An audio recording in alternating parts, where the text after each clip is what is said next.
That's so cute! Snuggle up!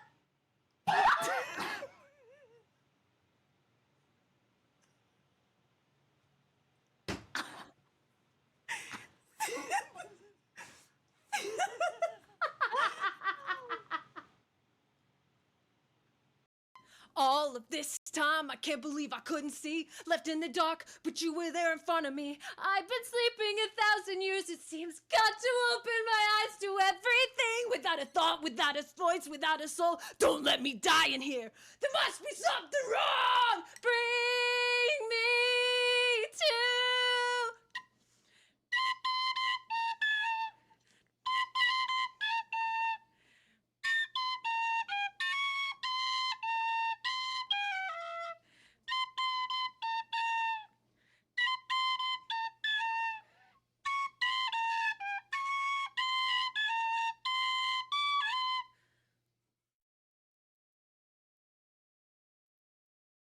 I've been living a lie. There's nothing inside.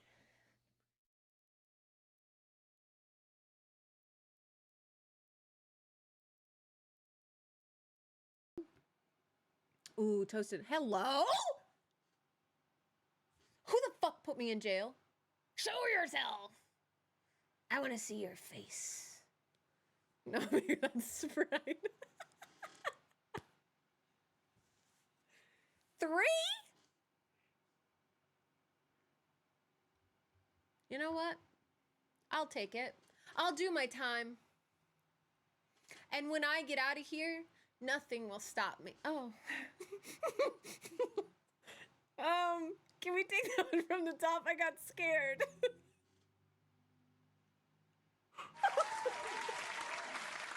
No. Is he about to kill his dad in front of us? Wait! No!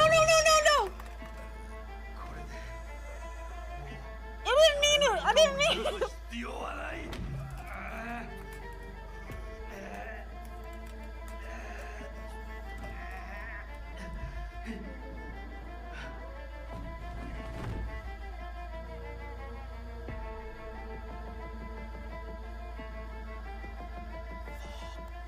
We traced the reset. Tommy Pickles! It's coming from inside Tommy the chat. Pickles, get the fuck over here. No, brother. You're done. You're fucking done.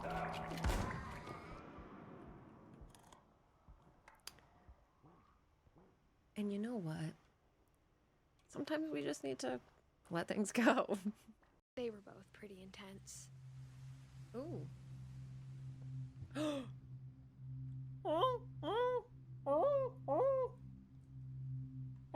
Sam spent his life. It's done. 3, 2, 1, go.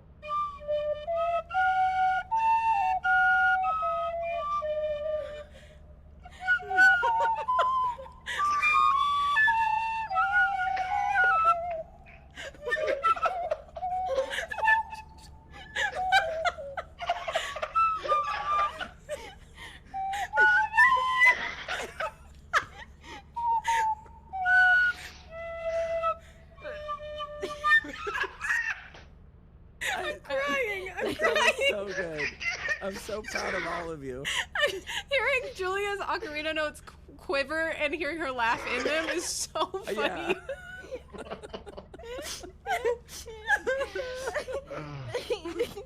I told you. You tell us to do it again. My bad. There's nothing scary in here anyway.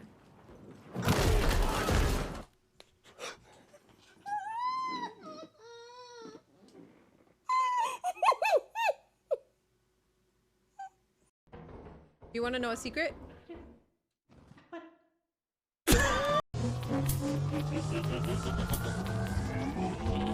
Oh my god, this is my song. Oh my god. No! You have to be kidding me! You have to be kidding me! Fuck off! No! I reflect on my reflection, and I ask myself a question. What's the right direction to? I don't know. Am I a man? Am I a Muppet? If I'm a Muppet, then I'm a very manly Muppet, very manly Muppet. Muppet, Muppet, or am I a man? If I'm a man, then I guess me a Muppet of a man, a Muppet of a man. Hey guys! How are we? How are we doing today? You doing good? I have pimple patches on again today, so if you see it out of the corner of your eye, oh well. Oh well. Hi, Chrissy. Am I a Muppet? I always say Muppet there. Or am I a Muppet? Am I a Muppet? If I'm a Muppet, then I'm a very manly Muppet, very manly Muppet. Am I a Muppet? Muppet? Or am I a man? Oh my God. This song dropped and then music never got any better. Here I go again. Oh, always running out of time. Now I understand who I am. I'm a man. I'm a Muppet.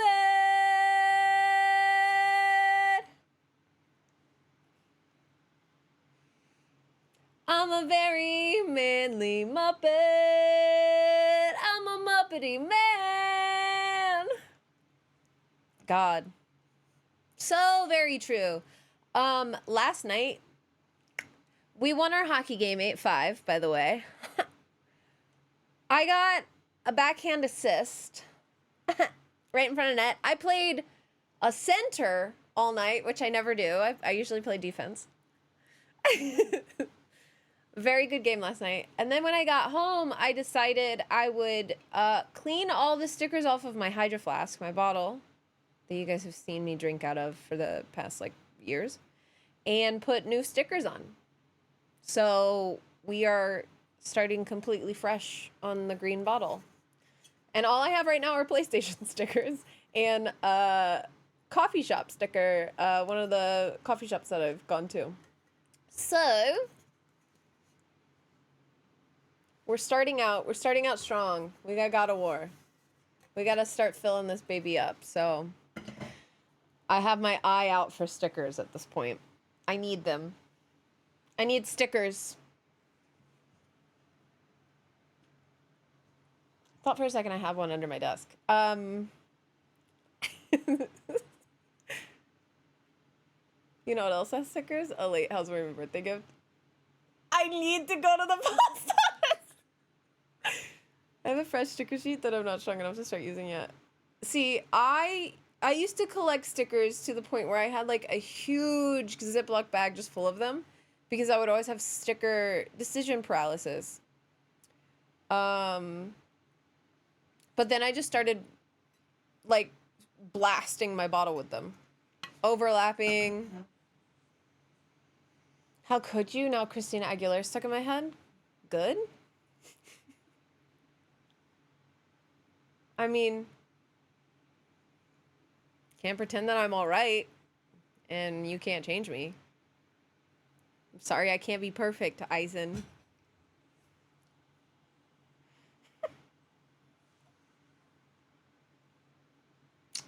I've tried.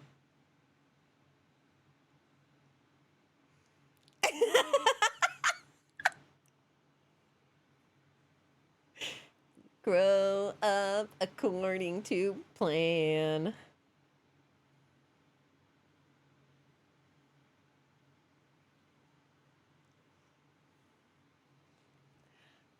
I have something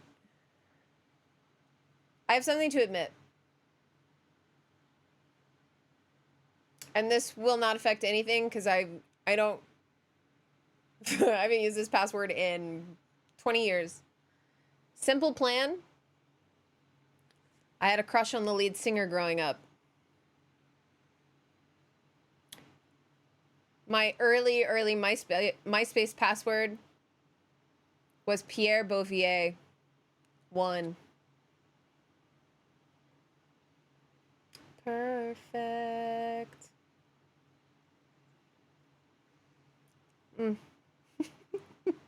Time to log in to Mika's AO3 account. You gotta figure out what my username is. Also, I think this is even before fan fiction. So my fanfiction.net password, this would not be it. BRB changing the Doorbell password. Pierre Bouvier. Bouvier. What a name.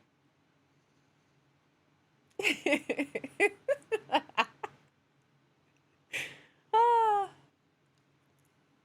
Now seems far away, and it feels like you don't care anymore. Now I try hard to make it. I just wanna make you proud. So true. Can't wait to learn more about the Roottrees today. I am sad. I'm so freaking excited. I've been thinking about it all night. Retrace the resub. All It's morning. coming from inside the chat. Nothing lasts forever. Retrace the resub. It's coming from Fernand, inside the chat. Chorizo. It's like you guys held hands and jumped into the abyss. Resubbed at the same time. Fernand with a 16-month, Spooky Chorizo with a 45. Welcome back. Hope you're having a great one today. Also, Goose with a 52-month resub to start out the stream. Beautiful. Nothing's gonna make this right again. 5 hours until I can let this show go. Should I change the count? What count? No, you've got to be Link Hogthrob forever. Change it to Mika's old password. Pierre Bouvier 1. Going through my clothes while I watch, and I fear I'll get distracted by stream. Yeah. I'm going to go ahead and start the game because I'm ready. I've got water so we can read every note and I won't lose my voice.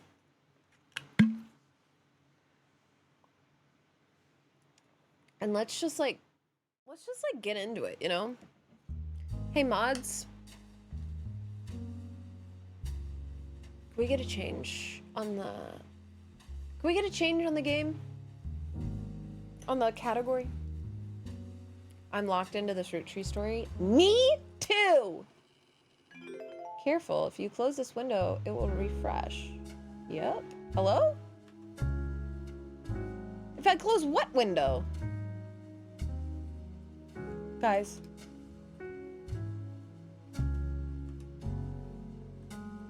You can't see it. Hold on. I need to show you what I'm seeing. What is that? What does that mean? I can't click it. I'm confused.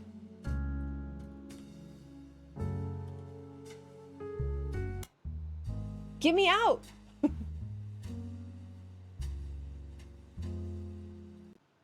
Hold on. It only pops up on the Roottree window. It looks like a Discord thing, but I'm not on Discord. What? What?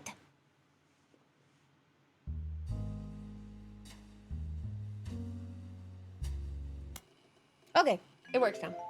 It's not on there anymore. All right. Let's go over what we found so far. We've got the Roottrees sisters. They're like fully complete. We even got Raina's extra picture. Carl and Brenda are complete. We've got Laura. We don't know Carl's dad's name. Lauren and Jacob. We even got Lauren and Jacob's son's name, but we don't have his whole tree. He is the only one that got divorced twice, though. Oh, Clark. Oh, Clark. We ended up finding out Nicole Madsen's name and her mom, Deborah, and that they're married to Ernest Madsen Jr., the 4th president. We don't have his picture yet. We almost fully completed this tree for Gwen Roottrees, who married Wild Bill Williams, Walter Forsythe, and had her 2 sons. Ronald's married to Penelope Tessa Green. They apparently had a falling out. And we don't have a picture of Penelope, but we know that they had 2 kids. We also got Miracle and Miracle Jr., both preachers for the Miracle Network. And Miracle Jr., we know that he got exposed for faking his miracles. His wife's sister pretended to be someone in a wheelchair, and he magically healed them. We also learned all the miracles are gay because they all wear rainbow ties. James Roottrees, or Jim, and his wife Diamond, who had Wolf and Candy. Basically a family of musicians here because they had a band, and then their daughter had a band too. And I think we're making our way through Lauren's diary, because she was an author who wrote a lot about the family. So we're making our way through her diary, and she's written a lot about her family. So we'll be figuring that out. We haven't found anyone except for Brian Jones. Oh, Brian Jones. And this should be Stephanie Jones, whose mom is Caroline Landon? I don't remember. Do we have a Caroline? We have a Caroline Morden.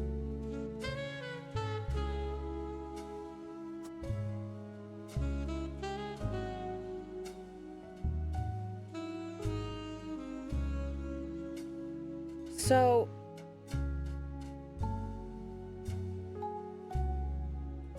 how many Mordens do we have? Oh.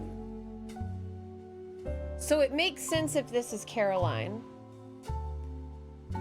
because it would come from the Morden tree, and since statistically most of the people in this tree take the male's name, the husband's name, Caroline could be Morden, and then this could end up being, I think her last name was Jones when she married, but there's like Landon was somewhere. So I'm gonna say this is Caroline. I don't know what her occupation is, but I'm just gonna throw her in there. And then we have an adoption It's coming in this from too. inside the chat. We have an adoption in this. So she was adopted, but Retrieve the resub. It's coming from inside the chat. Stephanie. So she's either Landon or Cattrall. And that could mean that the second one could be Cattrall, and she could have taken the Cattrall name, or this could be Sam Cattrall. It's tough because she does take her husband's name, so we don't know what her maiden name is yet. But there's an adoption that happens, so. Okay. Let's start reading more. We also have top secret. You can open this envelope after the whole family tree has been filled in. It has 2 names that must be typed in manually. The clues are obscure, have been intentionally hidden in the past, and may even require some leaps in logic. Try to keep an eye out for any inconsistencies. Okay. So let's keep reading the diary. Laura was pregnant. We did read this one already. I think we read through complaints because this is where we got all of Gwen's stuff. And we have Dynasty. It focuses on the day her grandfather Elias announced he would step down as president of the Roottrees Candy Company, and the meeting to determine his successor. I wish I had been a fly on the wall today. Clancy told me that everyone got quite heated. Granddad was furious none of his sons would take over as president. Okay. But that's what he gets for holding onto it for so long. With architects, preachers, and lawyers, nobody's got time for candy. So she's saying granddad. So we've got Gwendolyn, an unknown, a lawyer, unknown, and a preacher. We do know someone's an architect. It's in our notes. Put someone with... Oh, Elias Roottrees Jr. Okay. Elias Roottrees Jr. is an architect. And... With this one? E. So Elias Roottrees Jr. is this E. Which is the second here. This is the architect. Elias Roottrees Jr. Alright, that's that guy. Cool. Let's go back to this. So with the 5 pieces refusing to step up, it came down to us next gens. So the second president of the company came from the next gen. Pop argued at length that the company should stay with our branch of the family since we still have the Roottree name. I'm not even sure Clancy would have wanted it, but he's the one who was volunteered. Instead, it ended up going to Zach. Even though his surname doesn't match the candy, he's the firstborn son of the firstborn 5-piece. Firstborn son of the firstborn 5-piece. So his last name doesn't match. So he could be here or here. Interesting.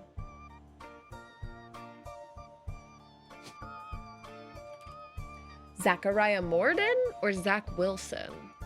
But I'm inclined to think it's Morden just because we have a Morden here.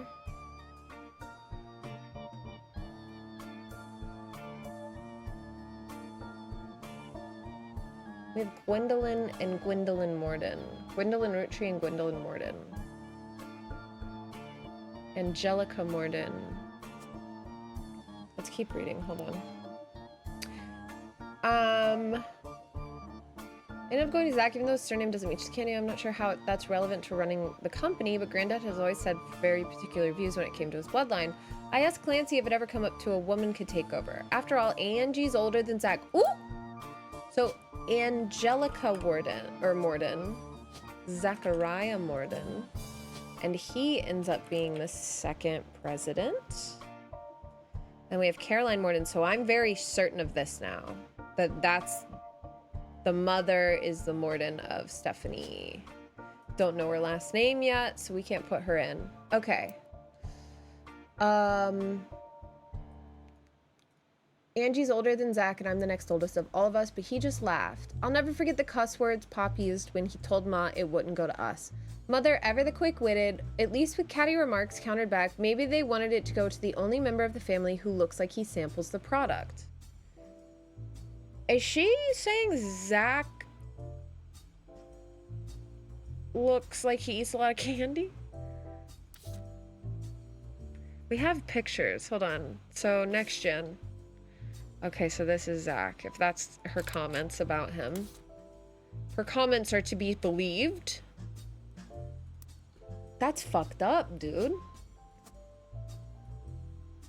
All right, Zach Morden is locked in. We still need to get Angelica. She's the next oldest, so she was, or whoever this is, was born later. Then I think Lauren was talking about how she has 3 younger brothers. So these are 3 younger brothers. Okay, and all the next gen kids are on this line.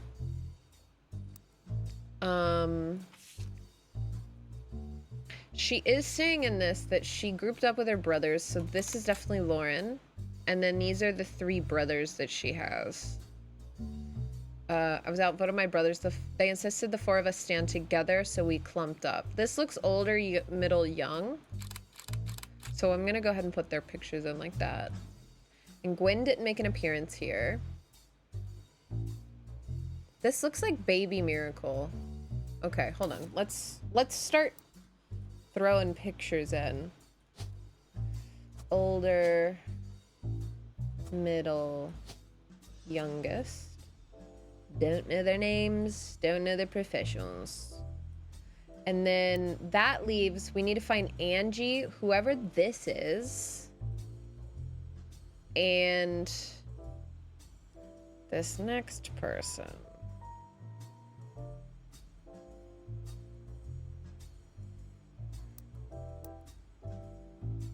This is the free spirits. Okay.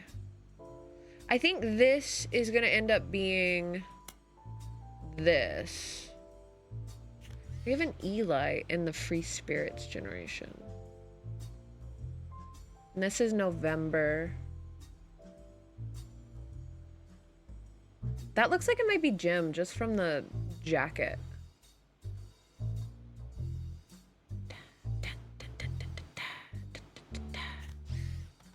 I'm not gonna. Okay. We also haven't gotten any of these. Angie and I both want to be in the photo since Miracle was in it, and the three of us were all about the same age. We were told only the 5 pieces, which really didn't go over that well, to say the least. I was supposed to stop the tantrum. I supposed to stop the tantrums. They posed us in front of the camera with Mr. Morden, who was there with Aunt Gwendolyn. I found out years later they never even took the photo. Okay, so Mr. Morden, Gwendolyn, that's the husband of... Okay, so there's a Morden here that we need to put in, obviously. And it looks like it might be James, since the only name we have left that's a Morden is Gwendolyn. Gwendolyn Morden, which I guess she's named after her grandmother. Okay. So in this picture, Angie should be here. This is either Angie or this is either Angie.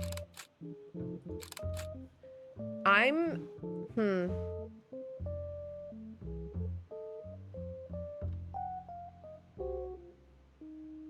thinking a spouse that's not part of the family is gonna be in the back. Wait, she's not a spouse. She's a sister.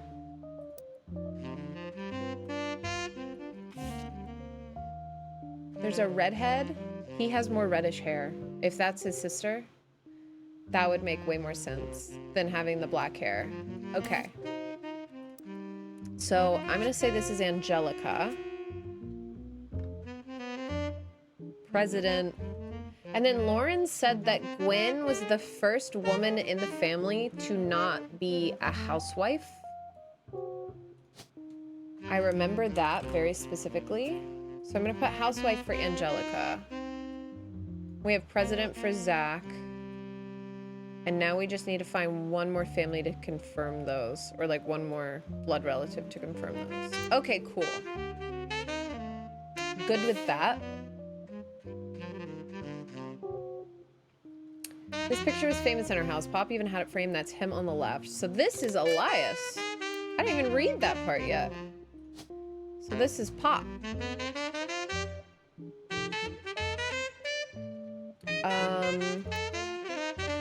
It was taken in 1935 to celebrate the move to the new warehouse that Eli Jr. designed. So this must be Eli Jr. Oh wait, Pop, that must be her dad. Wait, I don't think that's... Does she call her dad Pop? I don't frickin' know, man. There's Miracle and then 4. So, okay, that has to be all the kids. I don't know who this little guy is. Do we think this is the architect or do we think this is the architect?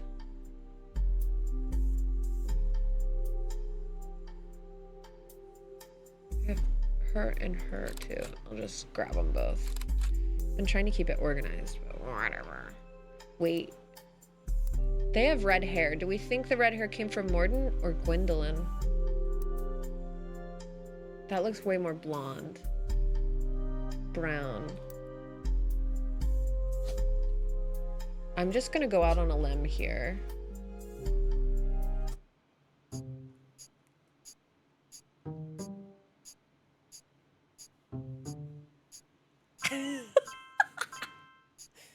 Yep.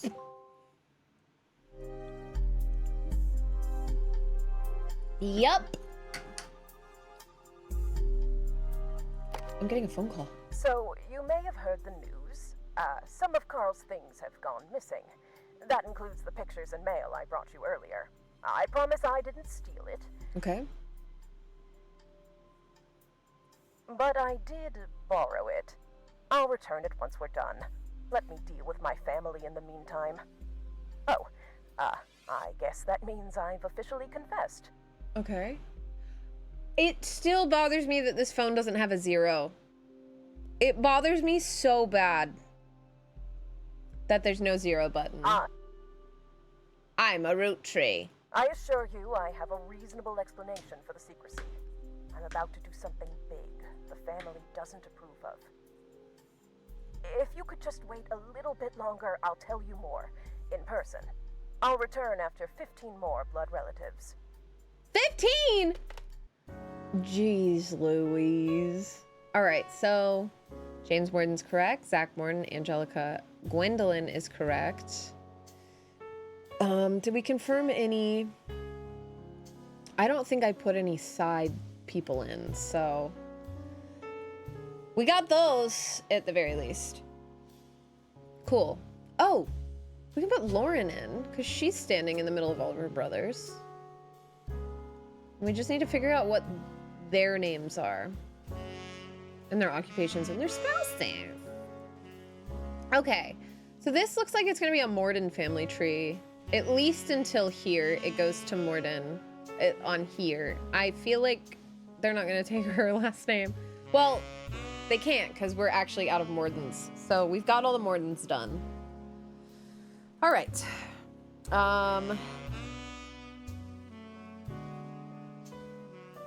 So one of these is, hold on, there's only one sister left.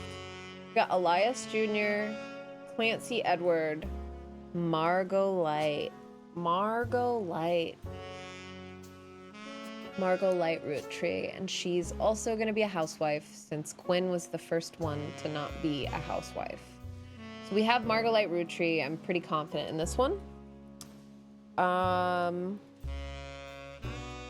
We've got the lawyer. So it's either he's a lawyer or he's a lawyer.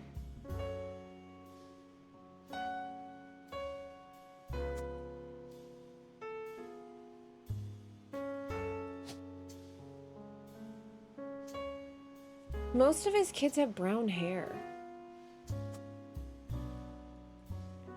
And then, listen, if I lock this in and we get it correct. Okay! So we swap them. Yeah, baby!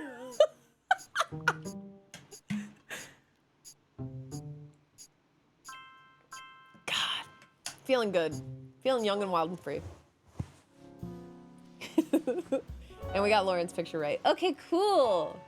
So we've locked in this generation. We just need wife. Why have I not put Gwyneth's picture in? Wait, we haven't gotten Gwyneth's picture yet. Gwyneth. What was her name? Gwyneth Madsen? Gwyneth Anderson. Hold on, we have a Madsen on the board. Madsen. Deborah Bean. Madsen. This could be Gwyneth Madsen. But I don't think that she's a Madsen, otherwise they're double dipping in. I think she's an Anderson before she marries into the Roottrees. And she's a housewife. I'm gonna Google her name. Gwyneth Anderson. Ooh! You find some information on a website for the first Anderson maple farm. There are a few pictures, including a famous picture of Elias and Gwyneth. Before marrying Elias, Gwyneth Roottrie was Gwyneth Anderson. She had no brothers, so as the oldest sister, she was to inherit the Anderson maple farm, so long as she married.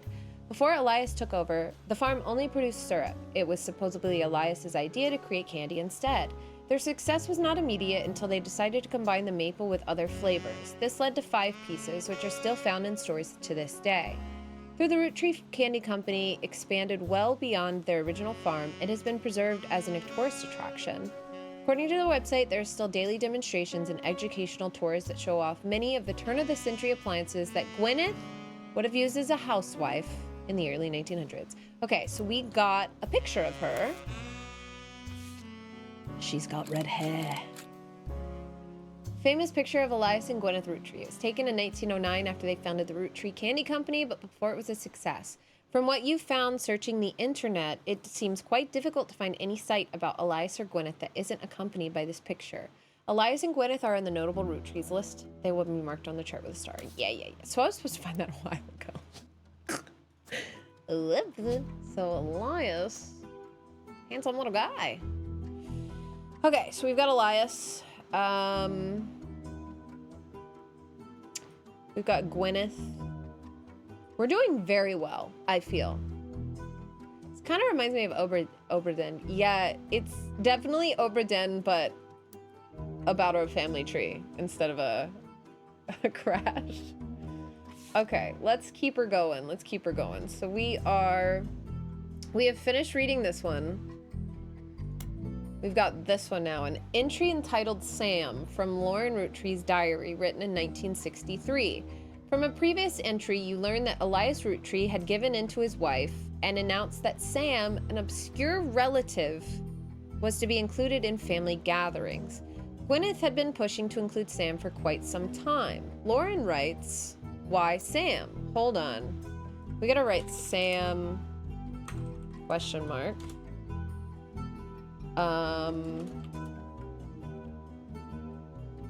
Wasn't originally included in the family gatherings. Okay. And then this ended up being, what was her name? Angelica? No. The first daughter.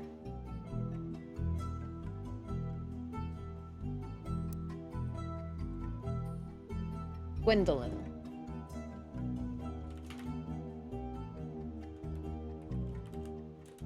Roottrie. Born first of 5 pieces. Generation. Save that and we gotta reorder. Gwendolyn, get up there, babe. Gwendolyn.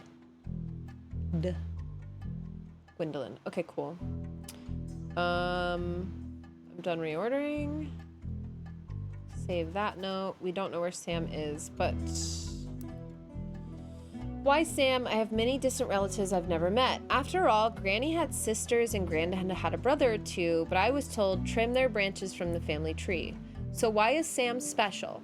Nothing adds up, and I'm not the only one to realize. Angie summoned all the next gens to a secret meeting in Zach's office. Gwen's in Paris, but the rest of us, including Miracle's boys, so Miracle had 2 boys, spent ages trying to unravel the mystery. I didn't recognize Sam at Uncle Junior's wedding to Patsy last year.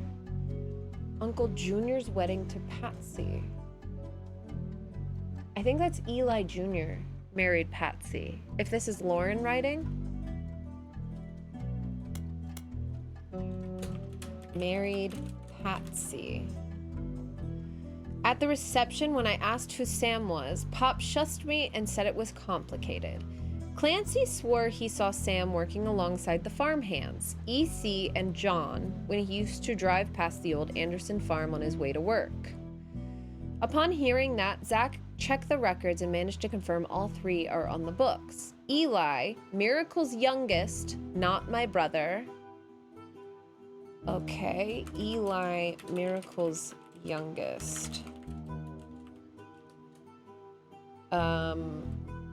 Eli, I'm guessing he's gonna be called a Roottrie, so we'll put it like this. Eli Roottrie. Apparently when he was riding his mini bike alongside the farm a few weeks ago, Sam gave him some old tools and taught him how to make the bike's engine faster. None of us think that proper for a multitude of reasons, but Eli certainly seems thrilled. Why is that? None of us think this proper for a multitude of reasons. At the end of the day, nothing explains why an outsider has cozied into family affairs, especially one who works on a farm of all places.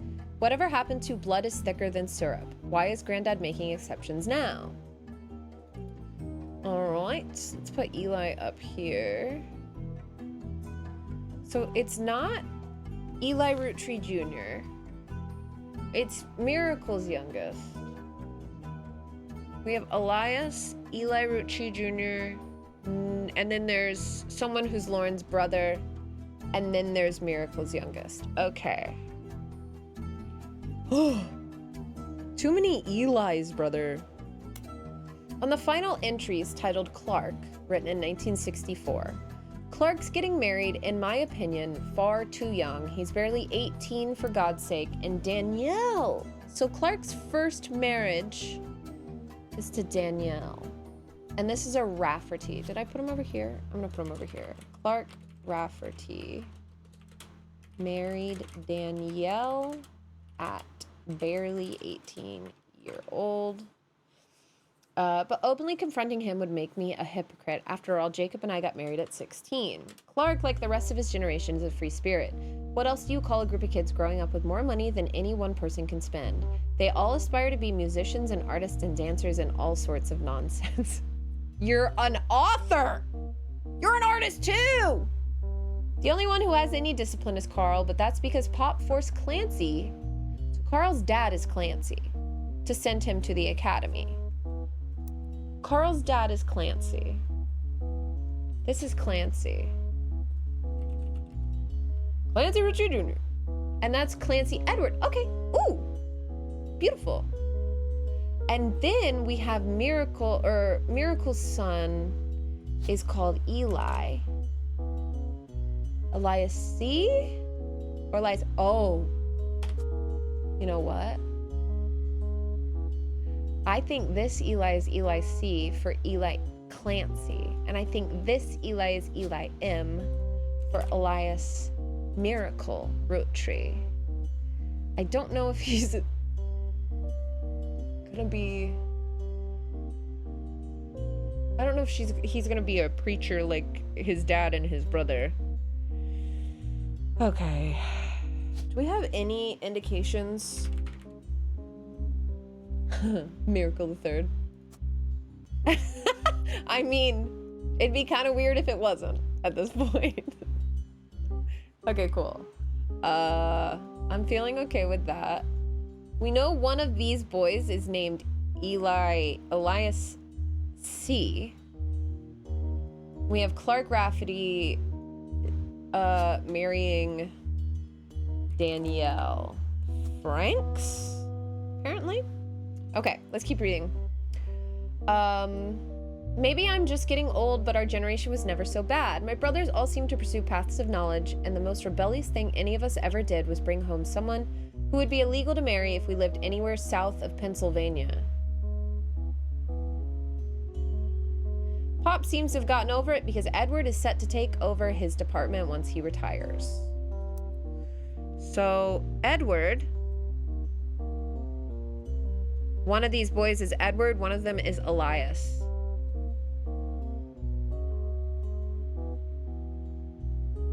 Now hold on. Given the given the time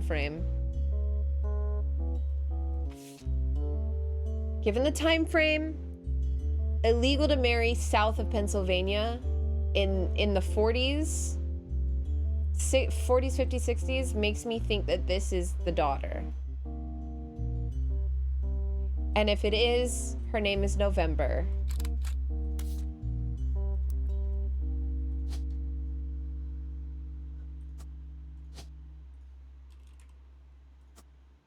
And she's a child, so she's gonna be K-12. What would her mom's name be? Wait, this also means Edward. This is Edward. I don't know what he is. I don't know what his occupation is. So who would be the mom?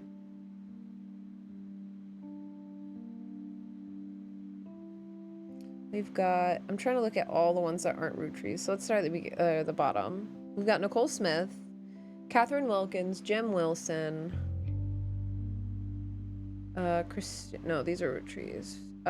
Definitely not a LaRue, because the LaRues are over here. Rafferty LaRue is crazy. April, Gwendolyn, Joan, Gwyneth. They're not Madsons, they're not Mordens, they're not LaRues. Patricia Jones, they're not Jones. They're not Hudsons. Wait. Would it be so far to think November, April? They named them after...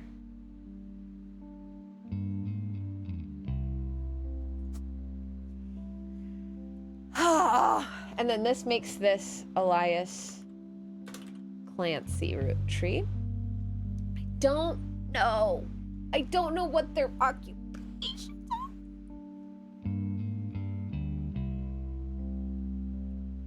are. Okay. I'm gonna go with that. Let's keep reading this. They all aspire to be musicians, artists, and dancers and all sorts of nonsense. The only one who has any discipline is Carl. Because Edward is set to take over his department once he retires. Oh, his department. Edward, lawyer. Is Edward a lawyer?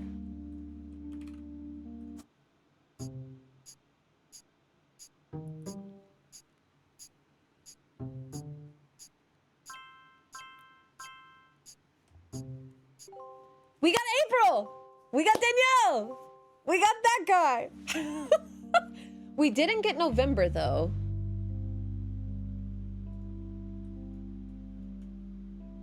Where's November? Okay, November didn't get confirmed. But November's part of a generation that are grown up. Isn't she? She looks K-12 in that picture.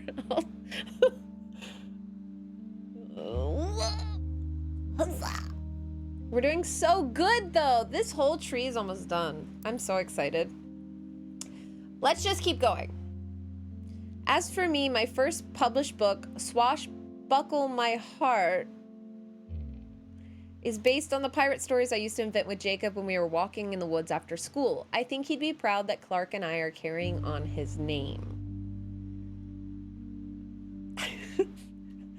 Hold on. Lauren. Jacob, I think it might be under Rafferty if she's saying Clark or Jacob would be happy. Out of print. Re-released as X Marks the Spot. Okay, and probably re-released under Roottrees. Yeah. According to the back of the book, this is a buried treasure by Lauren Roottrees and from author of the Court series. It also says, keep an eye out for Lauren Roottrees' next book, Revisiting the Diary 10 Years Later, releasing in 1975. Oh, buddy. We got more diary pages. So even if she is a kid in the photo, that's not the last thing she ever did. Yeah, true. The occupation that counts as the last one. True, true, true. Okay. This is a version of Lauren Roottrees' diary released in 1975. Unlike the original diary, it contains no pictures but has many new passages that reflect on her thoughts 10 years later. One major event happened between releases that changed Lauren's outlook on certain subjects. The death of Elias. A summary of the fallout has been added to your notes, as well as some other select pages. Okay, we've got a lot to go through. All right, then.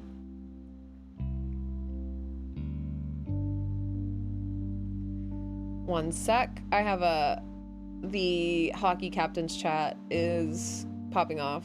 We're trying to make some decisions for the next draft. Let's see.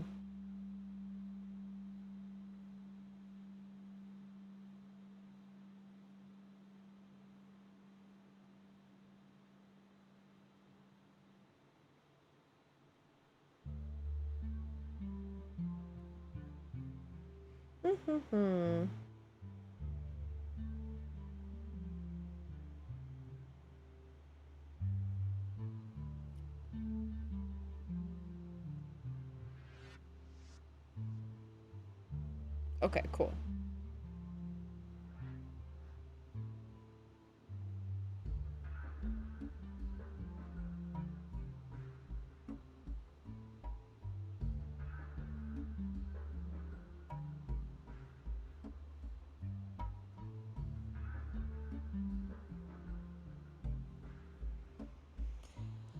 Gotta keep up on captain stuff.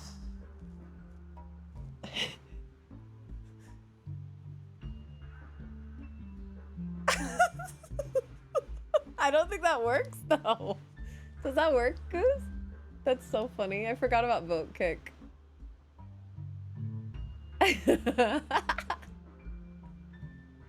It didn't come through the queue, yeah. All right. Even my cousins are doing well. Zach's not a bad president after all, and his sister seems to be doing a good job raising her twins. Okay. Gwen is Gwen, but at least she came out of the divorce with her head held high. She even told us she might come home next year so we can meet the kids. Okay, but the free spirits and any other family, they'd all end up on the streets. Even Clark. Zach's not doing bad. His sister seems to be doing a good job raising her twins. So, Angelica had twins that are in the free spirits. So, see if we can find any similarities in the free spirits. Where are they? This one. Angelica's a redhead. These are two redheads.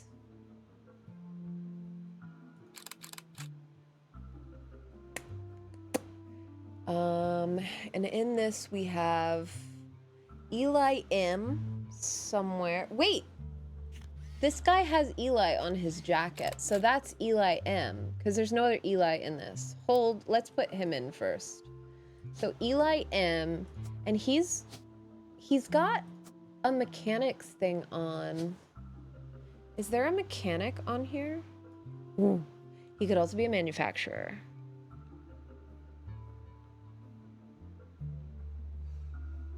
That's just so iconically mechanic that I have to put him in the mechanic, I think. Okay. And then we have the twins. We have Bonnie, next president, Guy Hudson. So the third president, Guy Hudson. Ernie Jr., Caroline, Gwyneth M., Gwendolyn, Miracle Jr. I think that's the one we put as Miracle Jr. Jim Roottree, Clark, Carl, and Eli M., which is this one. And then we have November. Okay.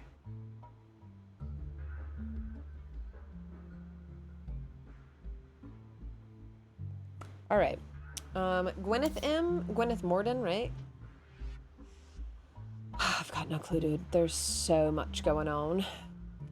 There's so much going on in this. Okay.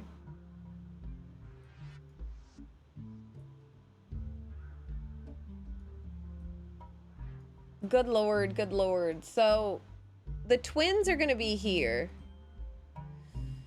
One of them is pregnant, so we know that one of them had babies, and I believe it's gonna be her. We just need to figure out the names. So, is there a Bonnie? There's a Bonnie. Bonnie Hudson. And then, it's like they don't say last name, so I'm not entirely sure. Bonnie Hudson, though. If this person's name is Hudson... Wait, Guy Hudson. And then Bonnie Hudson, and then Christopher Hudson. The only issue... Wait. The only issue with that is if this couldn't be Guy Hudson, because we need to put president under Guy Hudson. So, if these were the Hudsons, this ended up being the Hudson part of the tree.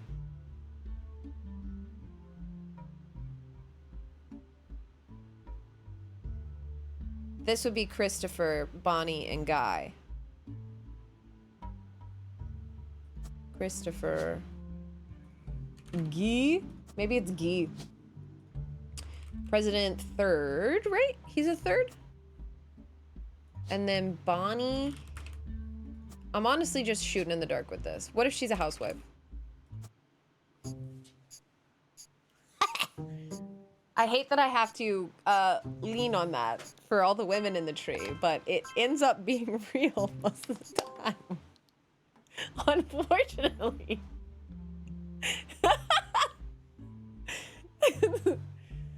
I hate it, but that's just how the cookie crumbled back in the 40s and 50s, so... Okay. So we got the Hudsons. Guy didn't have a kid, so I'm sure presidency goes somewhere else after this, into some other family tree. Wait, presidency goes to Ernie. That's right. Ernie Madsen. So he hands it down to Ernie Madsen, or he hands it over to Ernie Madsen. All right, let's look back at our picture. We have so many on here that we haven't put in. I want to say that this is Jim just because the shirt. But we've checked off Bonnie and Guy. We've checked off Eli M and Miracle Jr. So we still have Clark, Ernie Jr., Caroline, Gwyneth M, Gwendolyn. Ugh, there's so much to do. And then here we've got all of them, so we don't need to worry about them. Then we've got these guys. I know this guy's a lock. I just need to figure out what he does. We have his picture in somewhere too, because he's one of the miracles. And then I think this is going to be... I'm just going to put this in for Junior. Because I think he's standing in with his dad there. And I think this is Miracle. Miracle Jr. Okay. Let's keep going. So we've got this. Speaking of Miracle. Witness the power of the Lord in the Summer 1996 Three Generations of Miracle Tour. Featuring testimony from world-famous Miracle Jr. and a special appearance from Miracle Roottrees in his 68th year on God's earth. Children now welcome, celebrate with your pastor, Miracle III and his wife, Nicole. Wait, hold on. Does he also... He also has a rainbow tie. What is going on? So, Miracle III is also a preacher. I didn't even get his picture. I was so thrown. So that's Miracle Jr. So we can put Miracle Jr. here. This one, and then Miracle Roottrees III here, and his wife, Nicole Smith. Jeez Louise, y'all. Jeez Louise. All right, so this one, we've got Miracle Jr. said to be world famous, Miracle Roottrees, who the flyer says will make a special appearance, and Miracle III, who are said to be youth pastors. Alrighty. This was that. Oh. WRTD radio. They could search for a WRTD online. I mean, why not?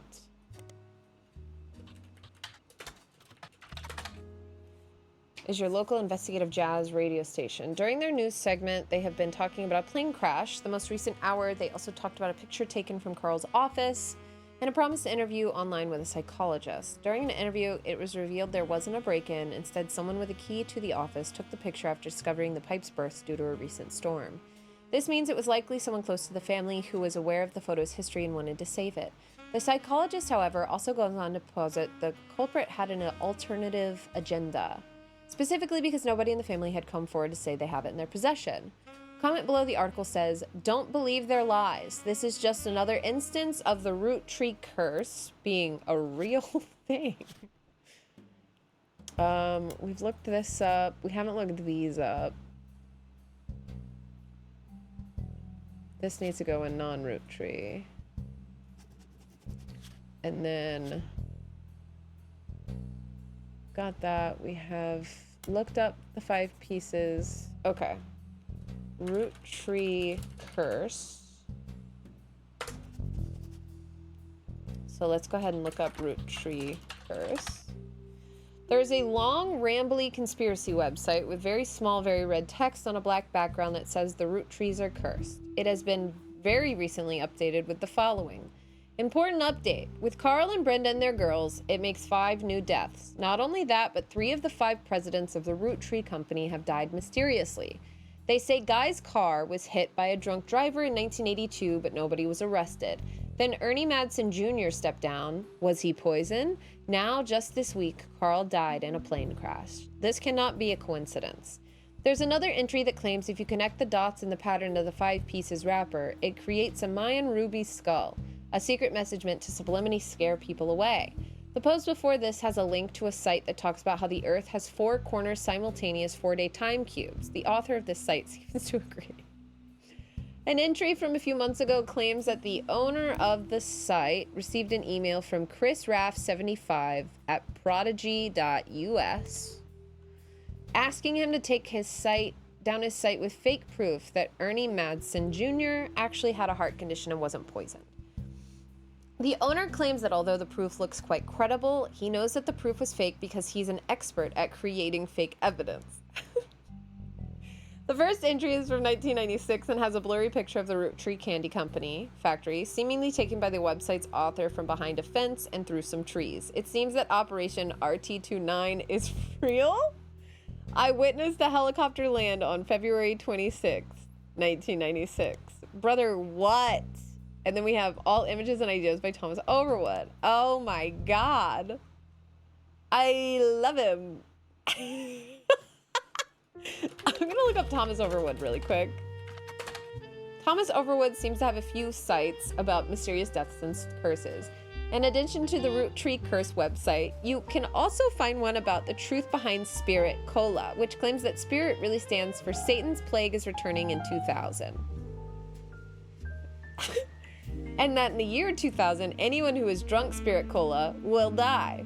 Another website is Stock Markets and the Devil's Numbers, which claims that if you multiply any stock's price by 666, then also multiply the current year by that same stock's price, then add those two numbers together and divide the entire total by the stock price, and finally subtract the current year, you will always end up with 666. No way. Thomas Overwood is crazy.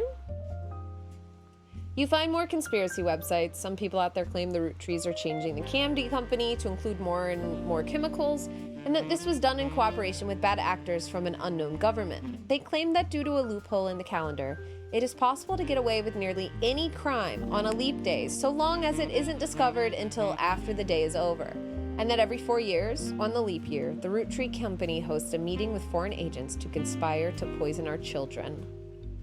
The proof is that Roottree candies contain polyglycerol, polyricinolate, an ingredient of the candy that wasn't there when it first released. They claim it is added in an attempt to addict people and eventually induce mind control. The website claims to sell pills that counteract this effect for children that have already eaten Roottree candy in the past. You do an additional search for polyglycerol polyricinolate, and it seems to be an emulsifier in chocolates approved by the FDA and widely used across many products. Man, dead end after dead end from Thomas. So let's look up Prodigy. Prodigy is an ISP that, in addition to allowing people to travel the information superhighway, offers email services and web hosting. Customers choose a unique screen name, then Prodigy automatically creates them an email address and a simple website they can edit and share with others. Not everyone with the service makes a website, but if they do, you can usually find it by searching for their screen name. Pixpop.exe. What the fuck? Malware!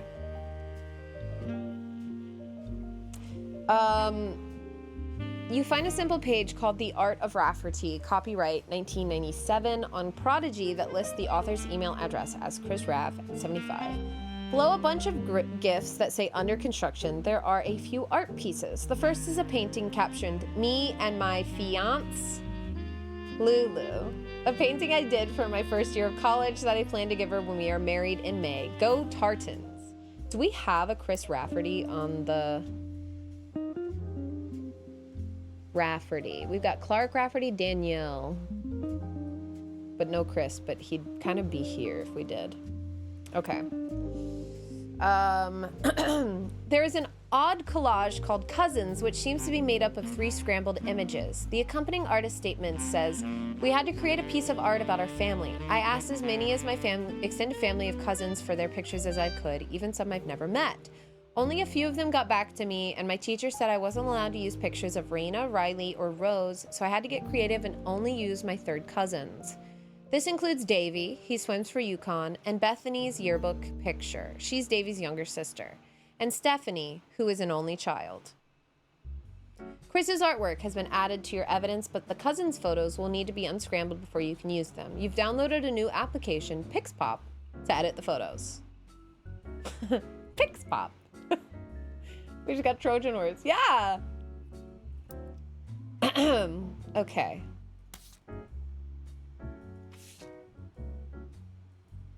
Oh, hell. This is such a high school collage. This is bifurcation, dichotomy, bifurcation. I love it. And then we have Chris Rafferty. It was referred to as a self-portrait of me and my fiancé, Lulu.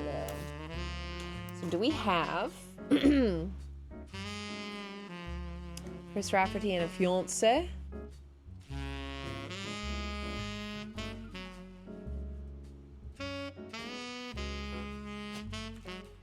We have a Chris Rafferty. Okay. I don't know if they're gonna go here. Luisa Garcia. But there's a picture and there's a... It has to be this. Because this is all Clark's little bullshit. Sorry, Clark. This is all Clark's little bullshit. So this has to be Chris Rafferty. And his fiancé, Louisa. Fiancé. Chris Rafferty, and...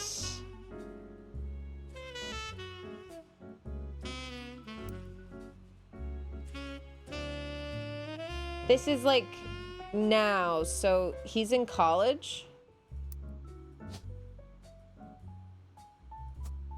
College man. A real college man. All right, let's do Pixpop.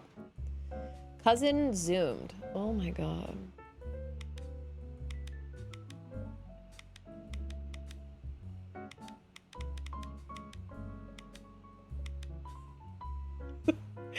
This is kind of crazy.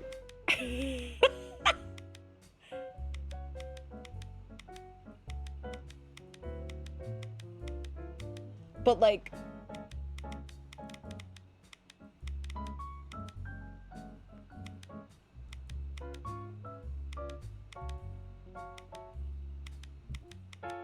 that looks very good. That looks very good. We just have to start matching them up to that. Yeah. Yeah.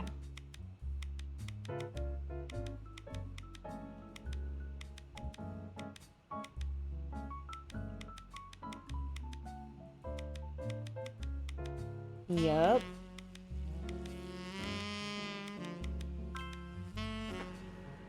Okay, this is the high school picture. Photoshop one of these shit.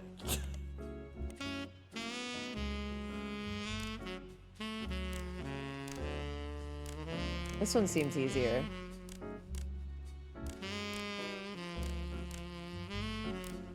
I like these little mini games though.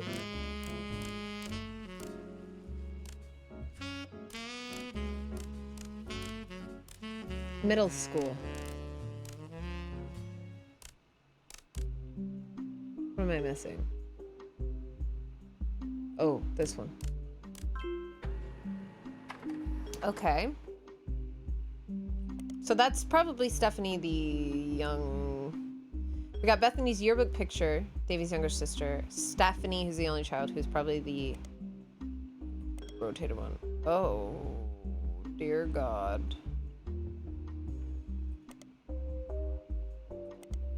Oh, dear God.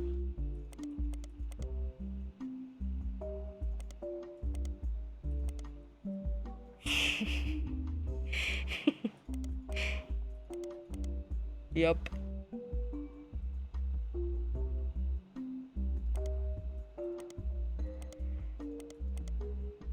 It's like...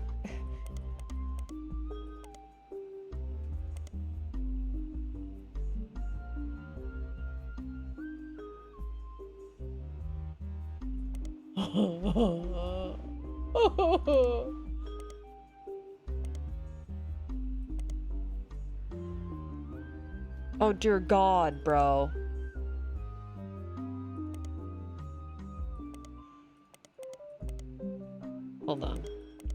just want these to live over here really quick. And then we can fuck with everything else over here. We've got the arm. Yes, the hand. And then I think this is gonna go there. And then... Well, I see that.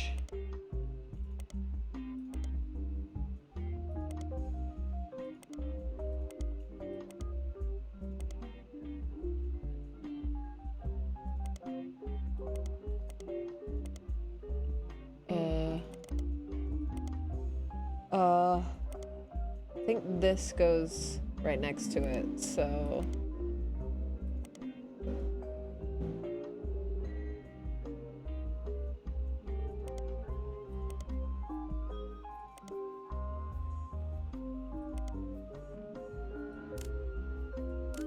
I just...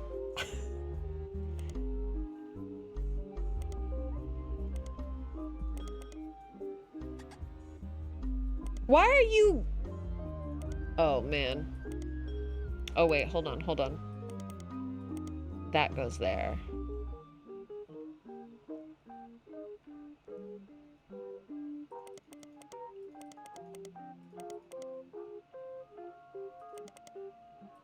Okay.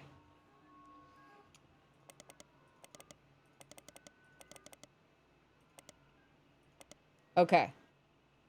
All right. Those are good. Okay. I think this goes there.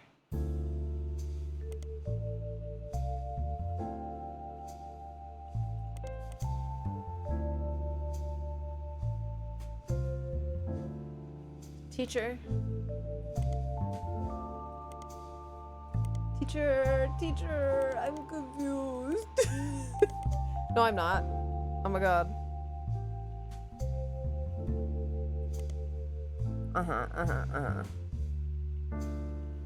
Right. Right.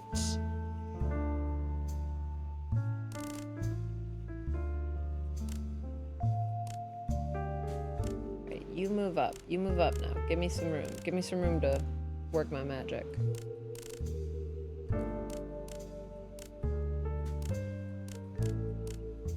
Yep. Nope.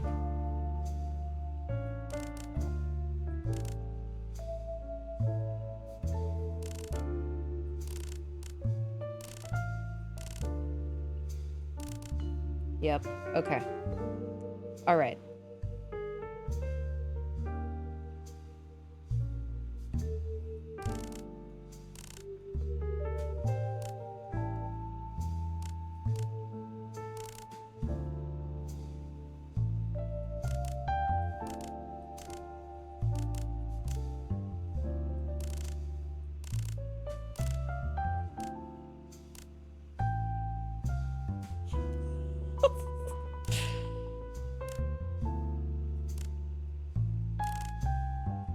Yep. It's art. It's art.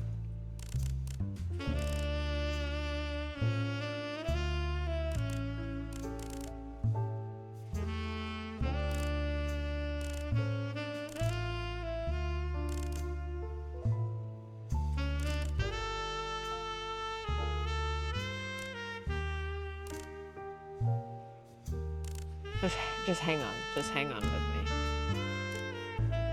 I think that goes there. I think this one goes here, and this one goes on the other side. And this... Okay.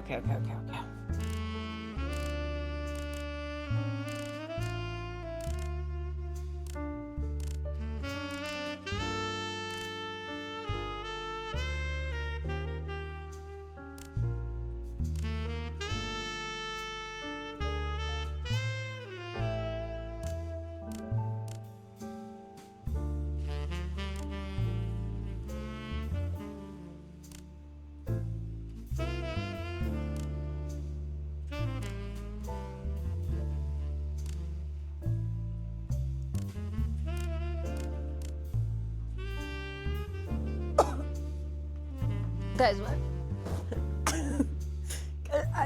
I'm trying. It's 'cause you. Hold on.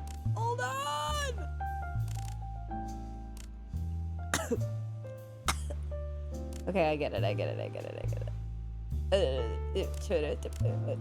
you go in, and then we go up here to and we go in, and we go out. Oh, we are cooking. And then this one, we go like this, and then this, and then this one. We go like this. And he's fixed. Yes! Alright, so we have siblings and we have a solo. And they are cousins to this boy. So, siblings. Wait, hold on. Let me look at their pictures. Redhead. Chris. Blonde. And then this is the kid. This is the solo. So could be. It's his cousins. We've got a solo and we've got siblings here. Redhead siblings here, in fact. Redhead siblings here, in fact. What did he say the names were?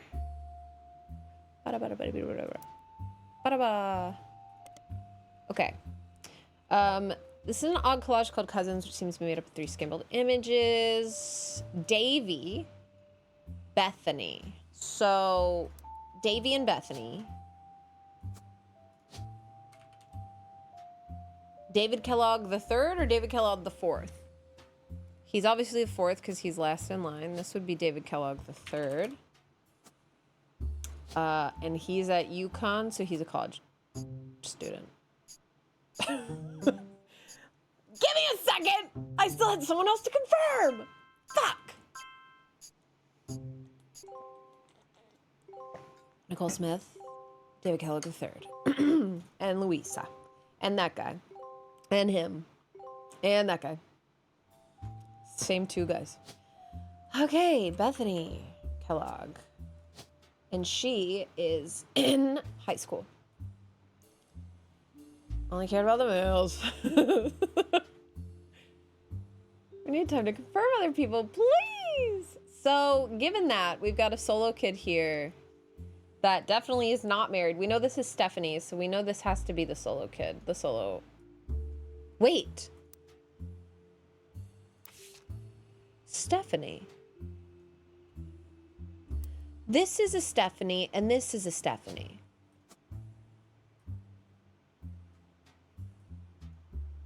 Stephanie Cattrall or Stephanie Landon? Frick!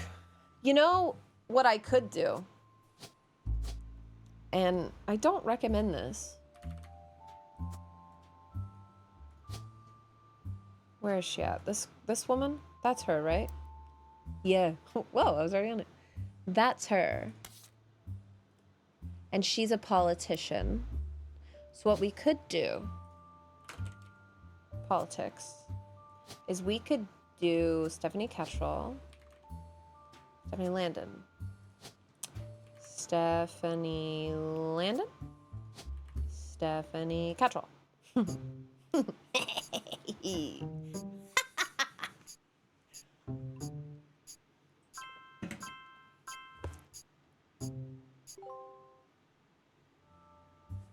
Yup! Oh my god, was that my 15th? No. On the phone, I said I owed you an explanation. But I can't reveal everything. Not yet. I'm sure this all seems like deception for deception's sake. So I'll try to explain why. It's true, I'm working with lawyers. But not the candy company lawyers. My publisher's lawyers. I'm on the verge of releasing a book. And it's not kind to the Roottrees. Okay. Especially Elias and the 5 Pieces. The truth often isn't. But with the plane crash, the publisher is rightfully worried. Okay. It'll look like I'm making things up to exploit a tragedy. So they're doing their due diligence.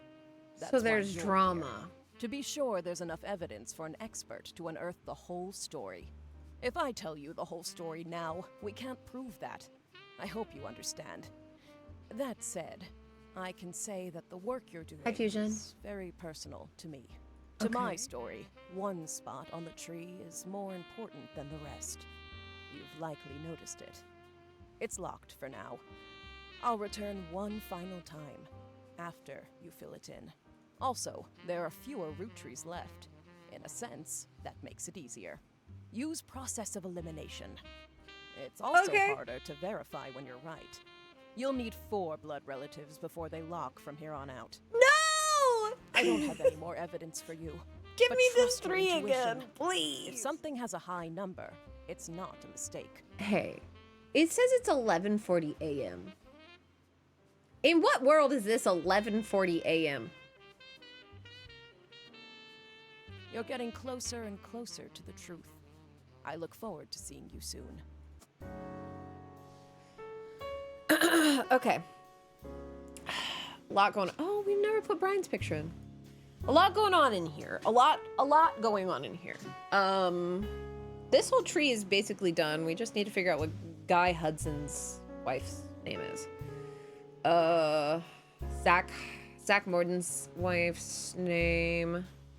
We got Danielle Franks here. We need to find Clark's second spouse as well as his third spouse and then their kids. Diamond LaRue and Jim LaRue. We haven't looked too much into their albums. We've listened to one album. We have 2 other albums we can look up. So, I don't think she's a K-12 student.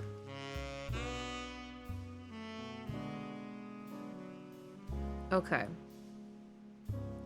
Lots to look at, lots to still read that we haven't even gone through the revised diaries.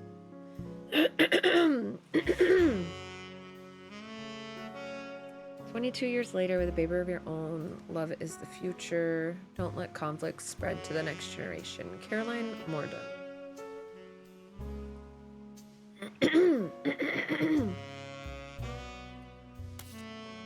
Okay. Roll on down to the city. Teen We Blast. traced the resub. We should revisit the It's diary. coming from inside the chat. How many of these are crossed out now? All of them! Hey!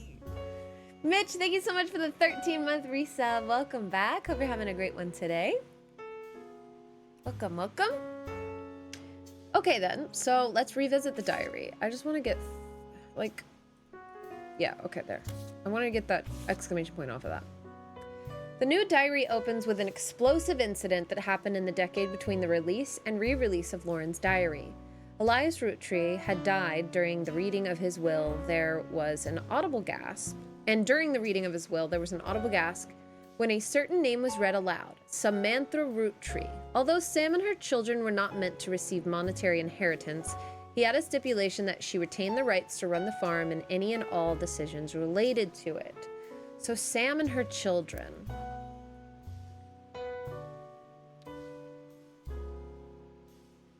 Would this be Sam?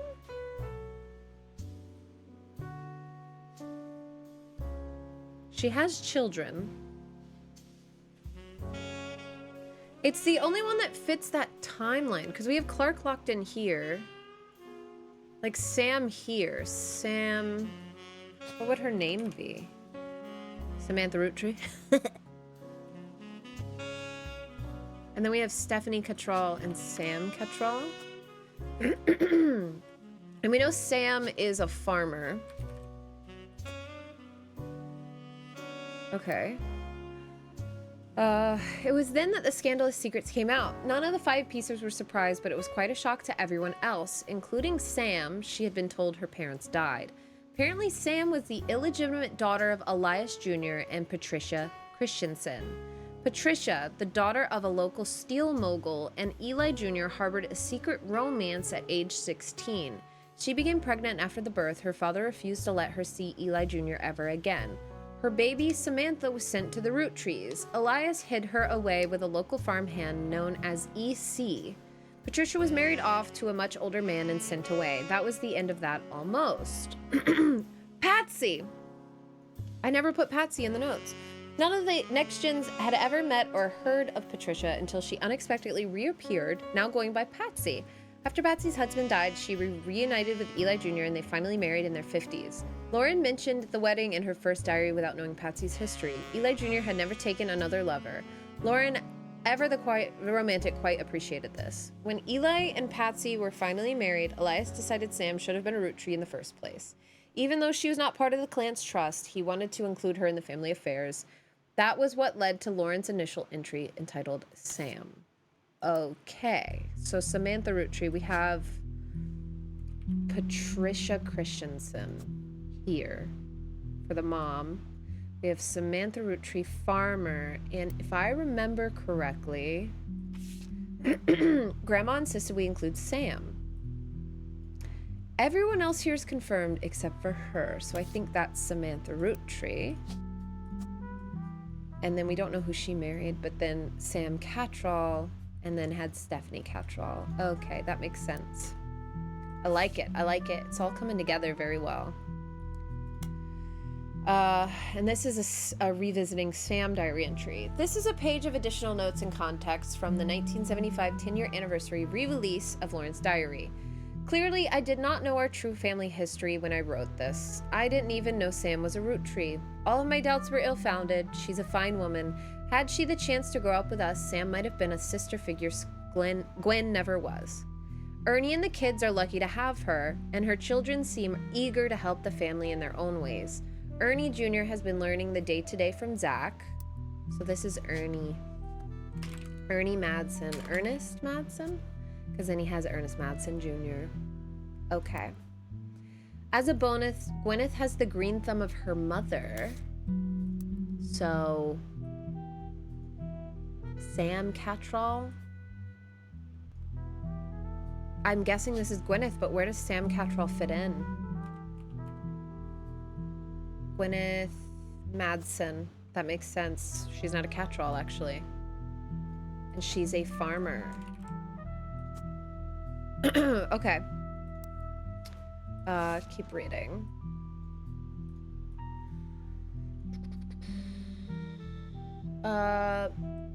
Gwyneth has a green thumb of her mother and her adopted grandfather. What I'm most ashamed of is not figuring out myself. Sam is a spitting image of Patsy with her jet black hair and green eyes. She didn't have the thick glasses Patsy did, of course, but I guess that skips a generation. Her children have that covered. So her children, free spirits, glasses. These are the two people with glasses.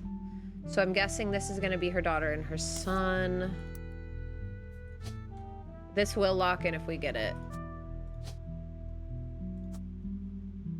We don't have it. Wait, we haven't confirmed it. We have Samantha Roottree here.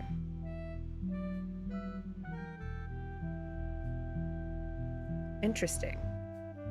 So would this be Sam Cattrall? To make Stephanie Cattrall? Oh, that makes more sense. I don't know why I was so gung-ho on this being Sam Cattrall. Okay. I could have these wrong, like their professions, because it's only their newest profession that is considered. We just have to keep reading. It's hard to explain the look on Pop's face when they read that the farm's operations would pass to Samantha Roottree for as long as she was willing. I got flashbacks to when Zach was made president. Mother reframed it a bit to calm him down. Sam wouldn't receive any candy money, after all, and was essentially inheriting the right to rule over the peasants for eternity. Dude, Lauren's mother pisses me off. Pop warned us away from that farm for years. I never met EC in person, but Pop once referred to him as a confirmed bachelor, and I suspect that's why he kept us from there. Sam had to grow up in the house with him and his roommate, Mr. Miller. We need to start writing down about EC. EC farmer. raised Samantha Roottrees during her hidden years. Had a roommate named Mr. Miller. Okay.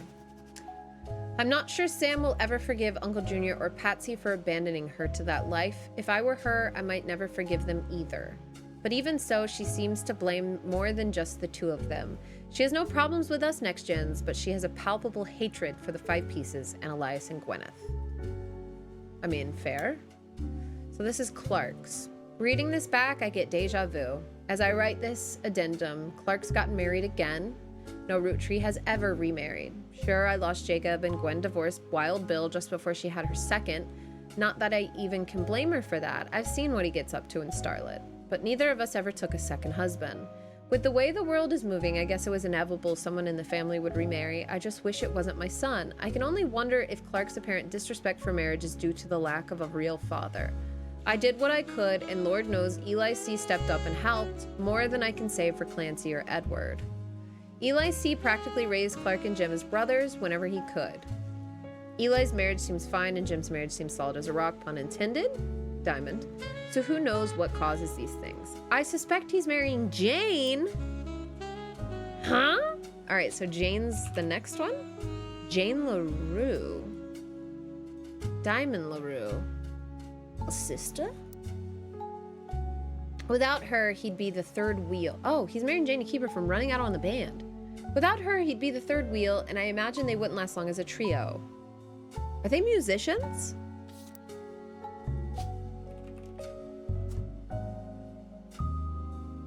Is he also a musician with Jane, Jim, and Diamond?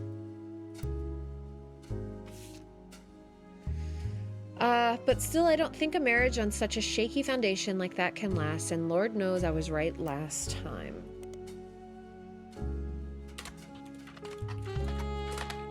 Jane Del Vecchio is listed on a talent for hire site as a wedding singer. Way down in the credentials section of her biography, it mentions she got her start as a young girl when she was Jane LaRue of the Lucky LaRues. It also mentions to only contact her agent in the event you actually wish to hire her, and that any and all inquiries about her past or her sister would be ignored. Okay. Clark Rafferty. A few fan sites of the band Jim and Diamond seem to mention that he used to make music with Clark Rafferty. They mention an album called These Times. I need to put this in our research tab,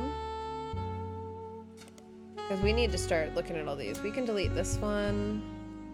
We still need to look up Plants Trust and the maple syrup. So let's do that before we jump into this stuff. Why did the music stop? Maple Crisp are Roottrees' most recent product. Introduced in 1992, they are a series of circular, crunchy wafers coated in nuts and chocolate maple flavoring. The website of a fan says that they came to be during the tenure of Ernie Jr., former president of the Roottree Candy Company, the commercial that aired a few years back during the Super Bowl. Can we look up Roottree? Wait. Maple Crisp Super Bowl commercial? No. Roottree Super Bowl? Oh! The Roottree Maples Super Bowl commercial from 1994 has a family bickering in a department store, and the father bites into a Roottree Maple Crisp. Time stops and a jingle plays while he dances down the aisle. As he does, different things in the department store become Roottree candy. For example, a bed that features the bed that the father collapses onto becomes a giant chocolate bar. The jingle "Need the Rest" went on to be featured in other commercials with other scenarios. Need the Rest jingle? There's a famous jingle for the Roottree Maples originating in the Super Bowl commercial. The jingle goes, "When you're surrounded by madness and mayhem, reach for the best. There's enough there to share, but let's face it, you need the rest." Okay, cool. Good to know. We do have the music periodicals, so we could look up Cherry Tree album. Cherry Tree Jim and Diamond. Nothing. Okay. Sound of Laughter. Nothing. These times. A section of the magazine called Skip It or Flip It has short, pithy blurbs about new records. An album called These Times is listed under the Skip It column with the following. These Times, a new single from C and J and D, Clark Rafferty, Jim Roottrees, and the two LaRue sisters. So they were musicians together. Amateur folk style songwriting is catchy at times, but ultimately doesn't do anything new. Okay, so nothing there. I wonder if we can spider search it. We have an MP3. Someone with the username Diehard Dazzler scanned the cover and noted that it cost him over $200 at auction. Apparently, this was Jim Roottrees and Diamond LaRue's first song together. He also mentions that it was performed with Jim's cousin and Diamond's sister, and that it was only somewhat similar to Jim and Diamond's later works. You can't find anything else about Diehard Dazzler, the band, or the single, and all that's left to do is scan your evidence. Add the scan to your evidence. After a blazing fast 35-minute download, the track is also available. Okay. I don't want to keep reading the diary. I want to keep finding things. So These Times. Clark Rafferty. I think we already searched him up. Yeah, we did. Okay. So These Times popped something up. We did already look up Rolling On Down to the Sea. Let's look up Cherry Tree. Oh, it's pretty generic. Cherry Tree album. Oh! An album by Jim and Diamond, released in 1995. It wasn't professionally reviewed, though diehard fans of Jim and Diamond online say it was a return to form. CD was apparently so hard to find in stores that some fans have resorted to selling cassette bootlegs of it. There's a music commerce website that claims to sell the album, but it's sold out at the moment. You do find a short sample of one of the songs called Sun. You add it to your evidence. Okay, so Cherry Tree was a hit on that. Let's look up Sound of Laughter album. An album by Jim and Diamond released in 1989. You can't even find a picture on the cover. It doesn't appear to have been very successful, and reviews are middling, even from fans. Some basic liner notes exist on our Jim Roottrees fan page and states that the lyrics and guitar are credited to Jim Roottrees and the vocals are credited to Diamond LaRue. Okay, and we have Rollin' On Down to the City album. Rolling on down to the city. Cool. So we can get rid of this. We can get rid of the Roottrees curse. We can get rid of Maple Crisps. Let's look at the Clanced Trust. The Clanced Trust is highly unusual corporate agreement named after Clancy Edward Roottrees, who was Elias's son and the Roottrees Candy Company's head lawyer at the time. Due to its unique nature, it's often brought up in online discussions about financial matters and inheritance as an oddity. The company mandates that a fixed percentage of its profits are split every quarter amongst bank accounts representing each direct relative of Elias and Gwyneth. An account is created for each blood relative at birth and first accessible when they reach 18. The actual numbers have never fully been disclosed to the public, but due to the ever-increasing success of the company, it is a significant amount of money. The Clanced Trust is known for being essentially impossible to get around due to many checks and balances written into it. Still, there have been a few situations in which family members have tried to forcibly remove another member from the trust. Many details online are pretty vague, since the matters are handled internally. The only information you discover is from a university law school, in which apparently had a guest lecturer talk about the Roottrees versus RR in 1994.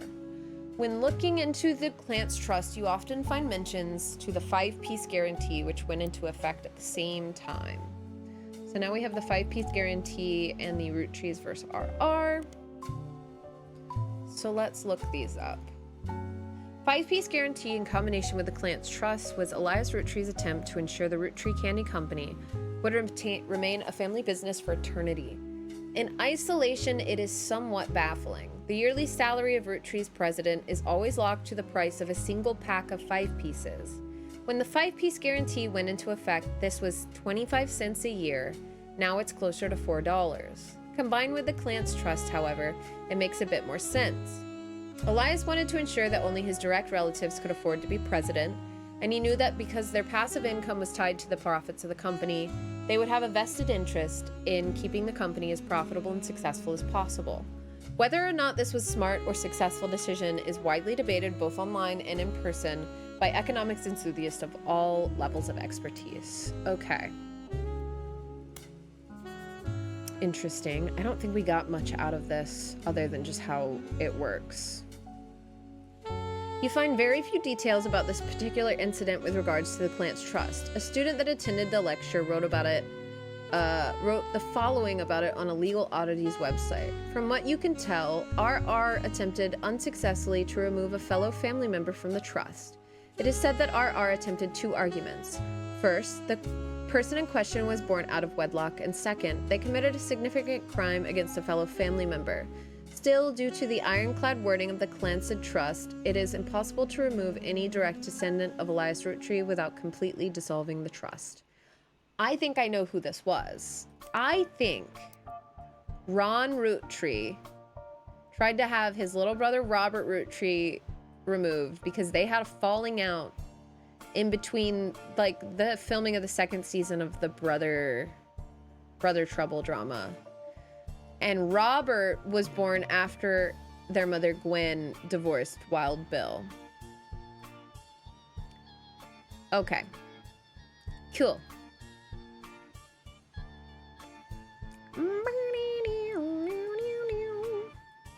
All right, what are we looking at here? We've got these 3. We need to figure out what to do here.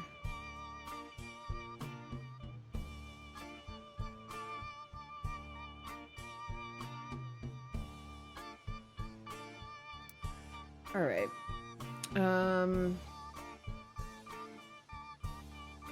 This is the Jane marriage. And then this is names. The biggest complaint I got after publishing my diary is how many similar names there are. And I get it. There are 4 Elis for Pete's sake. And that's how it is. Someone would say, I saw Eli in town, and I wouldn't know which one they meant. My brother, my uncle, my cousin. That's why they became Uncle Junior, Miracles Eli, or Eli C. Our family names were always unusual. Grandpa Elias was a believer in using the names of each generation to honor those in the last. His father and Grandma Gwyneth's father were named Edward and Clancy, so now you see where my pop's name came from. One thing that's always been consistent is that anytime someone's a junior, they're always his firstborn son. That goes for Miracle, Eli, or even Clancy. With the women, however, it all goes out the window. I think Gwendolyn got her name from some combination of Gwyneth and Caroline, who was Elias's mother? Women's names tend to get all mixed up as the generations went on. I guess that's because there's no female equivalent of junior.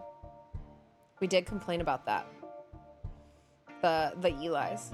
So if you're reading my diary and confused, you're not alone. Even the government had problems. I remember once receiving certified mail for an Edward Clancy Roottrees. I had to break the news they got my father's name backward. Cool.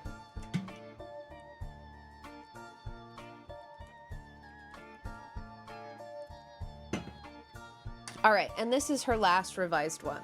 Anger.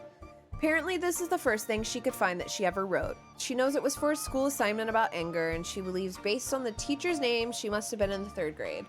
She doesn't exactly remember the events spelled out here, but she does remember getting in trouble. I got angry when I met a new girl who did not like me. She was dirty and did not have a pretty dress. Me and Pop walked home in town, and she hugged him. When I told her he was my Pop, she pushed me. I got angry and yelled at her, and Pop said to treat her nice. Then she said, "Your Pop is my dad." She screamed it loud in my ear. She was lying to me, and lying is not a nice thing, so I pushed her too. Then I got in trouble. Then Pop took her away. He told me, "Don't worry, I am glad she is gone." Girl? We have to... Oh my god. Wait, CJ, JD, Jim and Diamond. I'm gonna put their pictures in. Jim and Diamond. And Clark and Jane.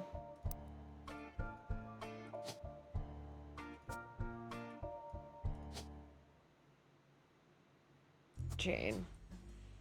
We are missing something here because we've got 4. Oh wait, we've got 4. I was thinking it was gonna be 3.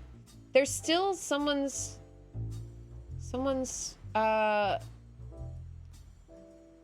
profession is wrong. Sorry, I have something in my throat. Website also listed the song credits as Clark Rafferty and Jim Roottrees, backup vocals by the LaRues, folk song writing style, catchy. Life is life and love shall be, me for you and you for me. Let's listen. Cute. Life is life, love shall be, me for you and you for me. Yep. Someday will come though that this tree will be the last of what was we.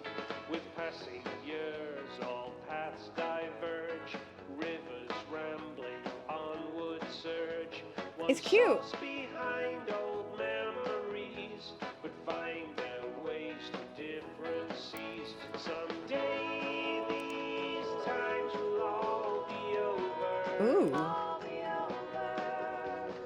Dew dries on the morning clover. Morning clover. Simon LaRue. Nothing. So take Clark Rafferty. Nothing. Jim Roottrees. Nothing.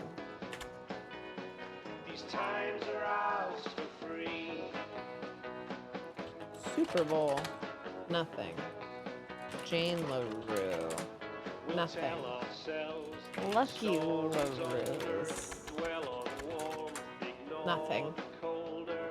Probably yearn for what could be, rose tinted by youth's memory. So act as though these times ain't fleeting. Love still flows, our hearts heart beating. That's a really cute album cover, by the way. By the by. What we could do is look for 3 with the same name. Or I guess 3 with the same name. Maybe 4. Wait. Rafferty LaRue. These have to be Rafferty LaRue then. Jessica and Katrina?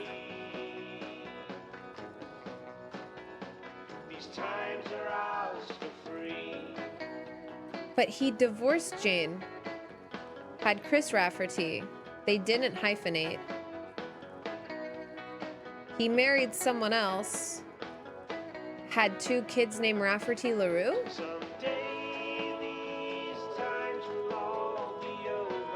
And there is another LaRue. I'm confused.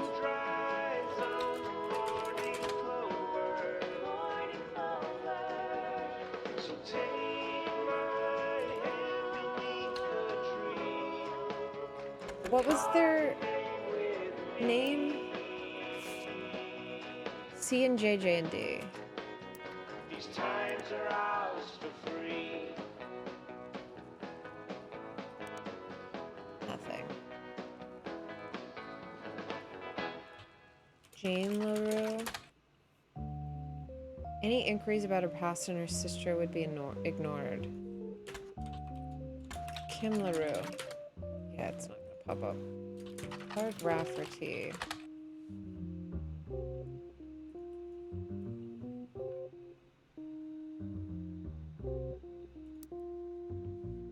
Huh.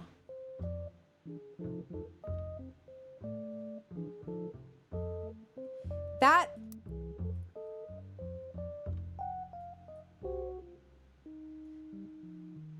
If Clark's the type to go...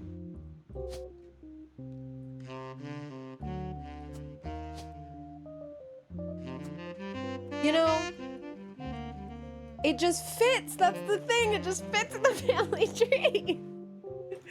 It unfortunately fits in the family tree, and I don't like it. They'd be K-12s, maybe? I don't have any pictures of them, so I have no proof.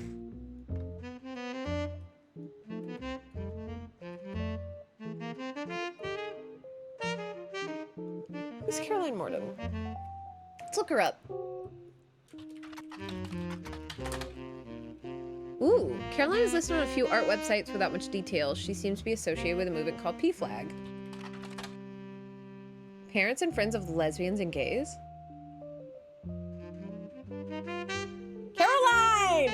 Wait! Is this the unconventional raising that Stephanie had? Her mom divorces her dad and gets married to her wife?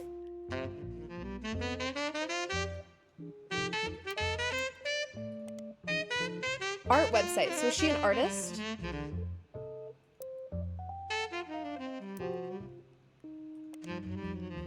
We don't have an art time. What about Butler? Caroline Morden.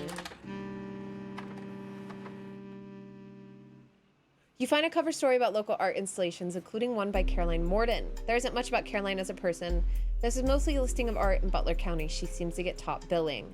Accompanying the story, there's an image of Caroline standing beside a large metal sculpture of a mermaid. It is captioned, Caroline standing next to her sculpture, Atlantis' Burden.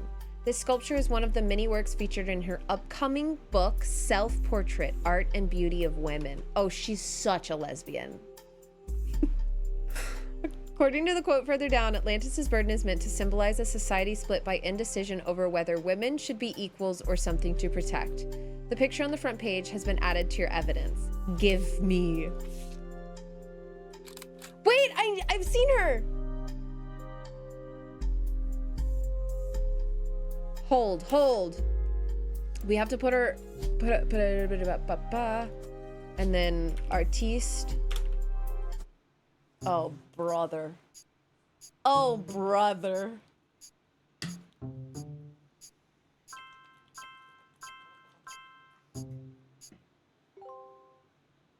So Clark is wrong. Clark is not a musician currently. But the two farmers are. Gosh dang, we got a lot of non-blood relatives confirmed there. I've seen her in, so that's Caroline. She's in this. That's Caroline. That just looks so similar. So there she is, wearing a beret. A beret. So we have a Landon. Is there a Landon here? Mark Landon. So we've got the husband. We need to figure out who her love is. Ah! Caroline Morden. Dedicated to I've seen Eloise. Wait. Because Eloise doesn't have a last name. Mostly black and white pictures of Caroline's art. The centerpiece is a series of full-color nude self-portraits at different ages stretching from 25 to 30. They certainly have not been added to your evidence. In the intro, Caroline talks about influences. She was one of the youngest in her generation, and in her late teens she felt betrayed when her sister Gwendolyn and cousin Bonnie gave up on dreams to settle for boring men. She especially dislikes her brother-in-law, Dr. Wilson, who she calls completely bogus. Their marriages led her to double down on her passions, art and environment. She even married a man who was the opposite of boring, which was an overcorrection. She comes out strongly against the Roottrees Company's effect on the local environment and rues how she was not able to convince her father, Zach, to make changes to policy. She also explains that her marriage to Mark led to the most volatile moments in her life, all negative, and that the only good thing he ever gave her was a daughter. Leaving them all behind for good has pushed her to pursue her true loves, art and the beauty of women. Let's go, Caroline! I love her! So she's saying Gwendolyn and Bonnie gave up their dreams to settle for boring men. So Bonnie, Gwyneth, that leaves this being Gwendolyn? Gwendolyn Morden. And we know Bonnie's married to David Kellogg, so this has to be Wilson. We just don't know what his first name is. But they did have 3 kids. Okay, so Dr. Wilson is his name in here. Dr. Wilson. Dr. Stephen Wilson is a pediatrician who practices north of Pittsburgh. There are a lot of Stephen Wilsons and Dr. Wilson. This one apparently found a way to game the search results, as he pops up at the top every time. His website claims that he is the pediatrician to the stars. The only evidence for this is he is apparently the doctor to the Roottrees sisters. There's a picture of him on the website, as well as a picture of his 3 children. The 3 of them look as though the photographer was holding them hostage. Regardless, the photos have been added to your evidence. There's also a quote that was that although credited to his child Jason, hold on, let me slow down. You suspect might not be written by a 10-year-old. My dad is the best dad in the entire world. He treats every patient with world-class care. He will treat your children like he would me, my brother, and my sister. So the youngest kid is Jason, and he has a big brother and then a sister. Okay. All right, let's look at our evidence and take these pics. So this is Dr. Wilson, pediatrician of the stars. We have Jason. I think one of them is called Jim, and I don't know who the middle one is. Or, yeah, the one in the middle is. Okay, so we have Wilson, Steven. We don't have Gwendolyn's picture yet, unfortunately. And then Baby. And then graduating, and then him, and then Wilson. So this is gonna be Zach, this is gonna be Jason, and this is gonna be Jim. And then we have possibly a college student at this point. Ooh. And then K-12. Okay. And we don't have a picture of Gwendolyn, but we can find it pretty quick because Gwendolyn's gonna be in here. We've got a lot confirmed. This might be Gwendolyn. It has to be Gwendolyn because we don't have anyone else. So that has to be Gwendolyn. And she married a boring man. Let's go!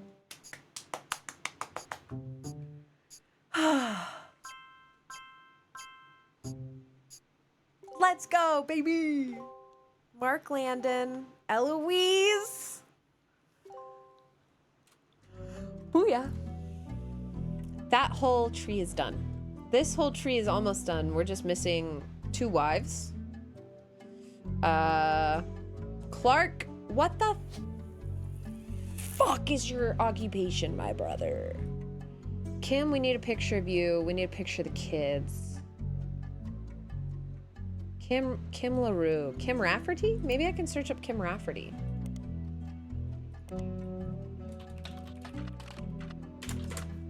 No. What about in the Butler County Times? Kim Rafferty. No. I feel like I've searched Clark Rafferty in here so many freaking times, but nothing has come up. What about Business Watch? No. What about Kim LaRue? What about Kim Rafferty? Isn't it Rafferty LaRue? What if that's what I have to search for her? Dang it. Okay. We don't know yet. We don't know yet. What is going on with this man? I need evidence on him. I need to know what you do too. Like what's your whole deal, Elias C? What's your whole deal? And your whole deal too. Huh? Brother, I don't know where to go at this point. We've looked this up. We've looked this up, so we don't have any more research to do. Ernie Jr. married to Debbie? We do have Deborah Bean in there. Cousin of Carl.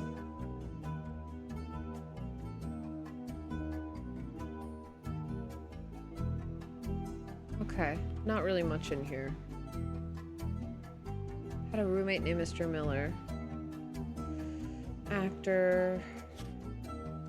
Okay. We're just gonna have to go look at this and try to crack something open. The campaign mailer, I don't know what they want me to do with this. Like, look up Stephanie Jones in the Butler County Times, maybe?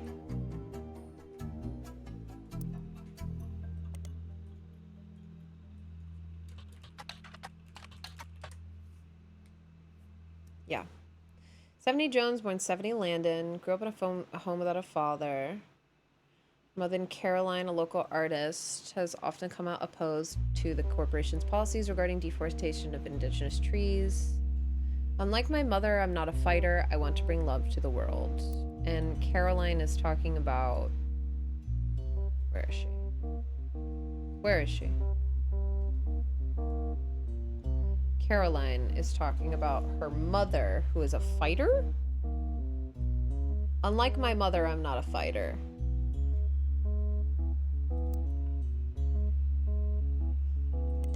Let's look up Root. Nothing. Let's look up Roottrees. Candy Company. Oh, wait. Business Watch. Let's do Business Watch. Root. Carl Roottrees was voted... Okay. Roottrees Candy Company. Zach Morden, son of James Gwendolyn Morden.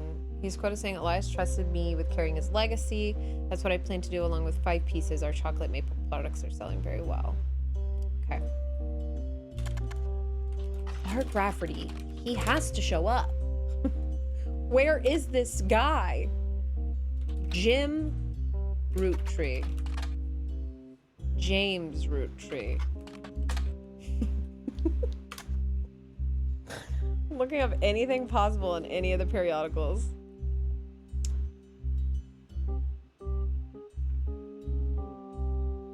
So many defunct.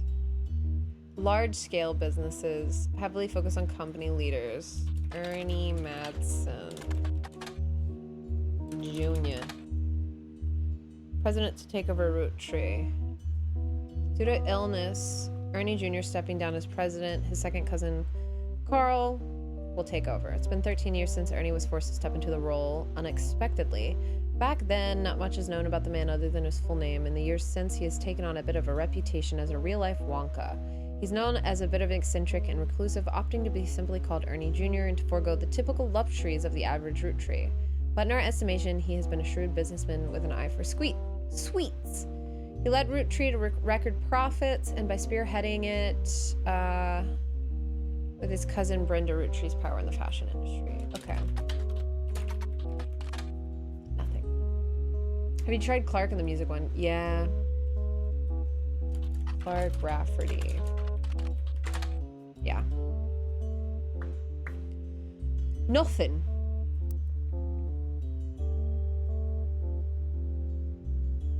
We don't seem eye to eye. That's Caroline asking Clark to give Stephanie some... Yeah, the evidence thing. What about Brian Jones? What does Brian Jones do? Brian Jones is a famous athlete who broke a pole vaulting record in 1954. He doesn't seem related to the Roottrees. If you're looking for a different Brian Jones, you may need to search a more local resource. So, Brian Jones here, then. There are many advertisements over the years, as well as a small article from 1995 about Jones Graphic and Print. Let's highlight that bad boy. I want to put this over in research. Okay, the article is about Brian Jones taking over his father's print company after 20 years. Brian seems to not have let it go to waste as a marketing opportunity during an interview portion. I've been in and out of that shop my whole life. My father taught me everything there is to know when it comes to getting the job done right and getting it done quick. We've been a printing staple of Butler County for years, and even the Butler County Times uses us for their coupon pages a few times a year. Thanks, by the way. He laughs. But still, whether you're a new client or one of our regulars, nothing will change. Come on down for the best prices on bulk printing anywhere in the state of Pennsylvania, or search for us online. I designed the website myself. Okay. Jones Graphics and Print is a company that, according to its website, has existed in Butler County for some time. The website seems fancy. It even has frames. The website lists the address, hours, and a few examples of the clients and the type of work that was done for each. The bottom, we also do web design. Come on in to get a quote today. So we've got Stephanie Jones campaign mailers, Candy Company, Holiday Light Post banners, Miracle Network tour flyers, Roottrees Motors, we have not heard of yet. Butler County School District, might as well give that a thing. And then Butler Summer Theater, posters and set contributions for Children of Eden. Okay, these are all things I'll probably have to look in the periodicals for. So we'll start with Roottrees Motors. There's an ad for Roottrees Motors in the paper. It seemed Roottrees Motors used to be called Wilkins Motors. An ad for Roottrees Motors has run in every week's Butler's County Times for many years, but recently has been changed to include a picture. 3 different unique variations of the ad have been added to your evidence. So Wilkins Motor will probably pull up the same thing. Yeah, it used to be. Okay. Not sure why. The why the name would have changed might be. Oh, you don't feel the older ads are relevant. The why the name has changed might be. Okay. So mark this one off. Mark this one off. Butler County School District. Nothing. Butler County or Butler Summer Theater. Butler Summer Theater has been around for at least 30 years. They perform plays and musicals with a cast and crew from in and around Butler County.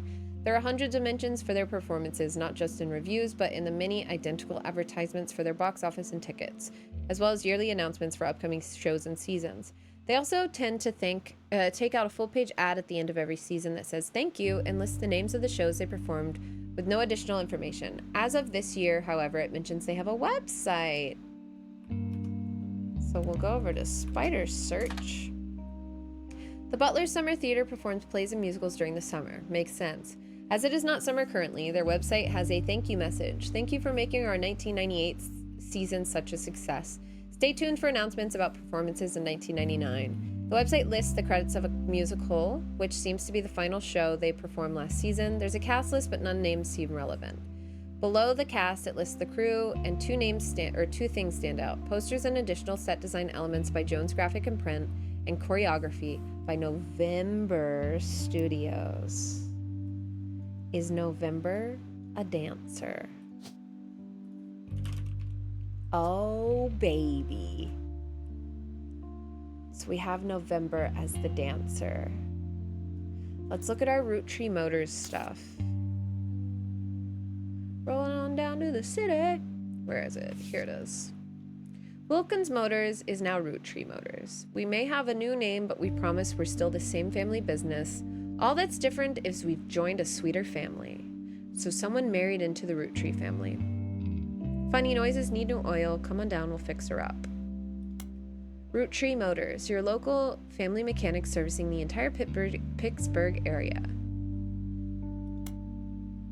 Roottrees Motors, your local family mechanics. Tessa Roottree, our newest fixer, learned all there is from her Roottrees Motors parents. Okay, so we're looking for Roottrees that have a child. That we have not gotten any of those yet. This is all filled out. I don't think it's going to be her name is Tessa Roottree, and we know that these are Rafferty LaRue's.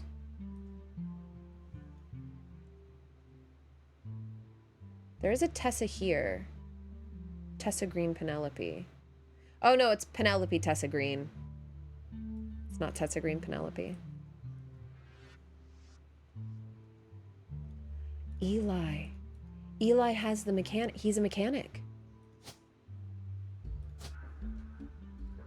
Hold.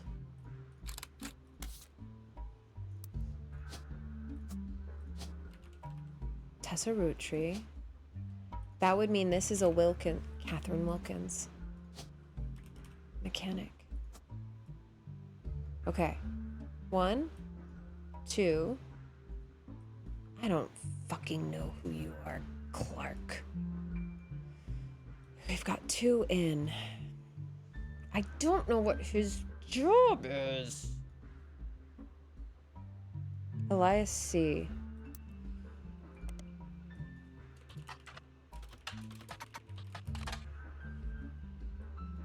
What about Business Watch? No.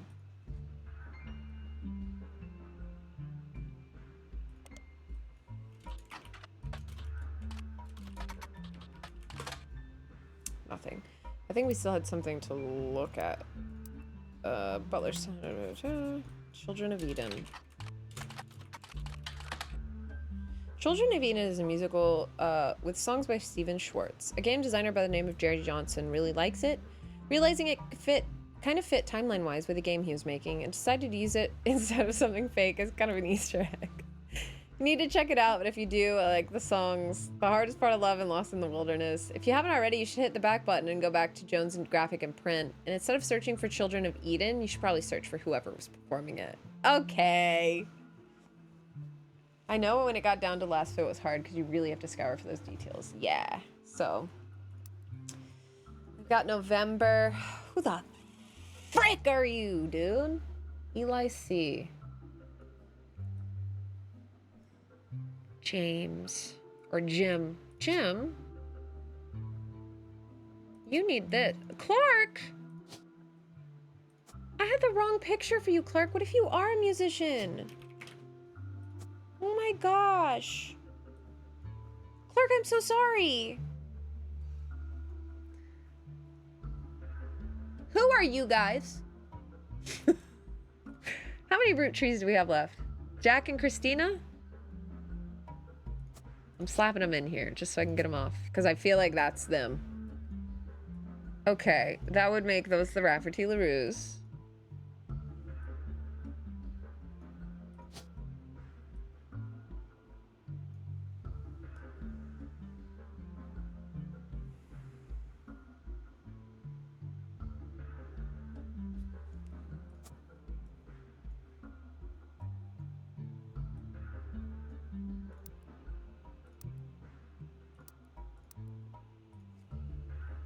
Where are we going? Guy Hudson. Guy Hudson, along with his twin sister, are no strangers to the public when it comes to the Roottrees snacks. They both appeared in the company's advertisements as children during the Boys and Girls Agree era. Now Guy is taking over the Roottree company at the end of the year. Who would have known that one of the two adorable redheads, Guy credits his mother and father Angie and Christopher with providing his fiery dew, arguing over everything but chocolate, would grow up to take over the whole company. Guy's uncle and current president, Zachariah, has decided to take an early retirement to focus on traveling the world with his wife. Zach was quoted as saying, "Now that our daughters have started families, Clara, get in there." Clara Lansing. Okay, beautiful. Clara and I have planned to reflect on life well lived. Guy is new to the business world, but he's family. We at Roottree have faith in his innovative ideas, and he's eager to share them with the world. We like to think that Boys and Girls agree that he's ready to succeed. Okay, but who's Guy's wife? Who did you marry, Guy? Let's look. All these confirmed but November. All of these confirmed except for Elias C. I am so hungry, brother.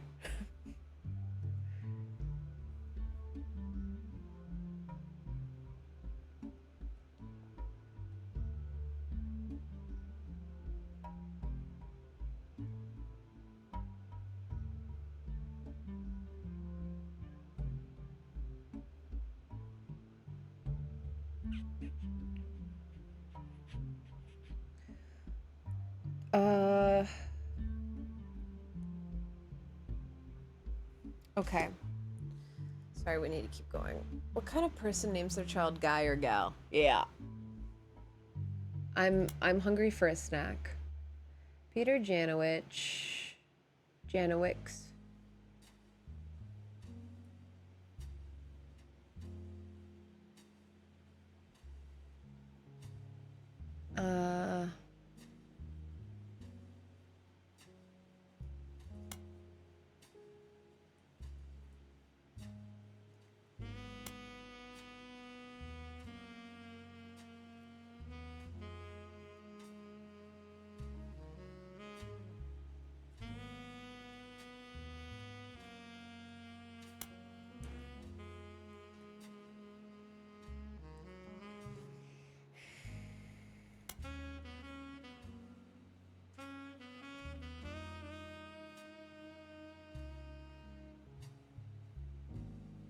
I'm just literally looking at names at this point. There's 2 on this. Clark's gotten remarried. Clark's disrespect for marriage. Eli C. practically raised Clark.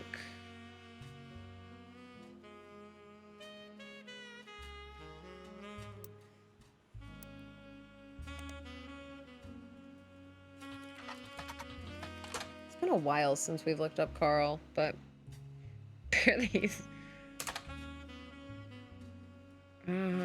are not important. His marriage to Brenda Wright. Another seems more frivolous. Carl got quite drunk at a charity event and broke his arm. Article also mentions Ernie. When Carl took over from Ernie liked to stay out of the spotlight.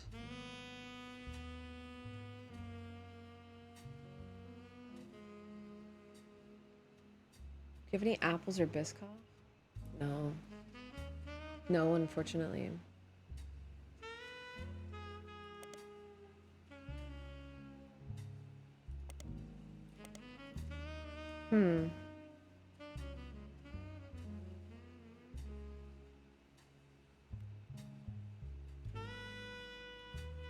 Peter Janowicz. That's the guy that reviews the albums.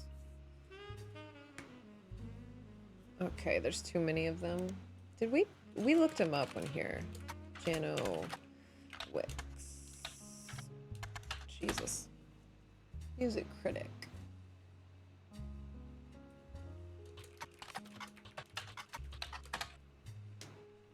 Yeah.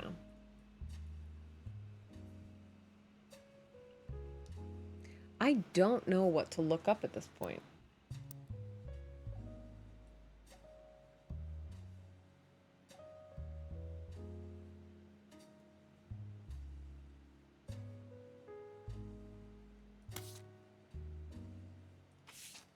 We could go to the Clark one. Eli C. This is revisiting. I don't want to revisit. Clark.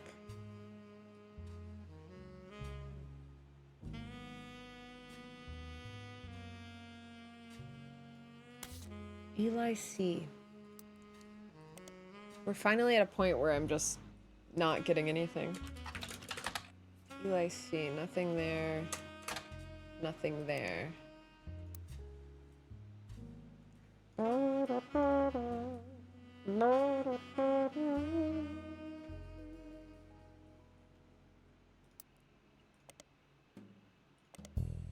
It's just like I don't remember what I've searched and what I haven't. Cherry tree.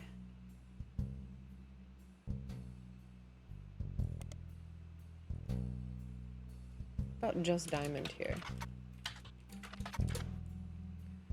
The LaRue sisters. Oh shit. The LaRue sisters got their start during session work on their great uncle's record label. If you remember any songs from 1960 to 65 that featured the voices of kids, they were probably involved. Back then, they were credited as Lucky LaRue's. Now he's passed. They've moved on to bigger and better ventures. Diamond and Jane have been touring with some famous faces and are looking to release an album. Youngest Kim is about to step into a prominent role on Broadway, taking over for one of the children in Oliver. The Lucky LaRue's indeed. The Lucky LaRue's. Okay, same thing.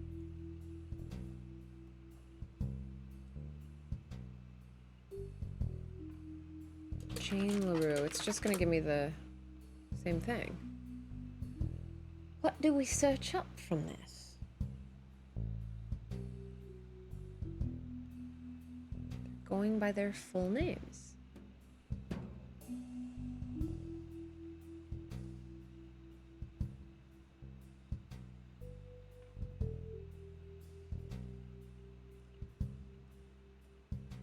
Gem and Diamond. Oh, not Kim. Gem and Diamond.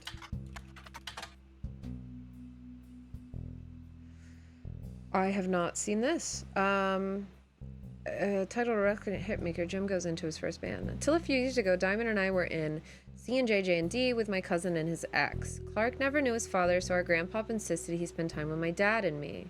As a result, Clark and I grew up like brothers. Diamond and Jane, on the other hand, are actually sisters, so the four of us had some sort of cutesy band name going on. Not our finest hour. Regardless, when Diamond walked in on Clark in bed with her younger sister, everything exploded. No more family band. Clark. The only thing Clark and I had in common was music, but even then, we never agreed on what it should be. He was always more interested in catchy tunes.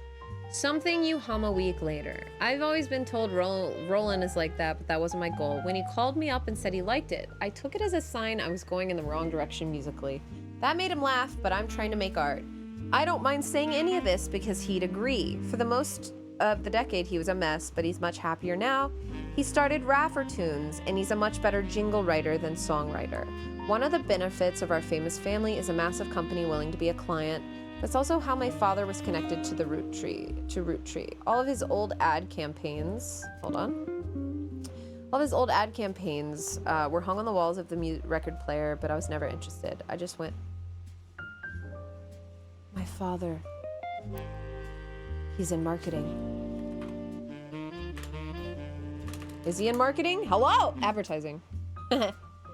Advertising. All of his old ad campaigns were hung on the walls of the record player, but I was never interested. I just went straight for music. I guess Clark was paying more attention. Raffer Tunes.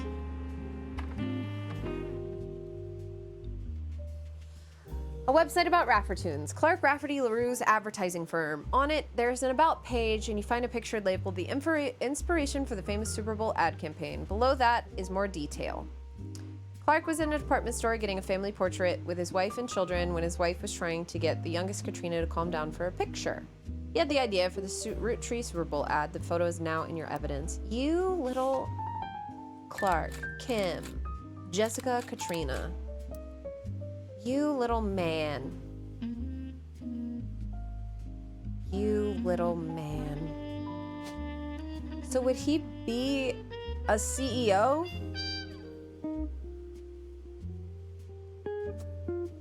I don't know. But we have Kim. We have not Jessica. We have Jessica.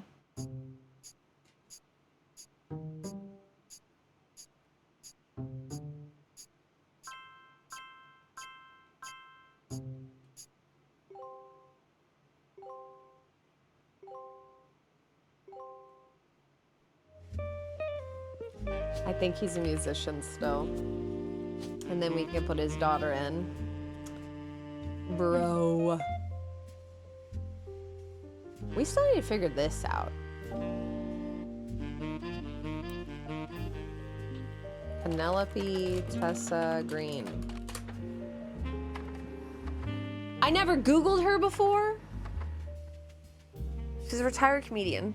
There's a result for the Laugh Lounge, a club in Reno that claims Penelope got her stand-up and first did her famously raunchy breast milk cheese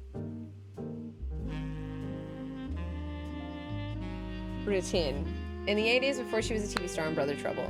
Site claims she retired for the birth of her first child, but still makes yearly appearances for fundraisers, doing more family-friendly material. You find a picture labeled Joke-a-Lantern, as well as a different picture labeled Jack watching one of his mother's charity sets. Joke-a-Lantern 1997, Jack 1984. Right. Joke-a-Lantern. Jack. He's older than that baby, so Jack is the older kid. This is 3 years before the other photo, so... Baby child. Jack is the older kid. Okay. Got him in there. He's just a child. He has no occupation. And then Tessa Green is this one. And then we have baby or child. Who's to say? Bro, we've almost got it all done. We're just missing 3 wives' names.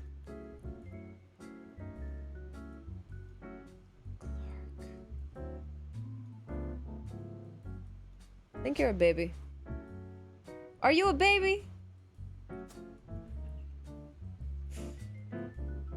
Who are you, Clark?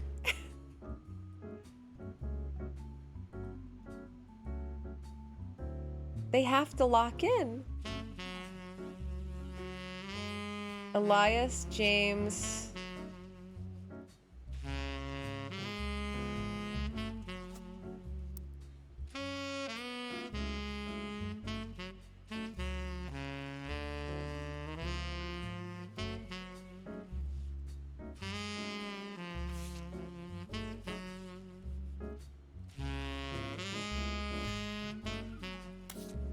Cherry tree. Sun. We never got anything from this. Did we even listen to this? There blazed a spark of light that ever brightly shone. Okay. From her starting days, imparting wisdom to conquer life unknown. Though someday she'd depart in part, I'd never be alone. In my heart, I'll always be the son of... Why'd you stop? He's the singer-songwriter. He wrote the song Sun.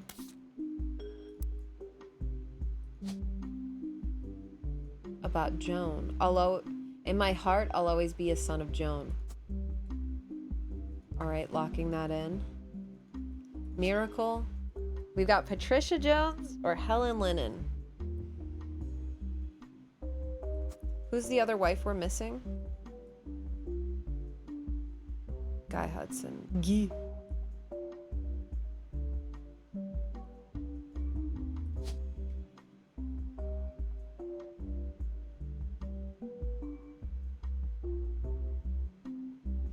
I'm gonna say Patricia here, Helen here, just because Helen sounds like an older name. Okay, and now we just need to figure out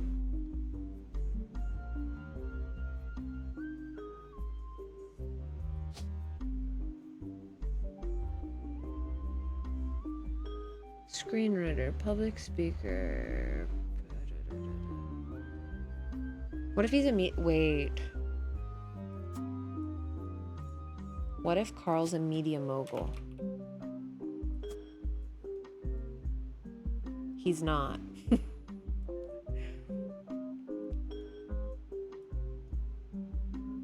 Katrina, what's going on with you?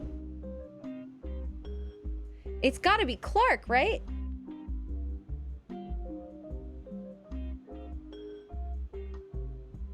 Clark, who are you, dude? Firefighter, farmer, director, dancer, comedian, CEO, advertising, baby. It's how you act.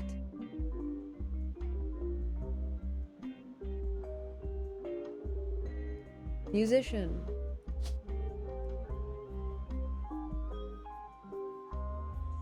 I'm just gonna keep you a CEO. I don't frickin' know. President Baby Man. Maybe this is Baby. Let's make sure we have that right. Like, Jack is the older child. 1994. 1997. With a baby. With a little guy. Okay. Maybe we need to look up more about Raffertoons. Periodicals. Boulder County Times. Raffertoons? Nothing. What about on Business Watch? Frick! Give me Raffertoons again. I'm gonna kill this man. I'm gonna kill him. I'm gonna kill him. I'm gonna kill him.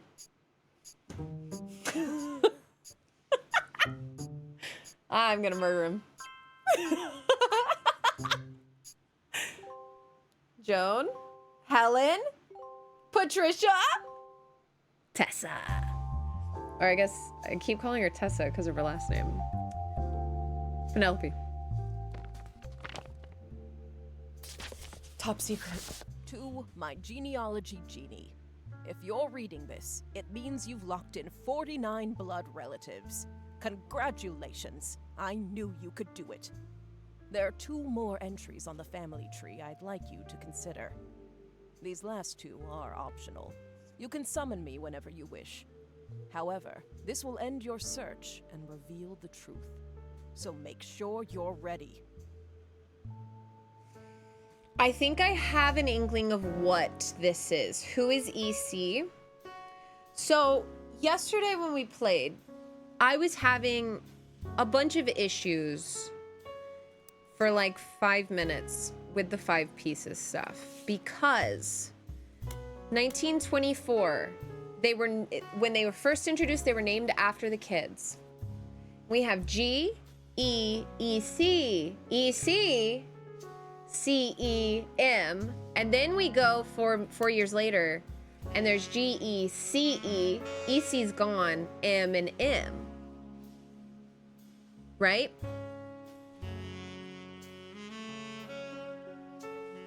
So I think what happened, there was another kid and they've hidden that from everyone. And if we're going by names, I would say that EC is Edward Clancy.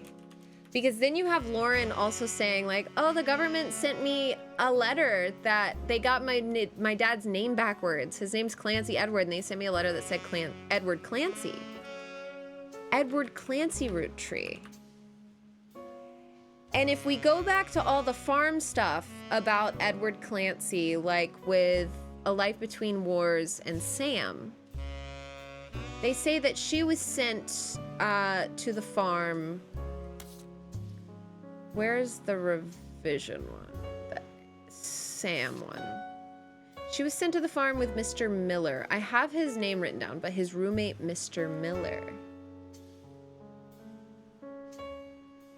So, we have that, and we need to figure out his first name. And I think that was mentioned in this one where it says she works on the farm. EC and John. So I think his name is John Miller. So I'm going to say his spouse. I think he was written out of the family because Edward Clancy was gay. And to cover up,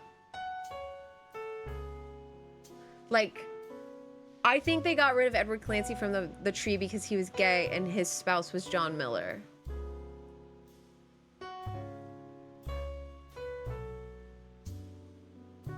And to get rid of an illegitimate baby, they sent Samantha off to be raised by Edward Clancy.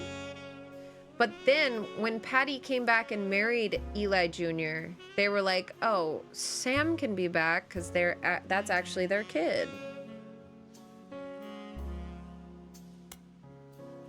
I'm going to confirm this.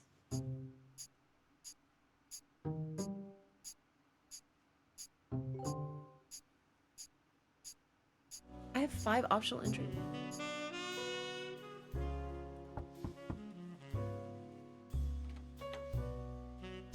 So, you thought EC was Edward Clancy Roottrees, and his partner was John Miller? I think we got it right because she actually said that in her voice.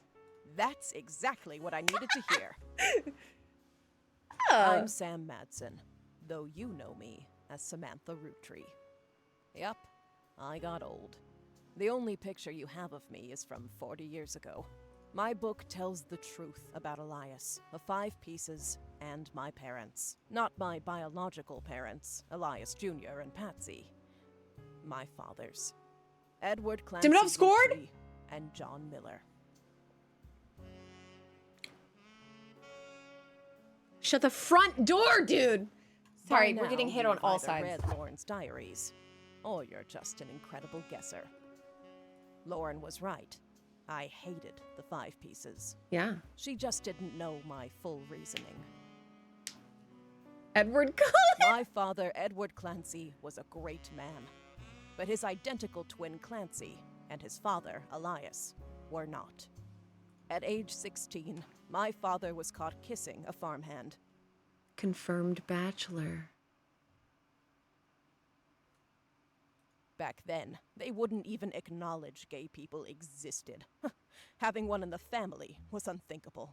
Except now you still have one in the family because Caroline Madsen was a lesbian. The same year, I was born. A bastard granddaughter. 2 stains on Elias's perfect family. He decided to fix both. They tried to erase Edward Clancy. Yeah! They even removed his 5 pieces flavor. His name was deemed a dirty word. He became EC. We were sent to the farm, and the 5 pieces did their best to keep the next generation away, to isolate me from family. We're so good. But Elias couldn't erase us from existence. Laura never realized I was the little girl from her diary. Who could blame me for being so confused that day? Her father was an exact copy of mine, except without the beard. And while the 5 pieces celebrated a new factory, farmhands did the real work. Damn. It's a fluke there's a picture of my father at all. But there he is in the background. The 6th 5-piece. Patsy returned, and things got complicated for Elias. She fought for my freedom, from a life she deemed unworthy. Oh, damn. Didn't even find that steamy correspondence. Elias relented, so long as I never learned the truth or receive inheritance. They knew I'd help my father. At Elias's will reading, I learned part of the truth. The rest I learned at home. I began to hate the 5 pieces. Okay. My father made me stay silent. He was worried history would repeat, and that his grandchildren would become outcasts. His fears weren't unfounded. As you know, my son Ernie died a few years ago. He had trained to take over as president. But due to family politics, or perhaps hubris, it went to Guy. Guy Hudson in A Business Watch. Guy's in a business world. Roottrie. There are He rumors that Ernie nearly had ruined the company. been passed up for unspecific reasons. I didn't even look up Ernie Madsen in Business Watch. When Ernie took over, he saved the operation. Over 13 years, he made the family billions. Damn. Ernie earned about $36. Yep. They got by on Debbie's salary, but when he fell ill, he couldn't pay his medical bills. His death was my tipping point. Originally, my book was meant to expose Elias's hypocrisy. Until I started to look into the other dirty laundry. Robbie Roottrie article. Television screenwriter Robbie Roottrie was allegedly quietly tried and convicted under the name Robert Roottrie in a French court of law. It seems he allegedly embezzled from his company RR Productions to fuel a gambling habit. Ron tried to have Robbie removed from the trust, but couldn't. Robbie was a blood relative, even out of wedlock. Ooh! So that means she's a blood That relative out of sounded wedlock. The Clancy Trust that Elias established was designed to secure his family's future. His entire family's future. He couldn't write exceptions in without the whole thing falling apart. My book can definitively prove that Elias was not the paragon of virtue he's heralded as. Dang. And that my daughter and granddaughters are just as much family, at least in the eyes of the Trust, as anyone else. The Clancy Trust will secure their future. They can decide what to do with their shares. But I'm old, and I'm not in it for the money. The truth has been eating away at me for years, but now I can set the record straight. As someone who enjoys searching for the truth, you might understand the power it has. Whitewashing the past to protect the status quo can lead to repercussions in the present Exactly! and future. So thank you. You knocked it out of the park. With your expert work, the truth will come to light. And when it does, my share of the Clancy Trust is yours. Like I said at the beginning, set for life. She's incredible. Looking at the family tree on your wall, now with my father's, everything finally feels complete. Unless a whole lot more Roottrees somehow appear from thin air. This is the last time I'll come knocking. Thanks again, and so long. Oh, hell yeah! We're rolling on down to the sea. It received mixed reviews. Life went on and a new president took over. Cool. Roottrie family faded from the news cycle.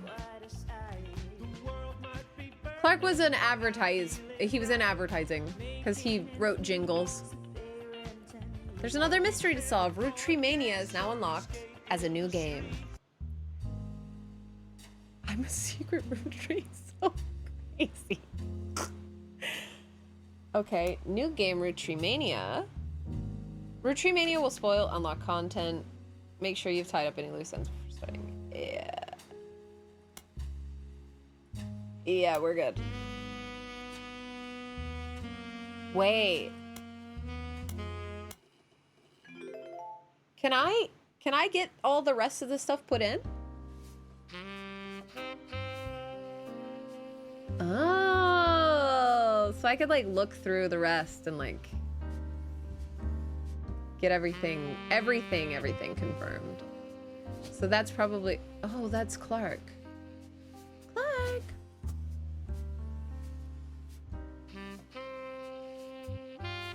We don't have Jim. We don't have anything else really to put in. And that's okay. I'm okay not getting a 100% here. Let's start RIPmika.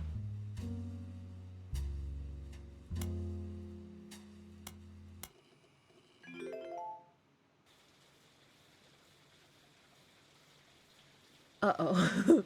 Oh! Oh! Oh no. Hi, I'm Clark.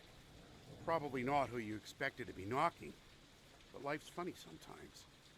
I know this man did not just Boo! Boo!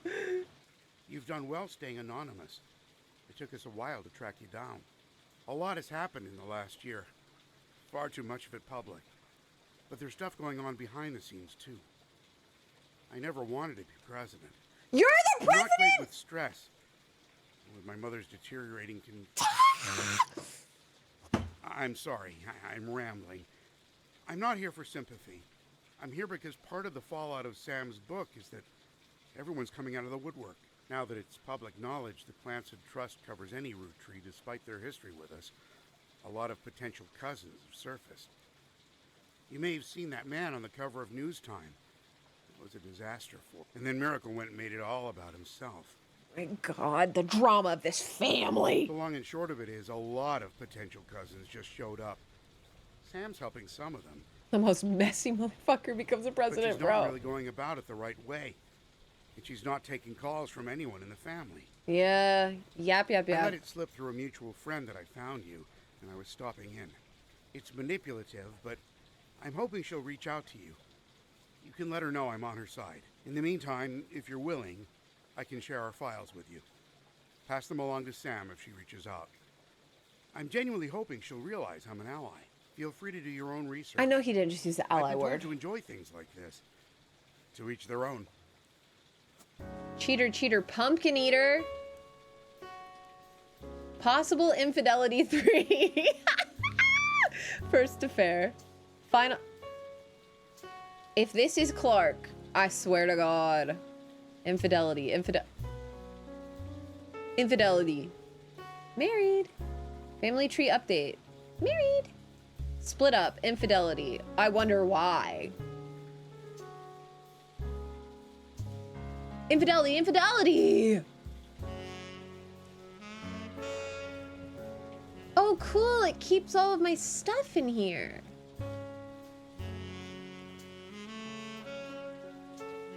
It kept it all. Oh no, this is new stuff because now Chris Rafferty's got a new picture.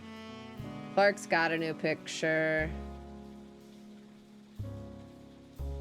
Zach's got a new picture. Cool though. Okay. Let's crack our knuckles and get in here.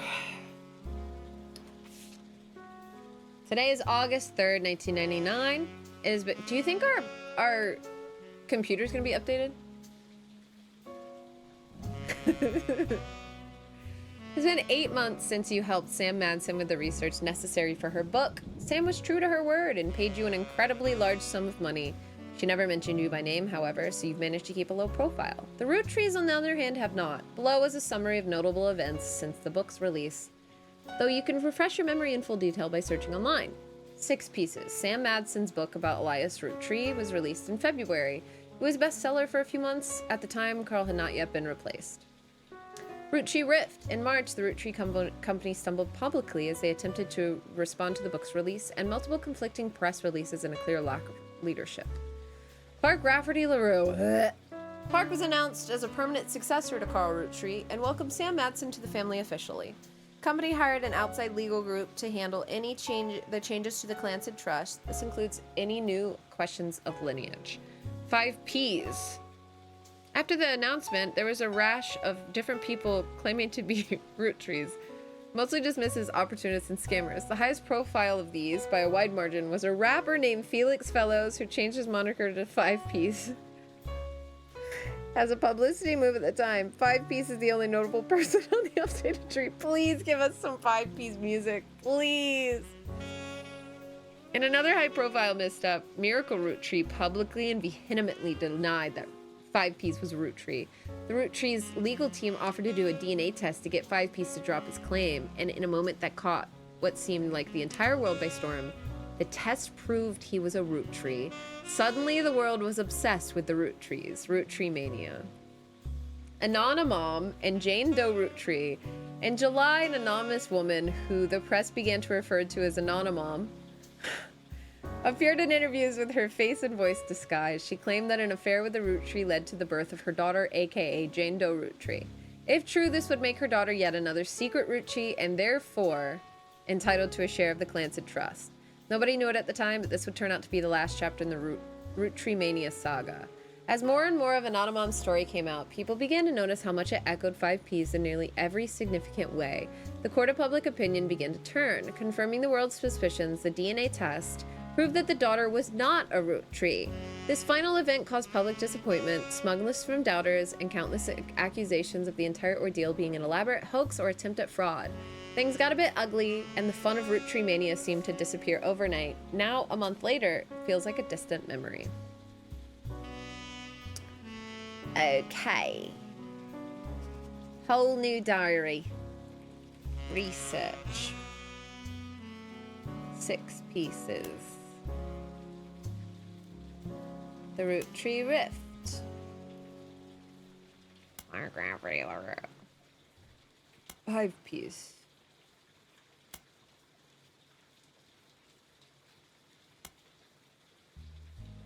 Look them up. Okie dokie. Previously on the Roottrees. We just played this, so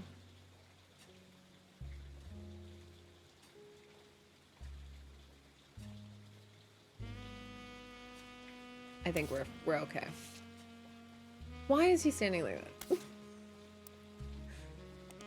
that? Start our connection to the internet.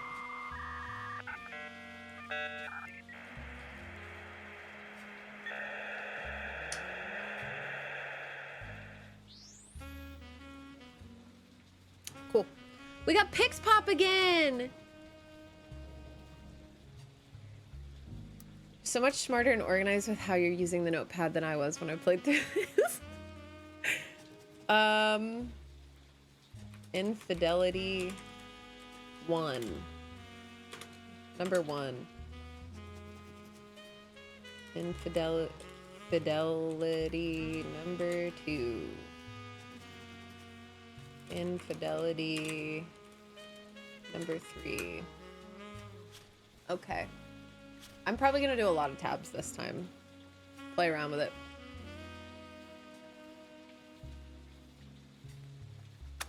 All right, let's 6 pieces, Sam Madson.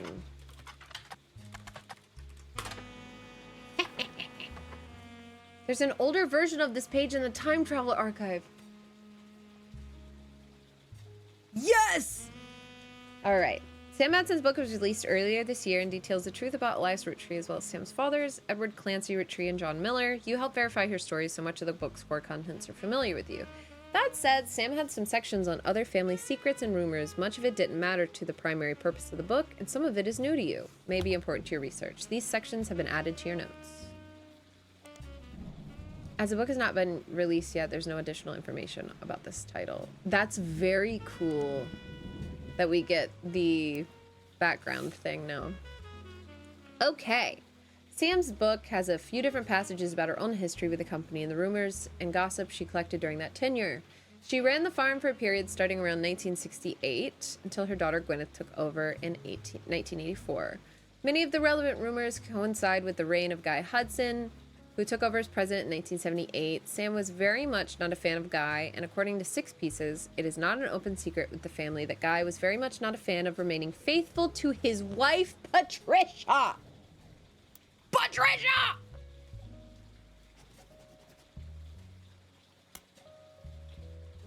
Roottrees. I don't know why I'm spelling it different now. Guy Hudson. Unfaithful. Patricia, leave him. Why are the Patties always getting it?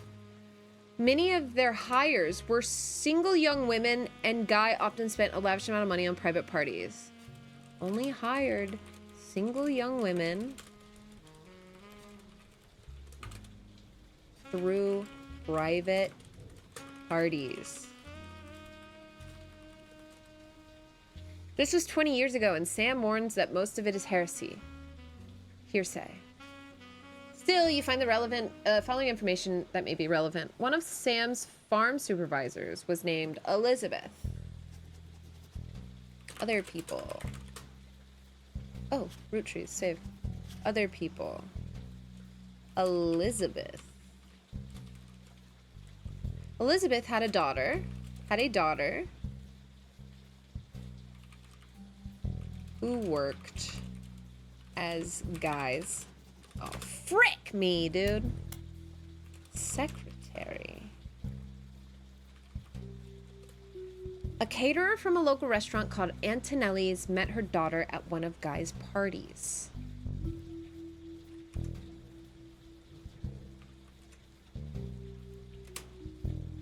Antonelli's.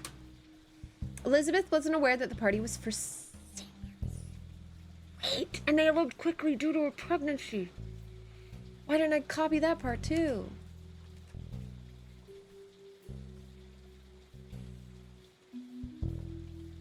Elizabeth, what? Guy's main positive contribution to the company involved expanding to markets previously untapped. However, when he went on trips overseas, they were often for weeks at a time, and Guy was known for spending more time and money on unofficial business. It was said that he bribed at least one politician to open a factory in Brazil. Guy! Bribed a Brazilian politician to open a factory overseas. Oh my God. There's also a section where Sam speculates that Elias may have also cheated on Gwyneth.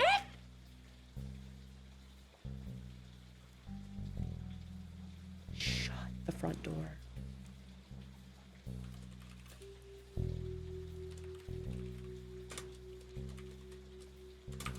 Cheated on Gwyneth?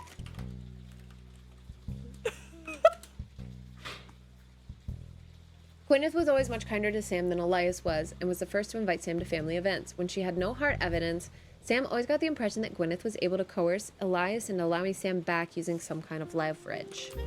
Gwyneth coerced Elias to do things with leverage. Instead of it being a natural course of events, she mentioned that Elias and Gwyneth were known to loudly argue, sometimes about another woman. Sam also says her son Ernie once asked her, "Who's Beth?" Ernie once asked Sam, "Who's Beth?"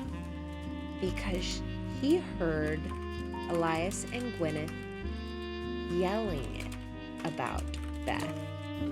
As far as Sam knows, Elias once had a secretary named Elizabeth. Elias once had a secretary. Secretary. Oh, it's like a secret. Named Elizabeth. Different from Guy's secretary, Elizabeth. Oh my god, the drama! The absolute drama.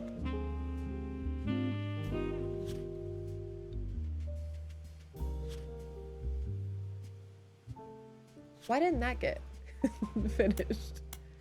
Guy's secretary named Elizabeth. Wait. Elizabeth had a daughter. Oh!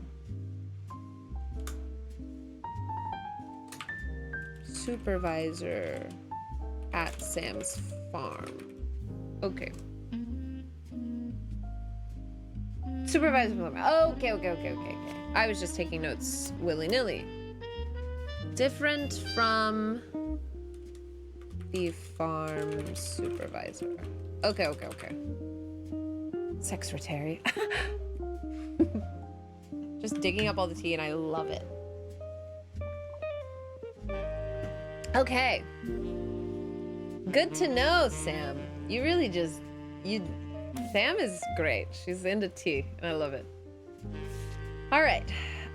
Let's go back to our nifty little computer. Sorry, not public library, Spider Sense. 6 pieces.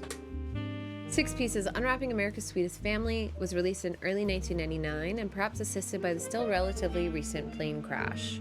Shot to the top of the charts. Reviews were mixed and its time on the bestsellers list was limited to only 2 months.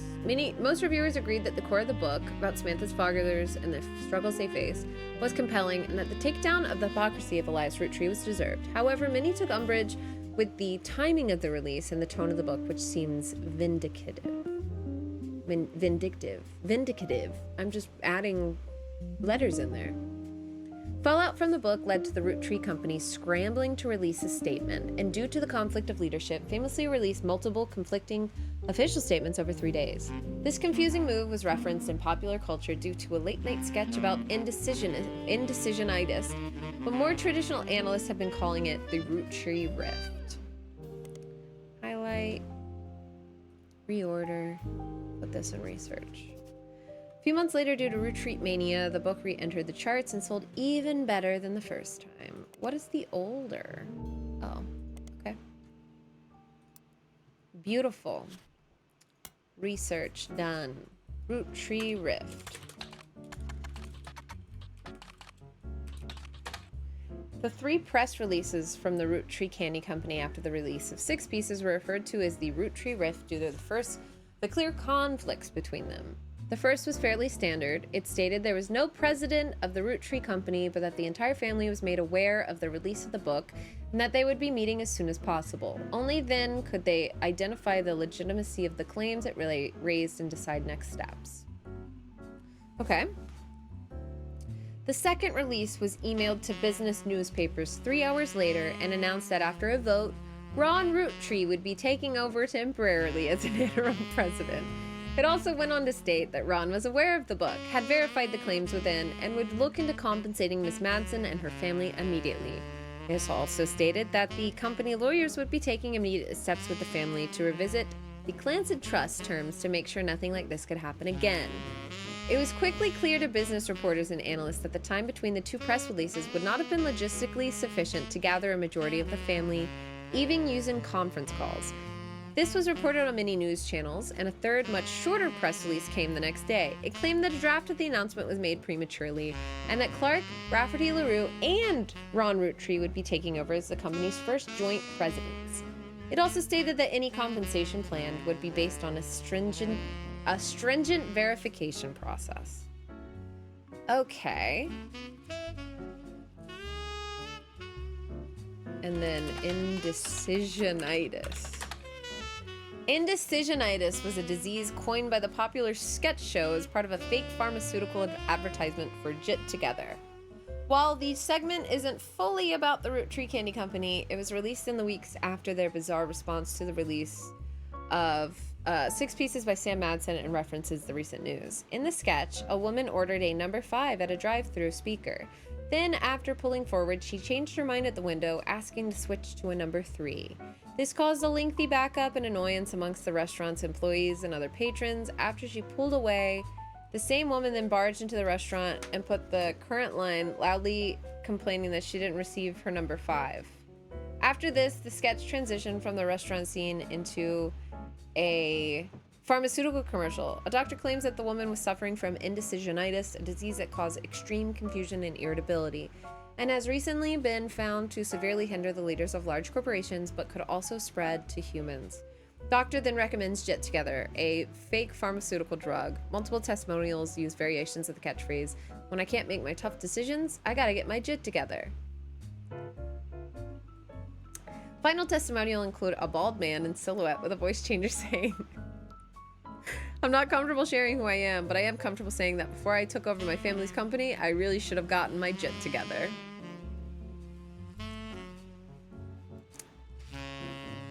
Okay. Cool. Yeah, it's just constant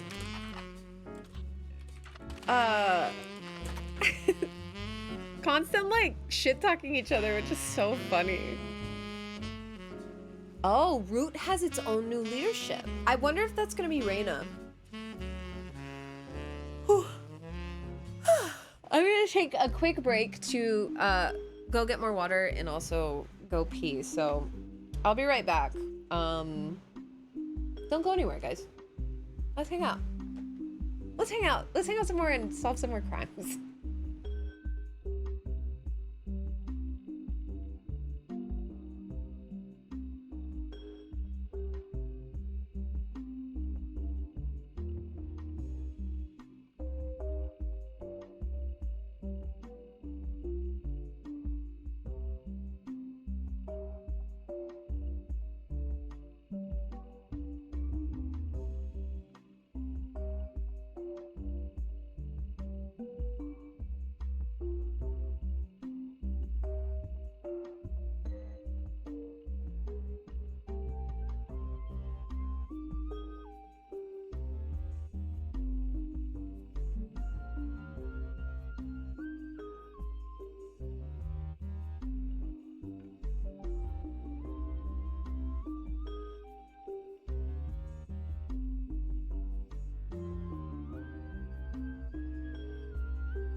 BK do crime. I grabbed some food while I was gone too. Yes. Was Is Ashley happy to be your FaceTime call? Oh, absolutely. Oh, absolutely. What you grab? Some white bean chili. So it's gonna be we're gonna be reading and then eating. Okay. How was the reading? I'm sure you guys all read Clark's whole bio.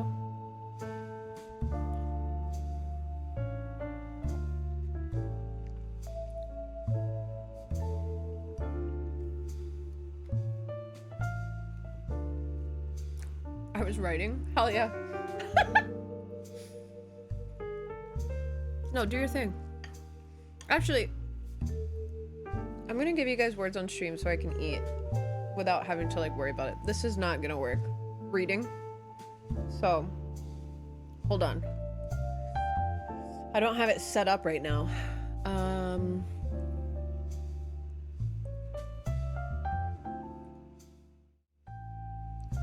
We're not actually saying goodbye. Hold, hold, hold. We haven't played words on stream in so long.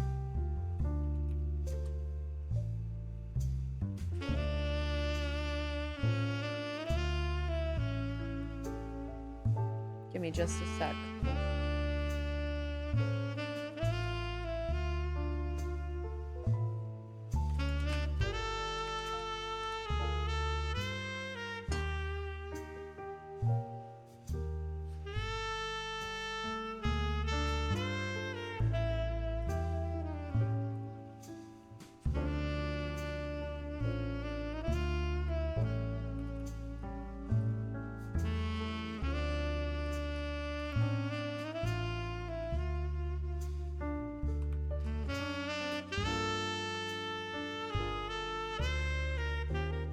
There she is. All right, ready? Our level record's 35. I didn't know that.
Listen, I'm not gonna say that that wasn't like perfect timing, but I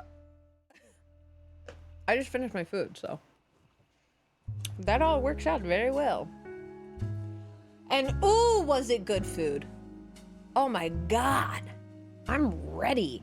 I've been refreshed. I'm also pulling up the Blackhawks Canadiens game on my other monitor to mute and watch, because if we win this, there's a chance we're clinched for the playoffs. So, hey, shh, you're not allowed to be. What just happened? Heineman's going in the box? Hey! Hey, what's going on?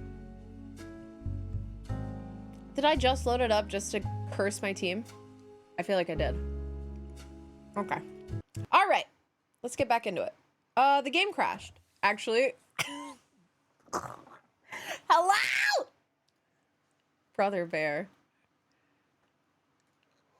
My game literally crashed. That's fun.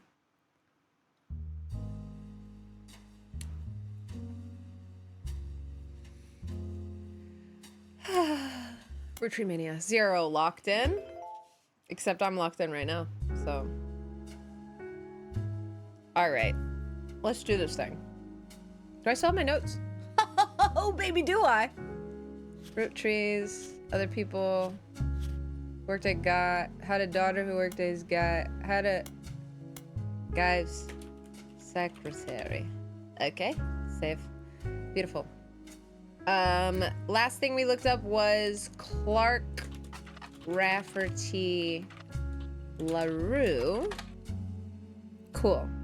Clark Lafferty LaRue is the new president of the Roottrees Corporation. This does not include Root, which appears to have its own new leadership.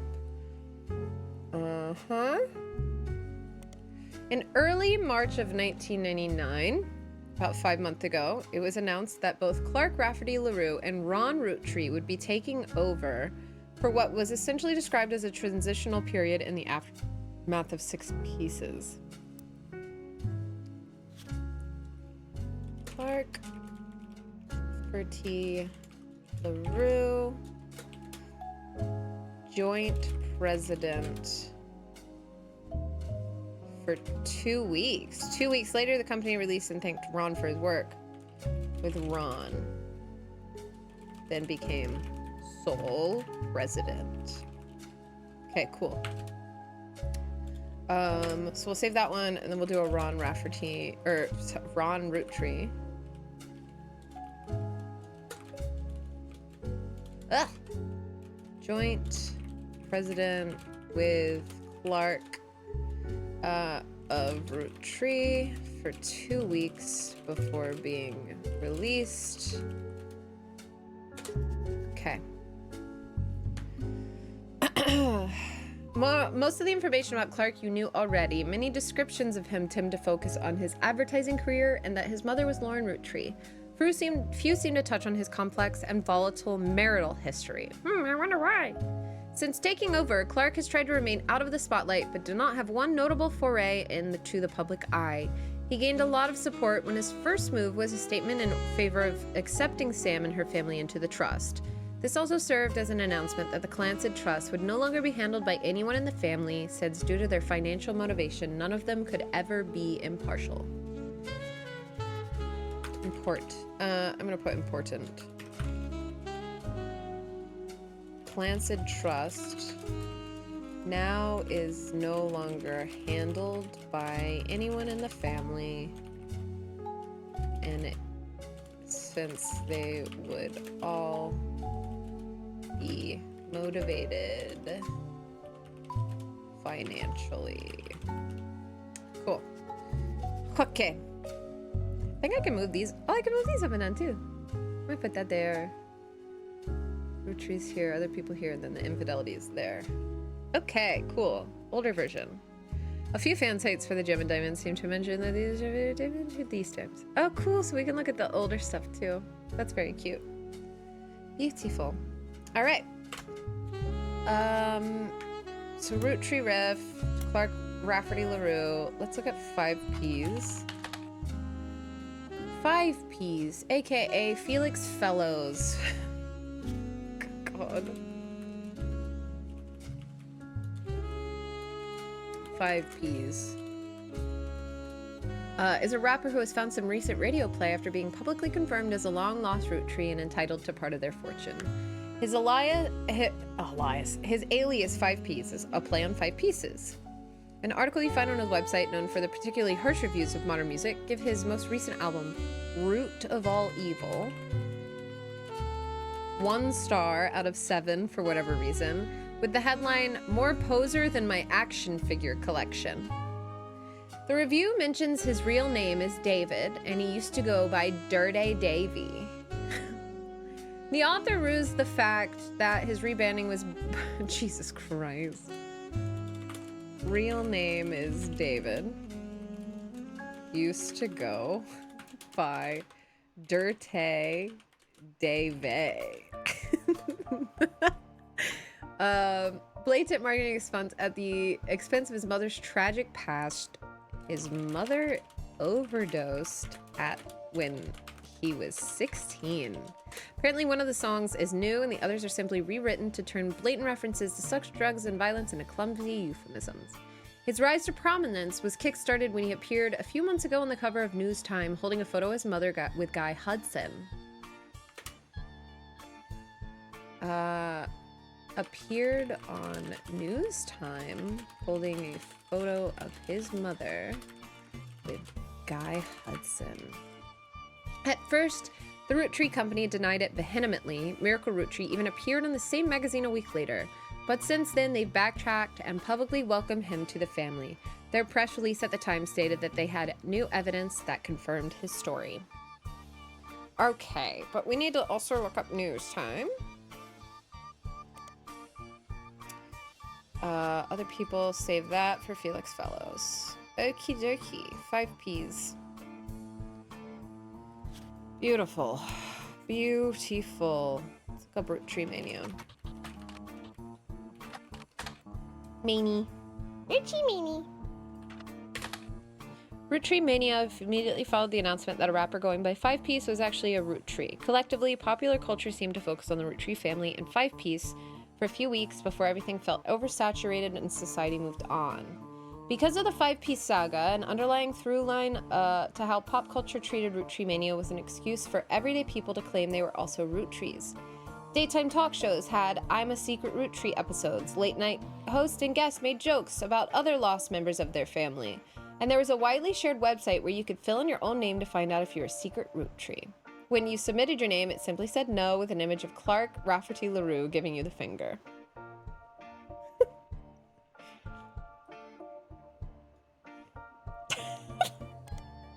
Rootree Mania lasted only a few weeks, just long enough for the 6 pieces to re-enter the charts, and to trigger new printings of other Rootree-related media. This included Lauren's diaries, VHS releases of Gwen's old movies, as well as countless other unauthorized biographies, which mostly seemed to attempt to capitalize on the Rootree sisters, Carl and Brenda.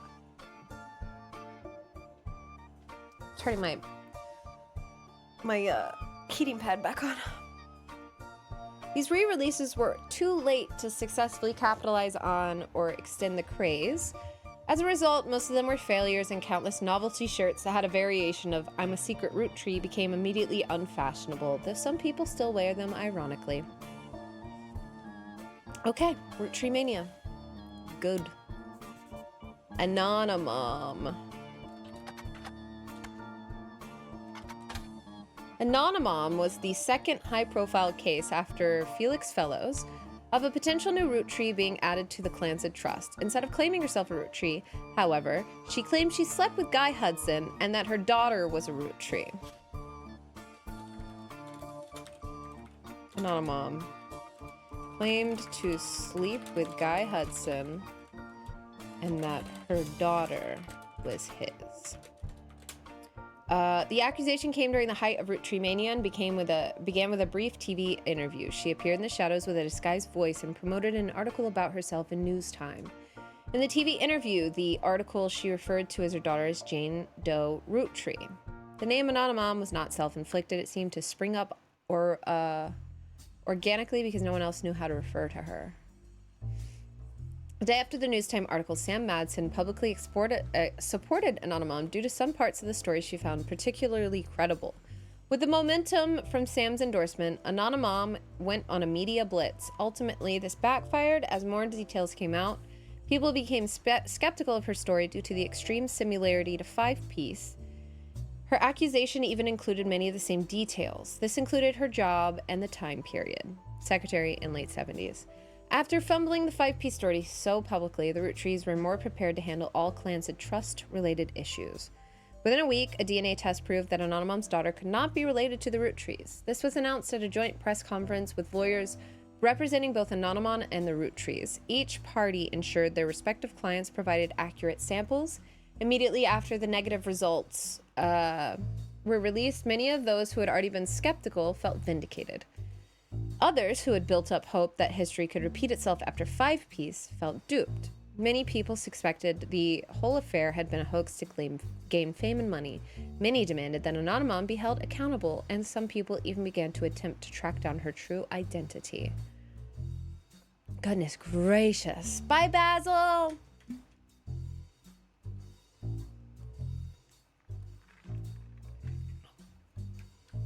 Who didn't sleep with Guy Hudson? Exactly.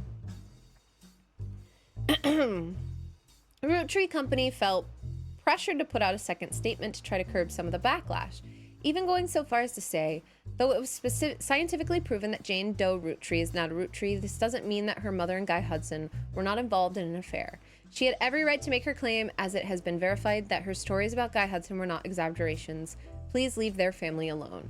Many people claim this high-profile, anticlimactic, and public backlash was the beginning of the end for Roottrees mania, since much of the fun was the shared fascination about secret Roottrees. Others think that, like any fad, it just ran its course naturally. Regardless, this was the final notable event related to the release of Six Pieces, and things soon went back to normal.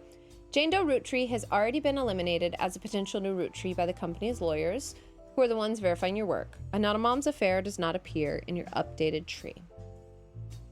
So she doesn't even go here. Indecisionitis. Okay, let's look up news time so we can start looking at root news time. Major news periodical that releases a new issue every week. The rapper Five Trees appeared on the cover. Okay, cool. Root. The Root website has a small memorial section to the deceased members of the family, but it contains no new information. The recent catalog had an entirely black cover with no text on it. On the leadership page, you learn that Root is currently managed by a designer who is apparently Brenda White's second in command. You don't recognize her name, and she seems unrelated to your search. There's also a scholarship page. On it, you find information about the Roottrees Sisters Fashion Scholarship. It was awarded to 3 underprivileged high school girls each year who wish to pursue a career in fashion.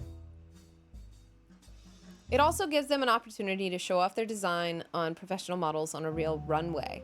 According to the site, the fund was created directly from shares that would have contributed to the inheritance of the Roottrees Sisters.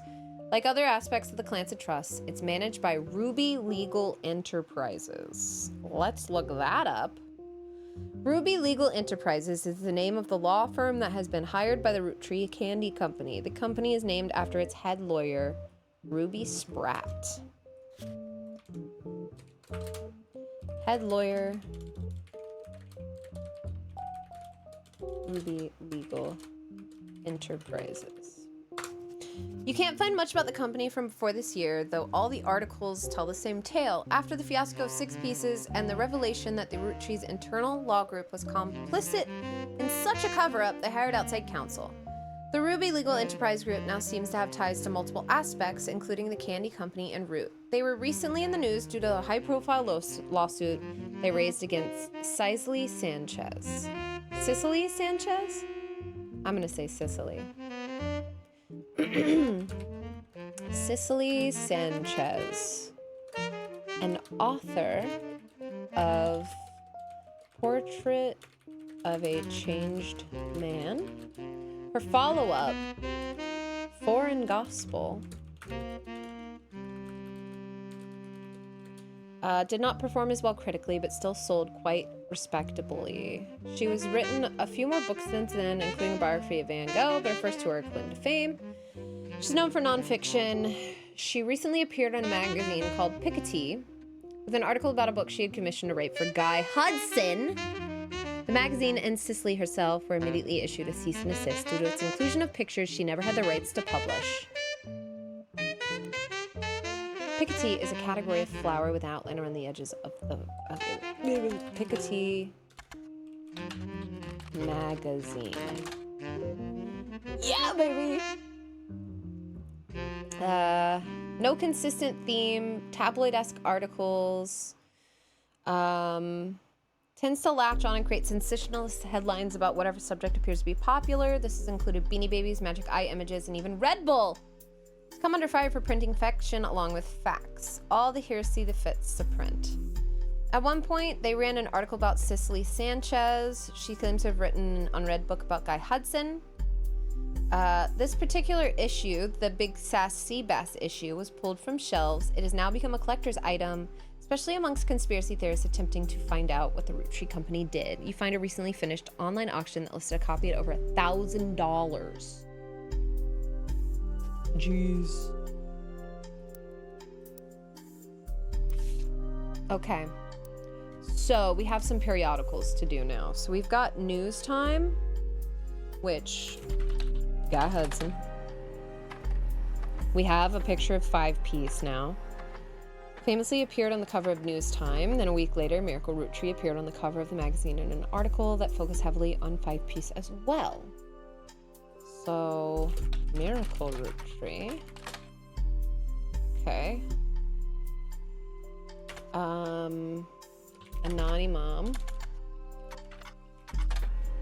Anonymous woman appeared on the cover holding a picture of her daughter Jane Doe Roottrie. The first mention of the phrase anonymom came the week after. What else has mentioned that, has mentioned this? Oh my god.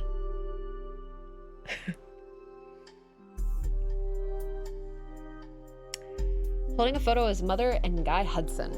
The article concerns his insistence that his father was Guy Hudson. The story was dramatic and sensational, and initially dismissed as fake.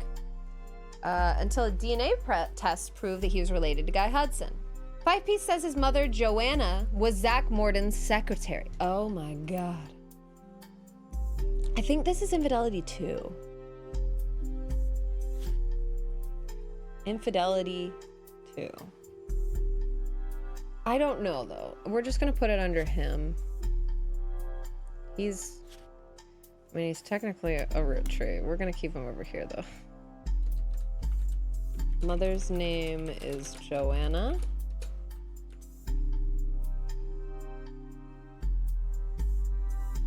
Joanna Fellows was originally Zach Morden's secretary and then became Guy Hudson's secretary for 1 or 2 weeks before she quit. His parents divorced when he was 4 after his father learned of the affair.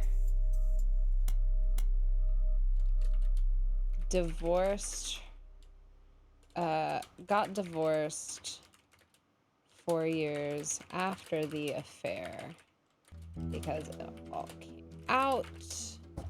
Felix's mom moved to Portland with 5-piece because she feared for their lives. He grew up with her until he was 16, but one day his mother neighbor came home from the movie rental store where she worked at the register. The next morning, she was found dead from an overdose in her car. She had stolen all the cash from her drawer and spent it on heroin. Damn, dude.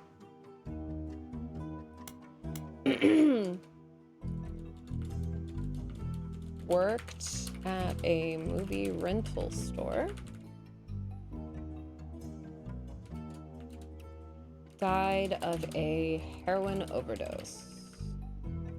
His Felix went through her belongings. The only thing he had to remember her by was a hairbrush she always used, some photos, and a stuffed animal from her childhood. Then he found it, a box hidden in the back of the closet. Inside were love letters and photos related to Guy Hudson, as well as a letter from his father containing threats. Guy's father threatened her.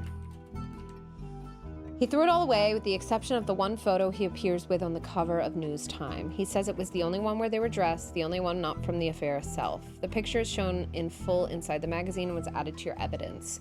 The magazine also includes some additional history about Five Piece's career. He was born to Riley and Joanna Fellows. Okay. Dad's name, oh. Married to Riley Fellows. But never rapped without a moniker. He tried to find success by opening for other artists and even by selling CDs. He's only recently started going as Five Piece to harness the power of his lineage. The writer did research into the truth of the claims and was able to confirm that Joanna did work as a secretary during the early to mid-70s. It also confirms that Felix went into foster care soon after. They were unable to track down his father. They also reached out to the Roottrees company, but at the moment, the company's blanket statement was, since the release of the new recent book, Roottrees has seen an overwhelming number of false ancestral claims. None have been factual, and nearly all have been unknowingly dishonest. We encourage individuals to reach out to us in an official capacity, as opposed to attempting to use our name in the media for publicity. Cool. So, Joanna Fellows, Riley Fellows. Five Pieces, non-bio father was married to Joanna Fellows. Okay. Beaut. Goodness gracious. I think they said we have this picture too. So this is Joanna, Roottrees family picnic. And then that's Guy Hudson. There he is with his gay tie! Let's go! Charlatans and thieves. Miracle Roottrees fires back. Crazy.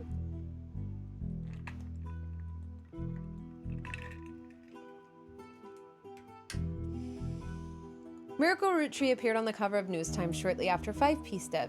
He vehemently denied that Five Piece was a Roottrees. This article was from before the DNA test proved it. He doesn't focus much on the details of Five Piece's accusations regarding his mother and Guy Hudson. Instead, he comes across as exhausted at the events that have been going on behind the scenes, as well as the character of those he feels are attacking his family. He starts with Six Pieces content. He says that although most of the book was based in fact, it left out anything that wouldn't fit the agenda. He points out that Sam's daughter still earns a generous salary for overseeing the farm division of Roottrees, and that Sam did the same before her. That Sam's family was not destitute, and that really it was only her son who chose to take on a job with no salary. He claims that though they didn't have to, the family helped pay for her son's medical bills after voting that it was the right thing to do. Miracle also says that the story about his father shunning Essie was one-sided, leaving out Edward Clancy's blame in the whole thing. Elias gave him a simple ultimatum: stop sinning or be disowned. Miracle says it was Essie's own choice, and that Elias allows him to earn food and shelter on the company's dime was a kindness, especially considering that he and John continued to live together. Miracle then pivots to the fallout from Six Pieces. He recounts a deluge of claims to the Clancy Trust that the family had been subjected to. He didn't cite any specifics, but says that every time someone comes forward, the family devolves to arguments.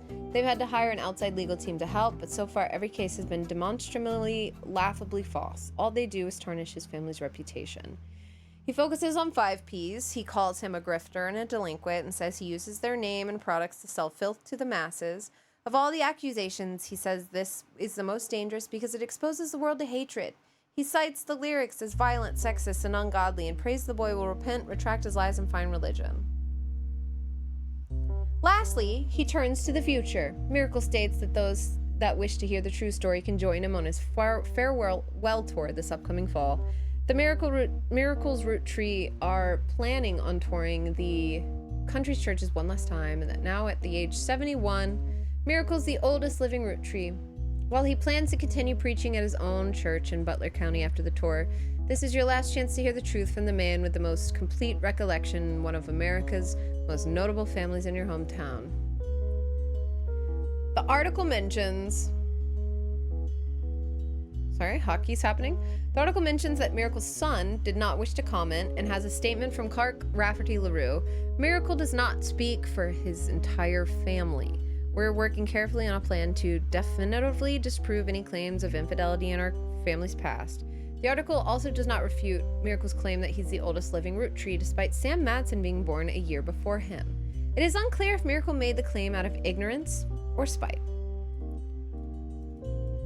I can't even get his face. Oh, I already got it. Anonymom. It was determined through a DNA test that Anonymom's daughter was not a Roottrees. This article, which did refer to her daughter as Jane Doe, did not coin the phrase Anonymom. Came before all that, right around the time of her first TV interview. An anonymous woman appeared on the cover of News Time shortly after Five Piece was confirmed to be a member. She holds a photo of her daughter. Unlike Five Piece, she wished to remain anonymous, and both photos were obscured. The anonymous woman claimed to have had an affair with Guy Hudson while she was working as his secretary. She and another woman were hired at the same time during a transition period, while many of the secretaries that had worked under Zach Morton were already gone. She says that she and the other woman were both underqualified, as neither had typewriter experience. According to other staff members interviewed, Guy had his own requirements for hiring women. Guy Hudson liked to throw lavish parties, and the longer he was president, the more excuses he found. The anonymous woman posits that these parties mostly seemed to be an excuse to have after parties at Guy's home, featuring more alcohol and other substances. She claimed she slept with him at one of these after parties.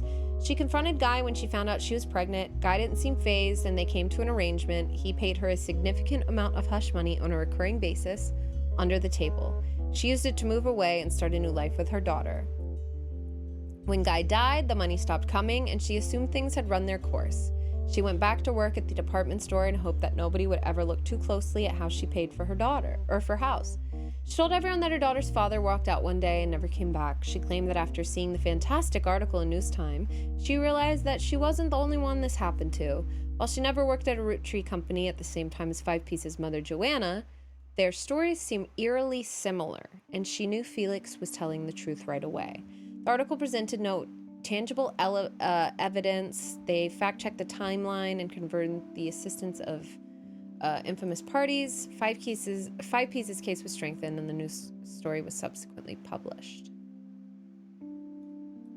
Interesting. Okay. Goodness gracious. So, there's this infidelity. Family Tree Update 1998. 1949, 1921.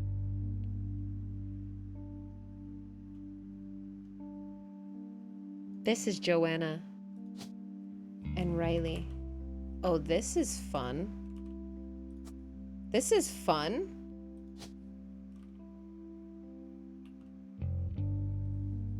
Joanna Fellows, secretary.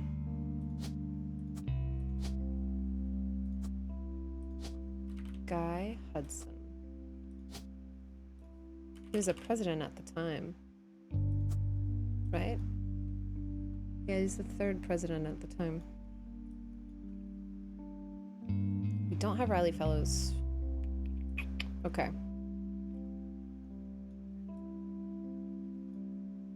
Wait, it's saying there's more than one kid. I don't like that.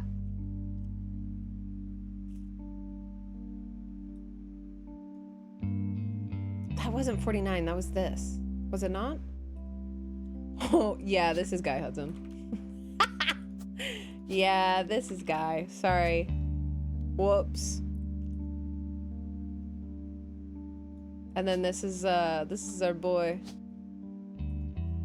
David Fellows. Here's Joanna. Freaking Guy, dude.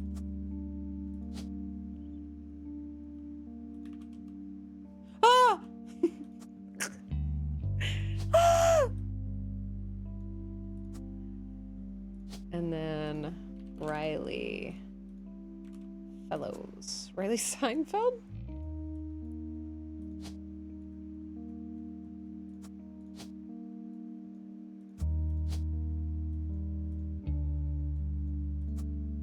Okay. Infidelity. Yeah. That's that. Is that the first affair?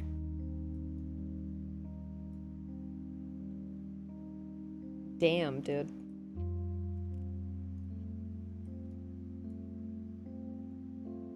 Oh, he's a musician.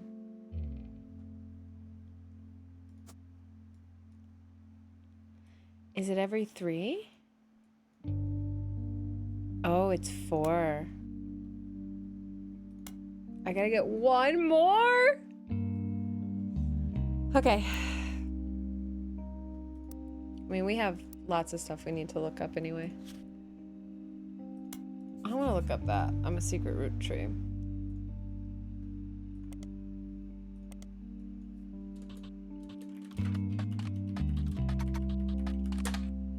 Dang it. I want the website.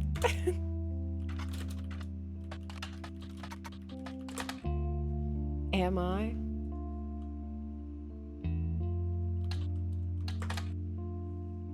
Dang.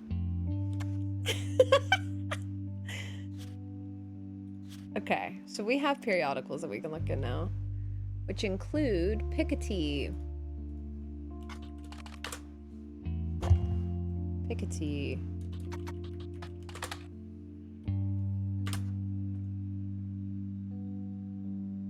Popular culture. So who would this be? Anonymon? Ah.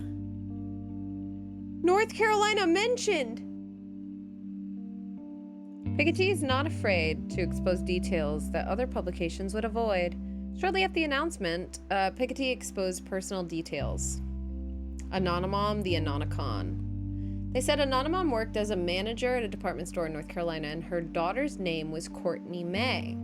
They also said that the woman that vouched for her famous cover story, that they didn't identify news time, perhaps to avoid being sued, is named Corinne S., and that she had filed for bankruptcy. The article spectates that Anonymon and Corinne were in on it together, and even speculate that they may have been lovers. Ooh. Me when I'm lovers. So we have these two. I still got that one. Where did Piketty come from?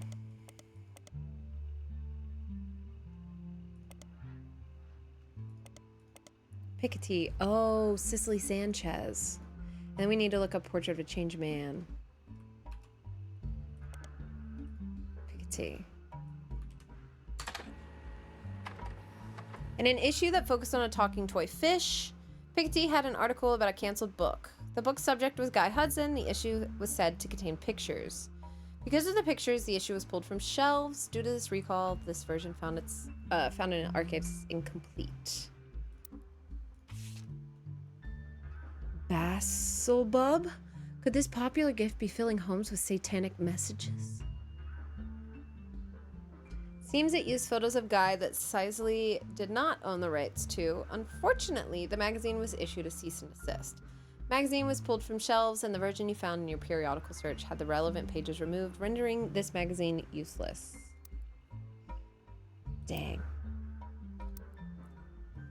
Unless you want to read about a potentially demonic toy fish. Basilbub. Big sass sea bass.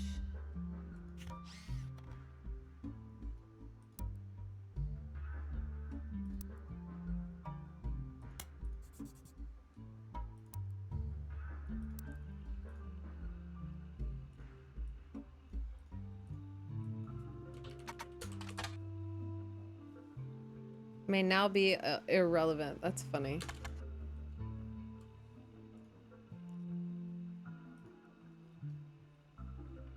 Demonic toy fish is tempting. Yeah, I could. Okay, we need to look up the Cicely. Where's she at? Portrait of a Changed Man.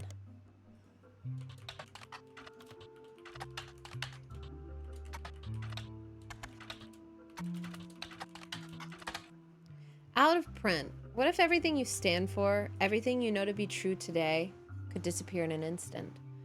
All of your politics, relationships gone in the blink of an eye. Would you still be you? Sisley Sanchez tells this powerful true story about a man who woke up after being saved from drowning in his backyard pool and became an entirely different person.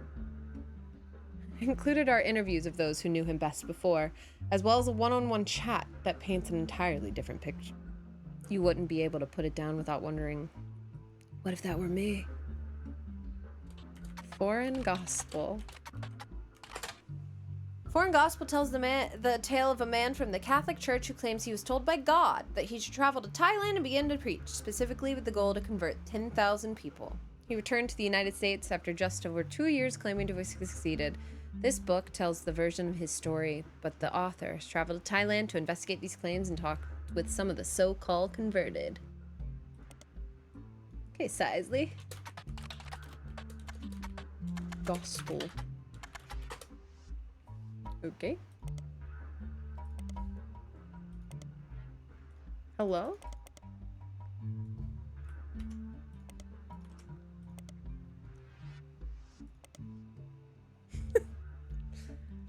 Cool.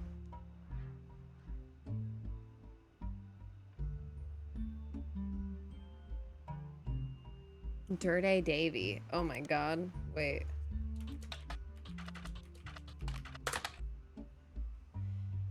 David Fellows. He used to sell records and perform in Dirt Poor. Dirty Devil. Dirt Poor. We've got to go to the periodicals.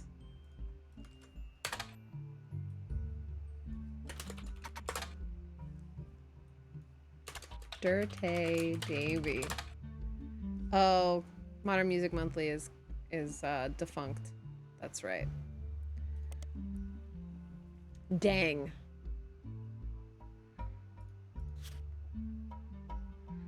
Cheated on Gwyneth. We have Ron.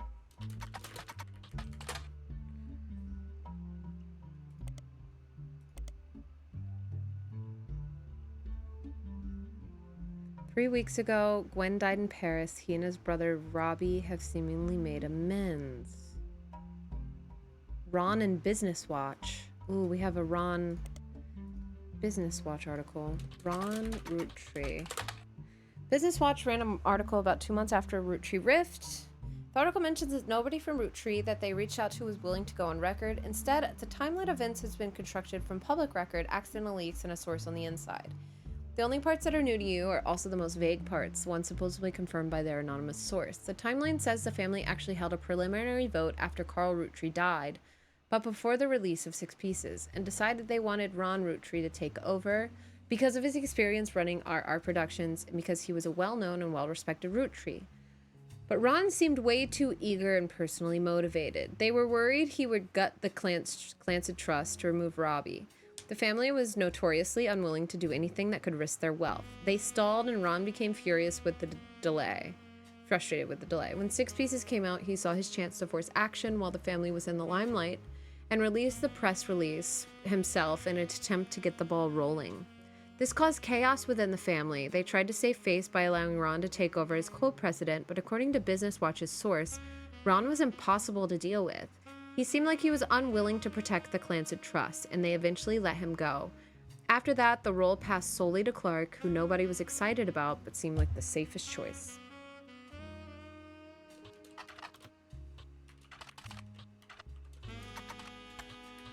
Rafferty LaRue.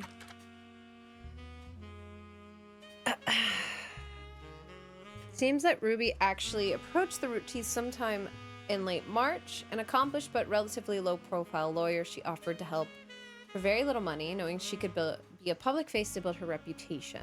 The family quickly jumped on this chance, as many family members often attempt to spend as little as possible to keep their shares as high as possible.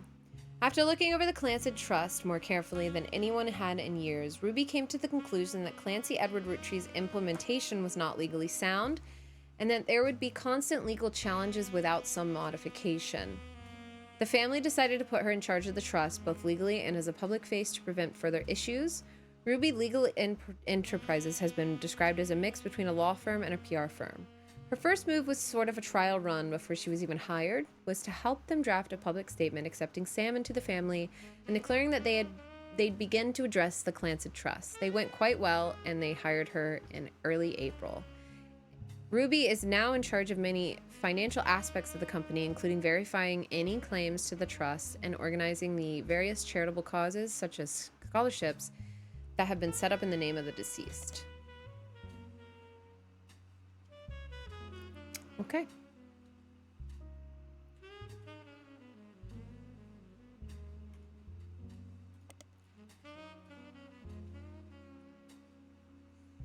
Interesting. Yeah, everyone feels the same about Clark.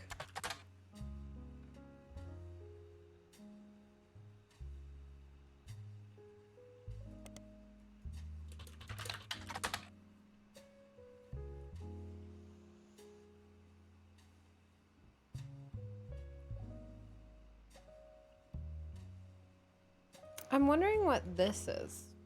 Family tree update.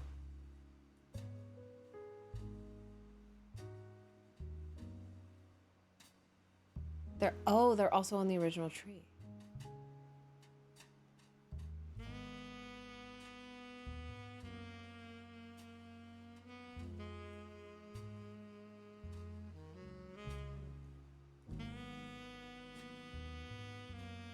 Huh. Huh. I don't know what else I'm supposed to be looking up right now. My brain also might be quitting because we've been doing this for 4 hours. And I'm just like, huh? Guess I could look up Joanna Fellows and Riley Fellows. Nothing. Nothing. Portland.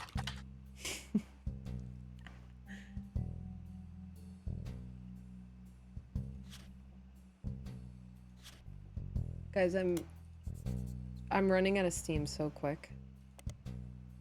Business watch. Piketty.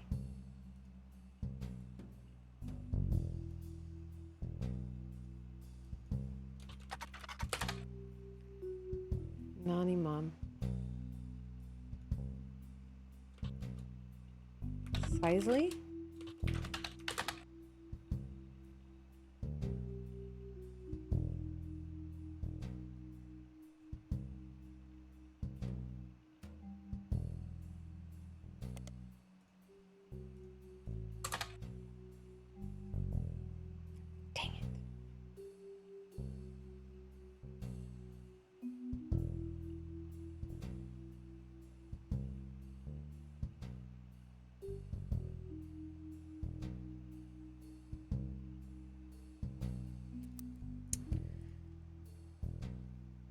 Unreleased book she had written about Guy Hudson. Man, I want those pictures.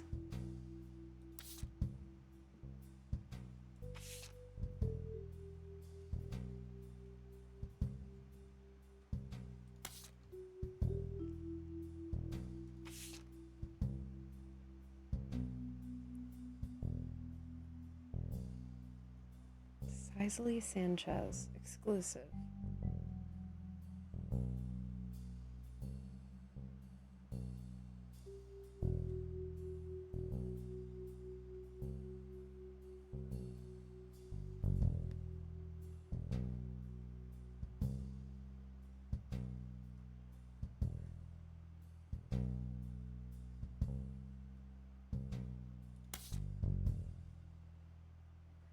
Reminders.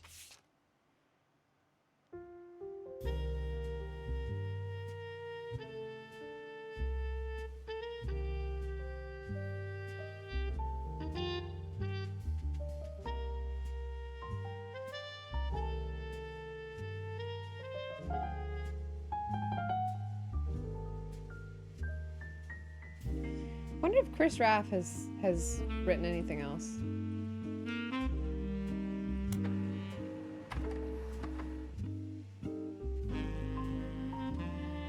Chris Rafferty's Prodigy site seemed to have been discovered by the masses. Gone are the art pictures of his cousins. Instead, it's a list of questions that people keep emailing him. The most relevant ones are the following. Are you the son of Clark Rafferty? Yes, but I didn't grow up with him. I remember him from when I was a little kid, but I moved away with my mom when I was very young. We left Pennsylvania and moved back home to Virginia. We lived there with Pete, my stepdad. My dad and I spoke a few times when I found his phone number on a check he sent us in the mail when I was 15. He was happy to hear from me. Now he calls me once a month to visit me in college. Tells me about things I don't remember and people like Guy Hudson and Ernie Madsen. My dad and I get along, but obviously we aren't very close. I used to know the Roottrees, but never the sisters. I was in the office sometimes when I was a kid, and I definitely met Guy Hudson before he died, but I don't remember. My memory's weird. It's hard to know what I actually remember and what I think I do because I have pictures. For example, I have a photo from when I was 5 and in the office with my guy and dad was there.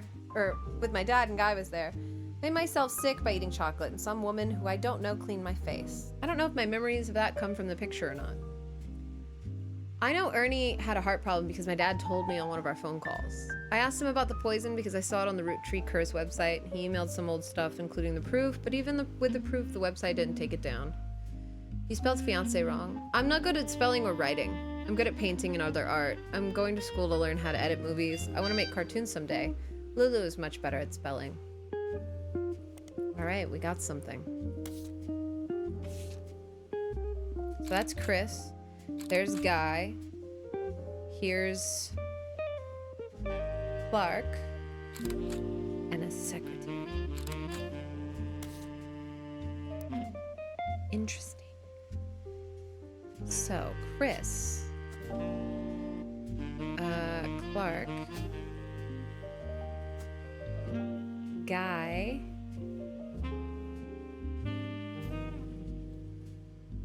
Where did he get that picture? Oh, I haven't verified him yet. Fuck. We've got Guy, and then we have the secretary. Did he just, like, bang all of his secretaries? Brother, chill. November Roottree was really difficult to place. Interesting, okay.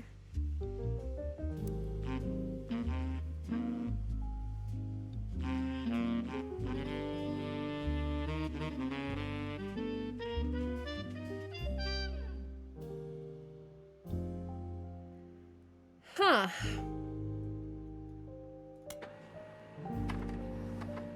Seems Brian Jones has been busy updating Stephanie Jones' campaign website. 2 new sections exist. The first is baby photo. There you see a picture of the new family together in the hospital. According to the site, our daughter is named after her grandmother, which ended up being very fitting considering she was born the night before Christmas. The second is what's next. There's not much substance about there right now, but it lists some small accomplishments and finishes with the recent rise in popularity and controversy surrounding my extended family. There's been some extra tension on me. Stay tuned for announcements in a couple months about how I plan to use this publicity to accomplish bigger and better things. So now we've got a little baby. Oh my gosh! And she's named after her grandmother.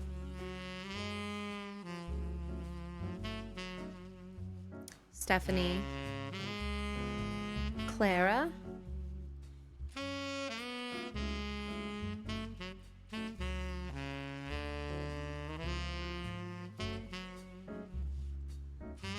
Clara?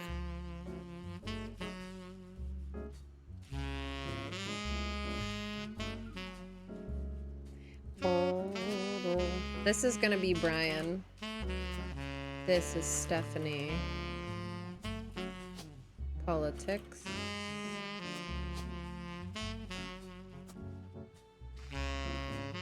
Maybe it's not. It would make sense though.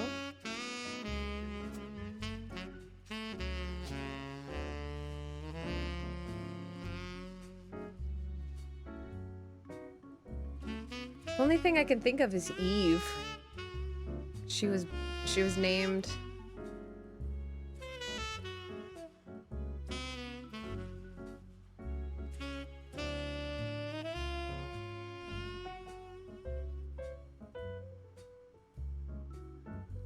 Ashley, Isla, Carol. Like Christmas Carol. Jones. Brother, I have no fucking clue. I'm assuming that this is the family tree update from 1998.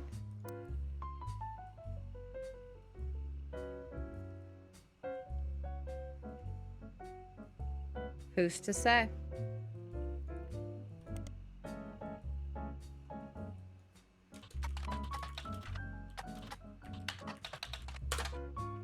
Nothing.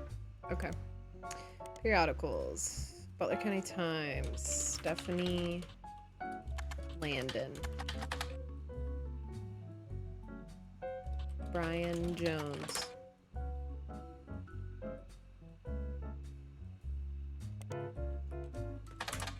Nothing. Damn.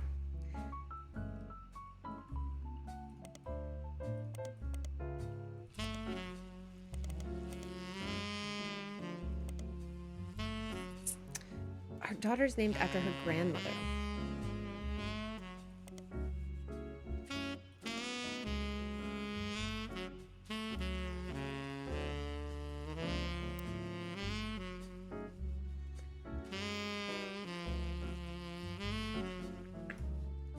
Clara.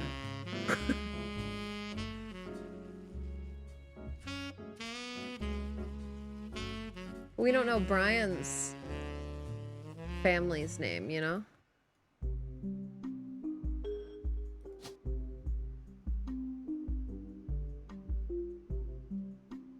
Christine.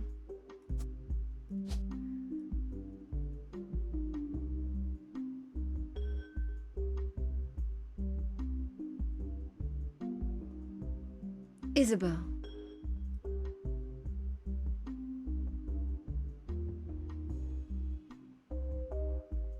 Cricket? I have an aunt Cricket.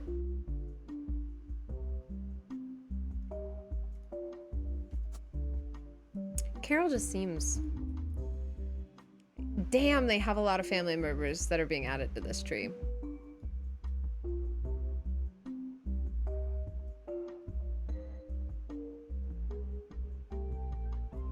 Is it new? Or additional? Okay. I'm wondering if I need one or two more or one more of these. Whew.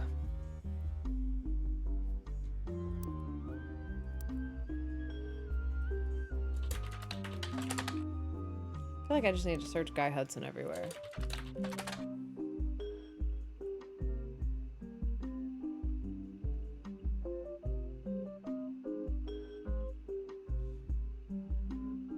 Oh, he was drunk.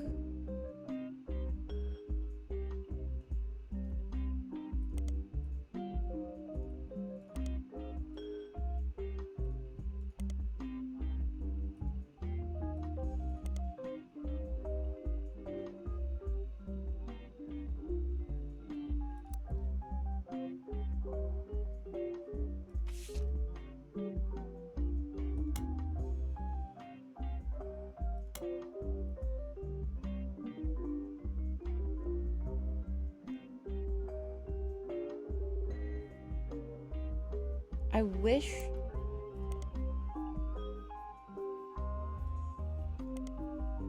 Damn. Damn.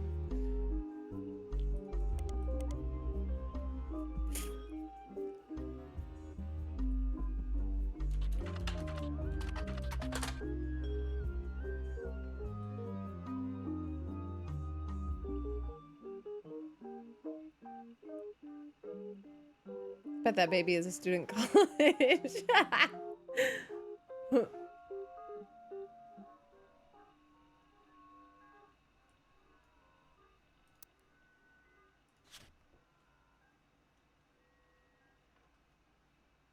Oh, Brazil. Rootree. Rootree Brazil is one of the companies created to manufacture and distribute Rootree candy. This developed as part of Rootree Everywhere. Unlike some of the other Rootree Everywhere results, Rootree Brazil seems to be a success. Alvalagos, near the municipality of São Bernardo do Campo, became the location chosen by Rootree Candy Company. Edson Soares.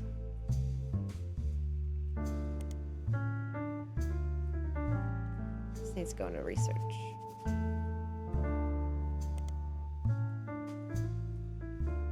I just need to go to my research tab. Factory was controversial as locals didn't want it there. They visited Brazil around Christmas and managed to break ground. It's been operating relatively smoothly except for 2 incidents. There was Incendio de Bordo. And the second was a strike in 1995. Rootree Brazil strike. Factory was originally built and run by a small company called Brazil. New Brazil Candy Corporation.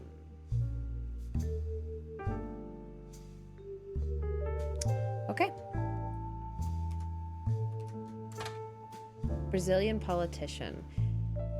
This is our politician guy.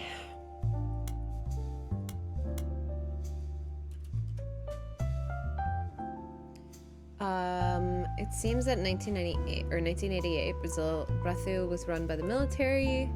Paper tells of a few politicians at the time, including Edson. He's a former mayor of Alvalagos. Before politics, he was a manager at an automotive manufacturing plant. He was put in charge of Alvalagos by the military government. As a mayor, he used his manufacturing background to establish new factories. This had 2 side effects. First, he became quite rich, and many locals were forcibly relocated. This did not make him popular, and what paper speculates was a move to counteract this unpopularity. Sonia, his wife, is discreetly put in charge of a television station called Telerede. He often used this connection to ensure supporters would appear on local television spouting his beliefs. He remained in office until 1988 when he was defeated in the first election after the military government was no longer in control. It's not known where he has gone, but the dissertation even speculates he fled to stay alive.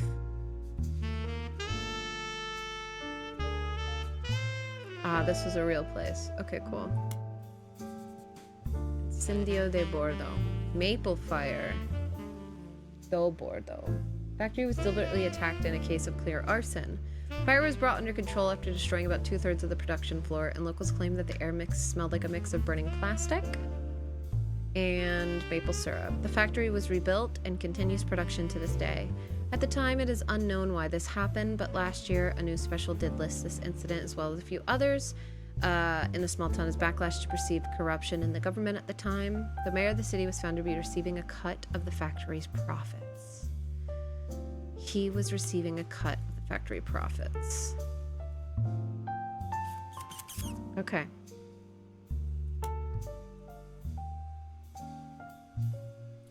I want to look this up now. Nothing? Nothing?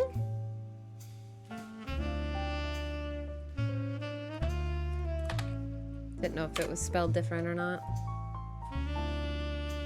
Rootree Brazil. It's just bringing that up. Okay. Telerede. Former television station. It came into being in 1870 after a vacuum. You don't have much to go on. Okay. What about Business Watch? Nothing. Telerede. Nothing.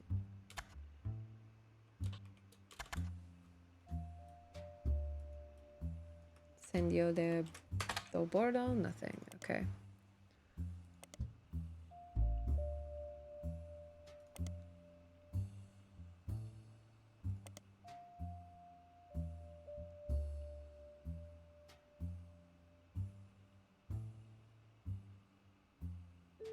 There was something else that came up. That was something I wanted to look into. And now I can't remember what it is.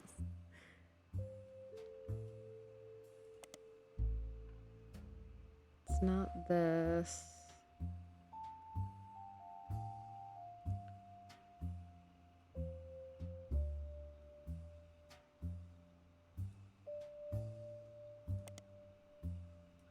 Lauren Roottrees.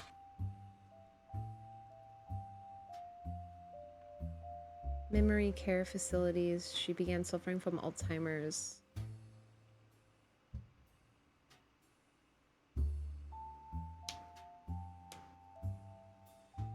Oh.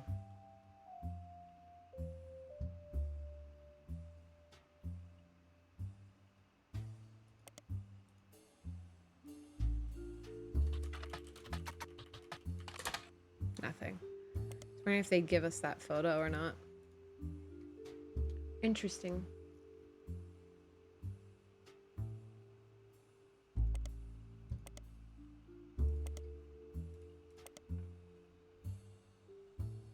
It was, there was something that I wanted to, that I was like, oh, I should look this up in a second, and then I never did. And it's something that's, I remember being in quotations.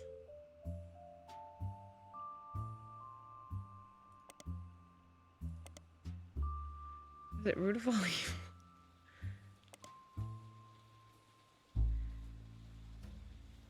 Re-recorded. Band it all together. Infamous celebrity lawyer Steve Whitlock. He's a lawyer with a history of publicity stunts. He became famous after suing a multinational sandwich company whose 12-inch subs were actually an average of 11 and a half. Stupid. Sissy. Ruby. Scholarship. Why is it raining?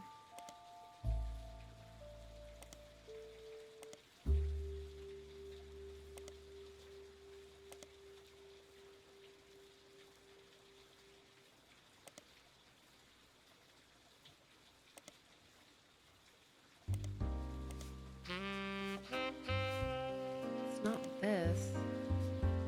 Goodness gracious.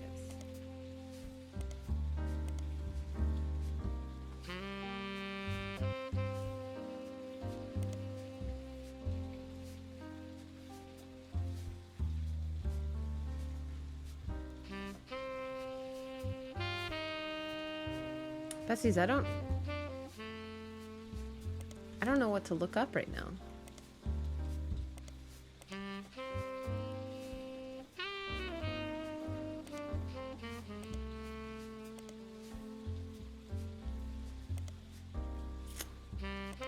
I got no clue.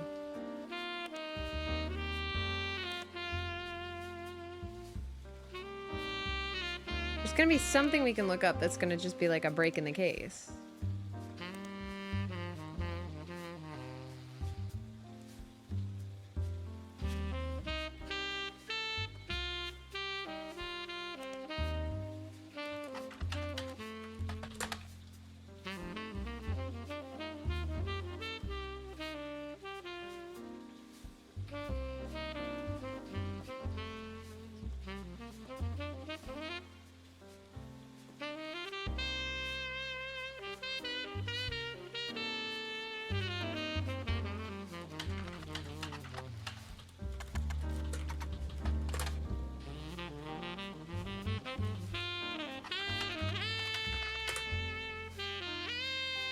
That's what I thought. Sam Madsen then. We haven't looked her up.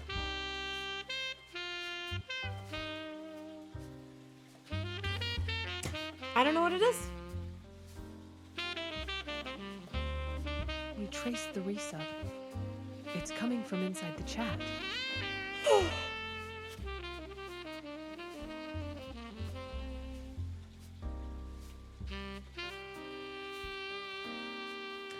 Maybe Zach Morden? Nothing. Okay. Is there anyone in the family tree that's gonna have like pictures that we can add to them. Zach Morden does, but Clara Lansing.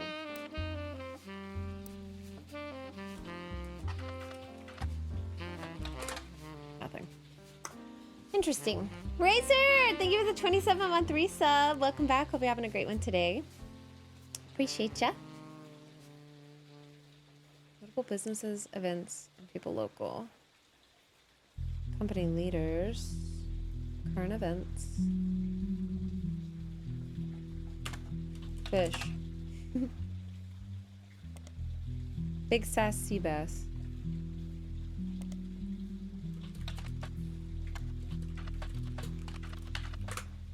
Nothing. Dang it.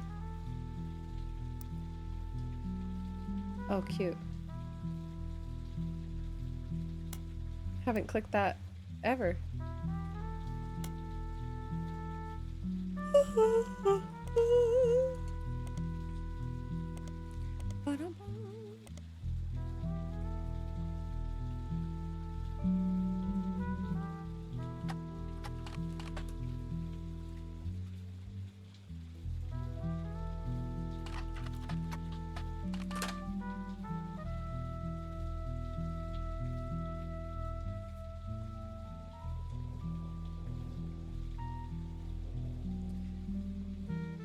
Quotes from Bess Williams' book?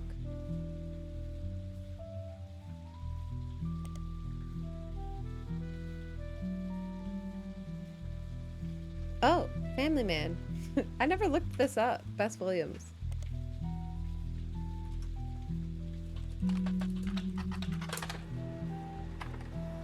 Ah.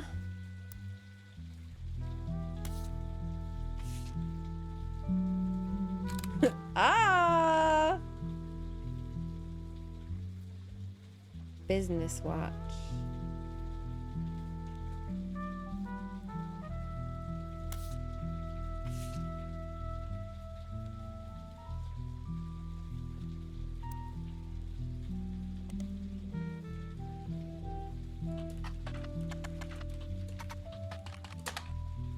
Okay. Okay. I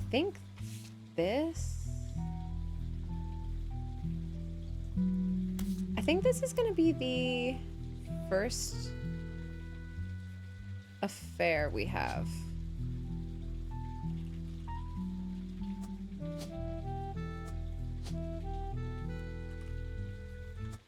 Oh my god.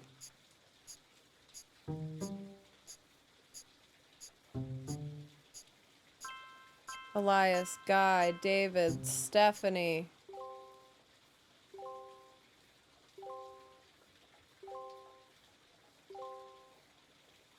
We did it.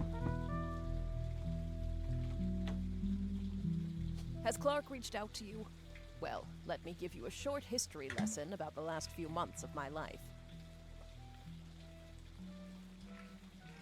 Okay.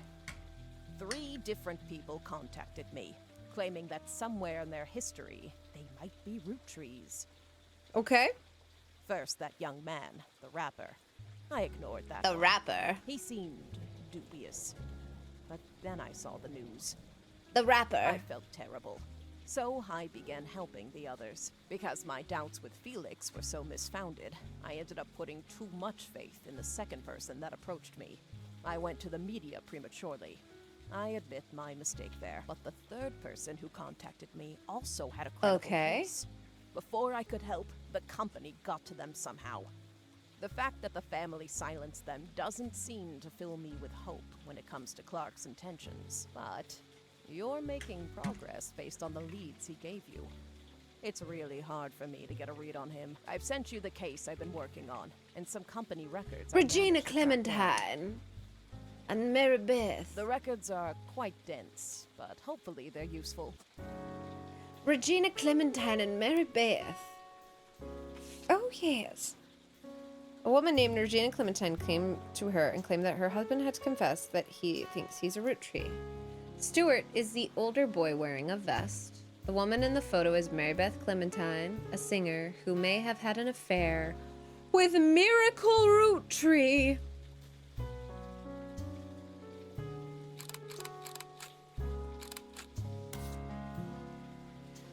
God.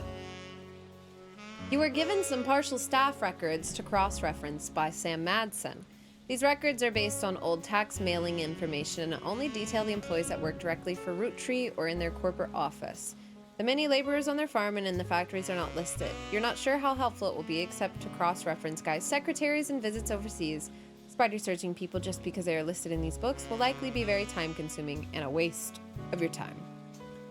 Zach Morton, Ernest Madsen Jr., Edward Roottree, Lord Carpenter, Carl Monroe, Elizabeth Cravensworth, Fred Cross, Albert Cross, Dudless, Juliet McCullen, Joanna Robertson, Doris Mays, Beth Knox. Screaming. That's why Joanna didn't. It's because her last name is Robertson. Oh, Joanna, why?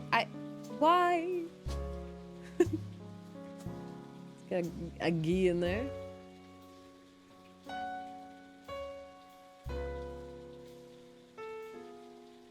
Unknown occupation. Baby.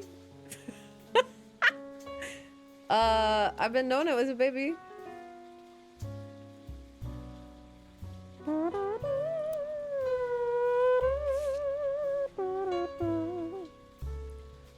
that was just 1975.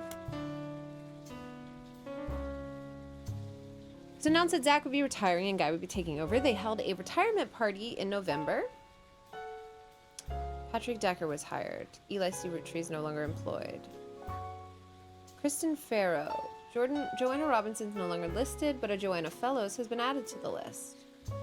Joanna Fellows and Beth Knox are no longer employed by Roottree. Cravensworth, Beth Knox. Patrick Decker. Beth Knox 50-year work anniversary bonus. 50-year work anniversary. She's been there since like 1926? 50K?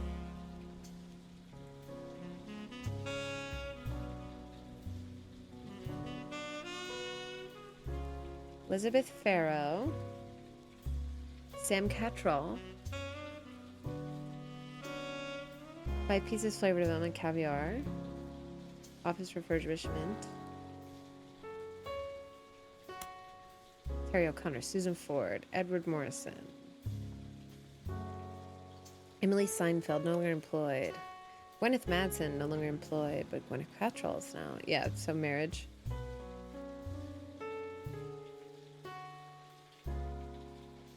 Goodness gracious. Sam Madsen left, so this is the last set of books you have access to. No change, no change. No secretaries are directly employed by Roottree. They use a work-time temp agency.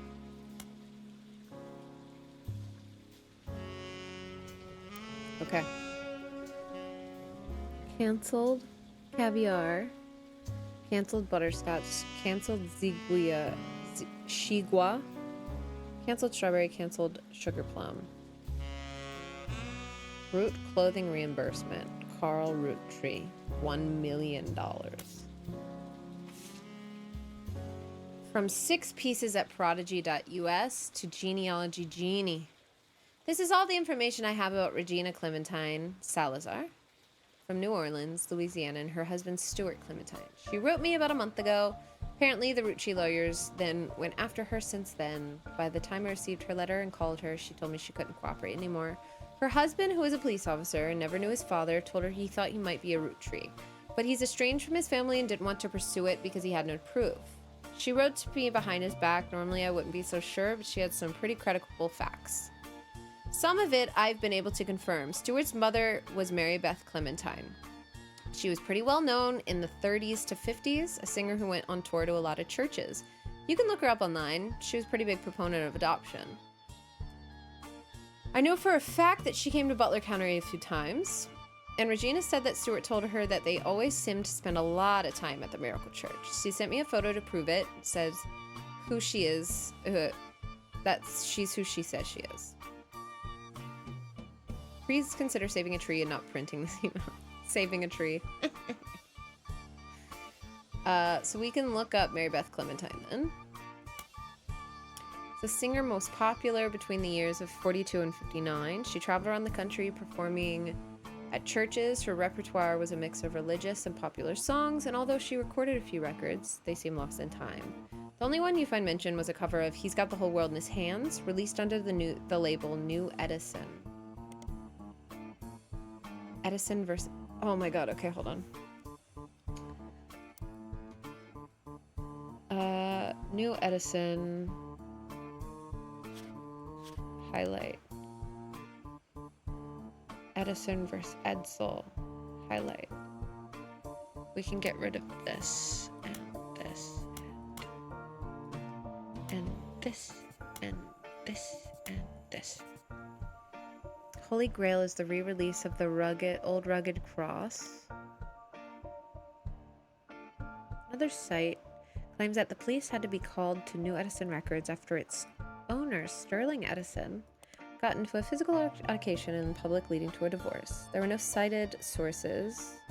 There's an email address at the bottom that says, send me your stories about old Hollywood, and I'll add them to this page. Mary Beth. One thing Mary Beth was known for was her adoptions. She listed on many sites that mention adoption. She adopted 2 children in the late 40s, Stuart and Mark. She also spoke as an advocate for the benefits of adoption in front of the U.S. Congress. For convening to debate and discuss the first adoption of an African-American child to a white family. Why are we all cheering at the Habs game? Why are we all standing up and cheering?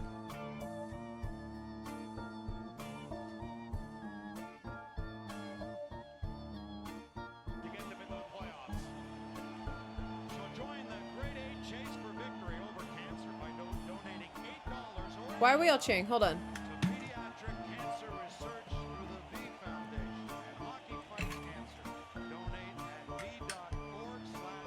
Oh no, we're going into overtime. Wait! But I think since we're going into overtime, we get enough points. We're going to the playoffs.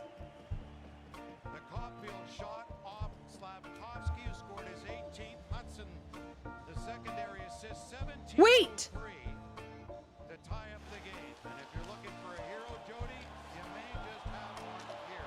Here are the goals first off in this one. Yeah, and it's the superstar Davidoff who comes in here. Pasties, I'm sorry. We're gonna have to take a slight break because this is a very important game for us. Bertuzzi got a goal. I'm happy for him.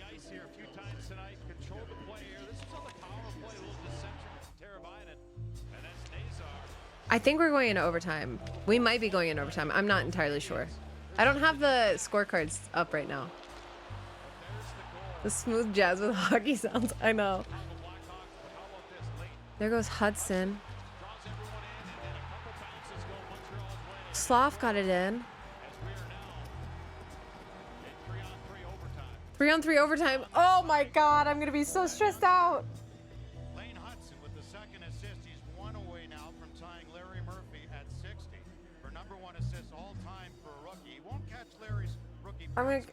I'm stressed. I just got so stressed out.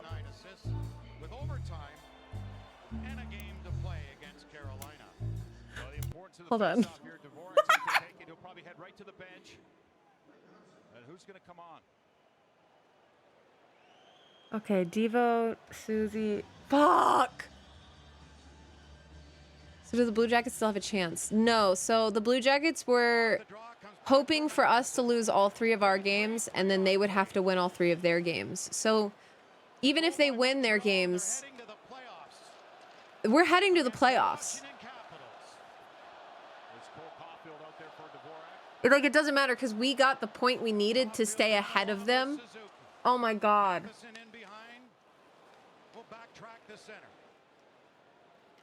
Guys. Guys. Remember last year Remember last year, I was like, I'm going to be a fan of this team. I have... Back for Montembeau. You can see the speed there in Nazar. He just kind of holds in his lane, and then that jump pushed Suzuki back. Who leaves it there for Cole Caulfield. Going wide with it. Back No for fucking Suzuki. way, dude. Out there with Hudson. Takes the drop pass. Lane Hudson in. Can't find a lane to the goal, though. Hudson. Great stop and turn, then lost his balance and went down. Oliver Moore. We're just going to listen to this really quick. Out along with Teravainen. Brother, dude, this is so cool. And you know who's on the ice? Demidov. Demidov's on the ice with Hudson? Two rookies there.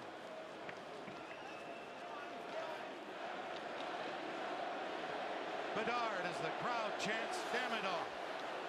Demidov, the chant is crazy. For Renzel. For context, Demidov's first NHL game is tonight. He got a goal and an assist in his first period. I've been waiting for Demidov to get on the roster. And backs out to neutral ice. Gathering speed. Yeah, we're booing Bedard, baby. Couldn't get a shot away. Oh, that was nasty. Took it away. Lead pass. Oh, and Demidov was wide open, but a good play by Nazar to knock it down. Who drops it back? Yep. Get on him. Leaves it there for Renzel with room. Firing. Yes, baby. Take it up, Lane. Who has it? Slowing down. Demidov wants to change. Oh, that was Demidov. That was Demidov. Okay. New Hook said, hey, let's hold up. So they're going to regroup here with puck possession behind their own net, are the Montreal Canadiens. Okay, we've got Line out with Hudson. Most ever by a Canadiens rookie defenseman passing Chris Chelios. Lane is absolutely fucking insane at his head fakes. I don't... Lead feed too far. Immediately gets it into zone. Holy... Matheson there first in a collision. He went down. You know what the fans wanted. Turning. Into the zone comes Line A. Line with an insane shot, 2v1. And look at the rookie, Ryan Green out there for Chicago. Oh my God, guys. His first National Hockey League game. Has Demidov been a Habs? Tasha, he's been our prospect for at least since last season. We drafted him last season, but he still had a year on his EHL contract, his Russian contract. And basically the contract got canceled a week and a half ago, and we immediately signed him for a 3-year deal, meaning that 2 games would be wasted for a whole year of that deal just to have him on our team this year for our playoff run. And so he flew in like 4 days ago, went to practice with them on the day that they were against the Leafs. Oh shit. Cole. And then came to this game. This was his debut. And he got a goal and an assist, which is like record-breaking for a rookie. From center for Bedard. 35 seconds left in overtime. They're gonna go to Bedard. Bedard waits off the Chicago change. Bedard in back of the net with it. Out there with Renzel. Bedard, pass it to someone. Hello? Watched by Suzuki. Plays back for Renzel. Watched by Caulfield. 15 seconds to go in overtime. Oh no, please don't go to a shootout. Up high and stop and turn for Bedard. 6 seconds left. It's gonna go to a shootout. For Renzel. Oh my. Renzel with it. Renzel right in. Save. It's gonna go to a shootout because Montembeau's too fucking good, brother. Shootout. Why wouldn't we, Kenny? I guess so. What a night here in Montreal. Bedard, the angry, annoying little shit, or me. Connor Bedard was the one that last season everyone was like, "Oh my God, he's the greatest thing that's ever happened to hockey." There's Newhook trying to force that pass up ice to Demidov. It couldn't connect. And that's all I'll say about that. Head fake there. Tries to set up Bedard. And that's all I'll say about that. Anxious moments here. Renzel, how about this? Who's the one who always wants fights? Oh, you're talking about Matt Rempe. And there's the D, who is not anywhere close to the skill level of any prospects. He just is tall and likes to fight. That's Matt Rimpey. Didn't quite work out. Had enough time and space behind the net. And here was that latest chance. As it kind of felt like the clock was just going to. I think Matt Rimpey is using hockey to deal with his dad's death in a way that he shouldn't be using it to deal with his dad's death. We are headed to a shootout. But I also don't know the man, so I don't know. And the way this game started, from number 93, Ivan Demidov, do you just have the feeling that it might just end on his stick? I mean, this is so. It's so old man listening to the sports game on battery radio. What he's got tonight, he's got some decisions to make. A lot of discussions down there. You can see the intensity on his face as now it's just. I have to go look at the. One-on-one. Soderblom for the Chicago Blackhawks and Montembeault for the Montreal Canadiens. We have 88 points because now we've gotten another another overtime point. Blue Jackets have 85 points. A playoff spot on the line for Montreal in the shootout. Cole Caulfield going up for the first. Oh. What a night at the Bell Center, and to kick it okay, off, Cole guys. Caulfield on Arvid Soderblom. Everyone be quiet. And a save made by the Chicago. Damn. Well, Caulfield there just he's a right-handed. Someone deciding to check out the stream for the Roottrees game. Wow, the game makes you watch a hockey game. Wild. Come on, Monty. Frank Nazar with a goal and an assist. Second consecutive 2-point game for him.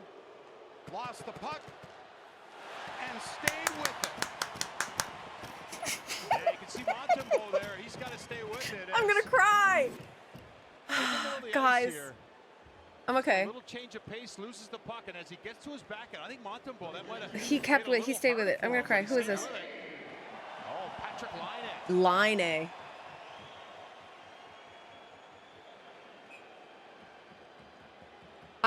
I just noticed Laine wears neck protectors, like neck guards. Caught! God damn it! And a save made by Soderblom. I'm doing okay. Laine is a shooter, so you would expect him to try to get some shot away, and there, Soderblom. I'm doing fine, guys. I wish we had our heart monitor on stream. Your girl's not doing very well. Chicago, second time a Blackhawk, 8 seasons with. Love that you're doing this live, Russ. Listen, I have to, because I think they actually need the win. The referees here, the officials. What are we yelling about? They're saying there's a possible goal on the last Chicago shot. Why? On Nazar? Yeah. And remember, he lost the puck, and Montembeault kind of got twisted around. Shot, the puck went in the net. This is a goal. This is I'm gonna. a goal. They're saying they just announced. I'm gonna do something so dramatic right now. That is a goal. I'm gonna do something so fucking dramatic. With it, wasn't sure where it wound up, but it looked strange, and it took a while. So Nazar. It got stuck in the net. He had the 2-2 goal in the game. And has the goal in the shootout. Oh, so Marty St. Louis, we're backing up in time here. It's best of 3. After that goal, Mahandran. So they each get 3 shots to has a chance to win it. make goals. Clearly in the net. So Canadians need to get a goal here and hope that the Blackhawks miss their next goal. If they don't get a goal here, it's an automatic win for the Blackhawks, but we still get a point. Well, I can tell you one thing. The Blackhawks are obviously up in arms and, celebrating pretty much here. And the Montreal Canadiens, there's a lot of confusion on the bench. We just saw the puck being taken out of the Montreal net, but players wondering what is going on and what happens next. We don't play. I'm not sure. As you said, Patrick Laine took a shot, and so the Blackhawks think they're in. Well, actually, they're going to shoot here, so they are. So Laine's attempt is done. Teravainen for the win for Chicago. Okay, it didn't go in. Did not go in. Wow, what a sequence of events here. As So our next shooter has to get it in. The game for the Chicago Blackhawks. That was a Teravainen. It's on the stick of Nick Suzuki. Nick Suzuki for our third shooter. Okay. I can't say anything bad about that. Susie's incredible. Of the captain who's been a hero so often this season for Montreal, Nick Suzuki. And the save made stays out, and Chicago wins it. How did we miss that? So the Canadians I'm so will jealous have of to Demidov. Moosh, Demidov is Another day, insane. they've got Carolina in here A on goal and Wednesday, an assist on his Columbus first game. still alive. His first period, no Amazingly less. enough, I'm as so Chicago excited to see pulls him out play a more. victory here at the Bell Center. Oh, there's We a still lot got a of point. shock and a little confusion here as Nazar gets that goal, and then Laine shot. We still got a point here, so we're still in the Carolina running. He misses, and Suzuki had to We just score have to on this hope goal. Blue He makes Jackets his move lose late. He against gets it to the backhand right here. their next And this is how close he game, was to tying it. It or goes we right win off our the next pad game. of Soderblom, and then off the post and out. And Blue Jackets go Chicago against leads Flyers and the with 2 Islanders, and I think we points. only have That one game extra left. point, Montreal desperately wanted, but they're going to have to wait to game 82. And that's the play. And Oh, for we have Columbus, the they play in Hurricanes. So if we can beat the Philadelphia Hurricanes on tomorrow. Wednesday, Still alive. And then home to the or even go to Islanders OT on Wednesday, Thursday. we're fine. Carolina in here. So Soderblom, he stole the win You needed any for kind of win to Chicago lock it up, in so Blues will Chicago still have a against shot, unfortunately. Montreal, Yeah. and held the fort here. Yeah. on So this as night long as Blues against the lose one of their Canadians. next 2 games As and the Blackhawks win, and we are what in, may if go they win their down next in 2 a games, shootout that we have to began win in against Carolina. 2005 That's all it in is. the NHL. The strangest Okay, guys. Hey, thanks for letting me just listen to my game. But I want them to beat Columbus. Yeah. To be fair, the Flyers this season have been trash, like just very bad. But they were pulling like the Habs last year, where the Habs could just win against a random, extremely good team in the middle of an 8-game losing streak. And the Flyers are doing that this year, so Flyers could pull it out. They've also been playing so well since they got rid of Torts. Like, they got rid of Torts and the Flyers just started fucking going, dude. If only the Wings got high draft picks and not screwed by the lottery. Yeah. Yeah. A goal and assist for NHL, for his first NHL game too. Fucking insane. I'm so glad we got to pick him up for 2 games. Just like last season, we got to pick up Hudson for 2 games. Whew. All right. We're only gonna go for a little bit longer because I'm mentally running out of steam so very fast. Okay. Mary Beth Clementine was a singer. She traveled around the country. He's got the whole world in his hands under New Edison. She was known for her adoptions. She was an advocate for the benefits of adoptions. We're convening to debate and discuss the first adoption of an African-American child to a white family. She was specifically there to detail her experience going through the system to adopt Stuart. Her other son was adopted later, and according to a single line on one adoption site, under unusual circumstances. Did she adopt an illegitimate child, maybe? It surfaced that Mary Beth had been twice divorced, both times to her manager Sterling. Okay. This ended her career with the religious audience she had been catering to, and while she performed occasionally since then, she faded away into obscurity. She passed at the age of 76. Okay. So Sterling Edison was its owner, and this is Mary Beth Clementine. All right, let's put Mary Beth in here.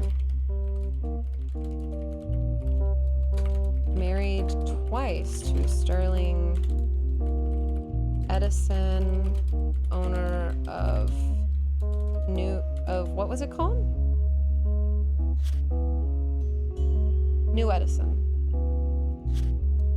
Owner of New Edison Records. Okay. Adopted 2 children. The second under unusual circumstances. Cool. All right. Edison Records versus Edsel. A website about lawsuits mentions that this was a fun case because the name of the lawsuit was actually the biggest problem for the person being sued. A record producer who called himself Edison was immediately ousted as not actually being named Edison. Edsel was a German last name, and at the time of the founding of the company, the US was at war with Germany. The company's founder immediately settled to try to get the case to go away, but the damage was done. Edsel. Okay. The Old Rugged Cross. It's a popular hymn that's been covered by many, many artists. So even if we put Mary Beth, Mary Birth. Okay. Sterling Edison, we've tried. We've done that too. So let's go back to Mary Beth.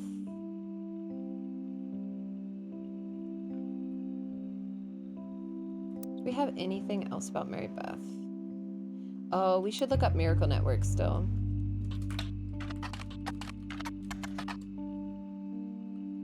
It seems Miracle Senior's going on a new tour.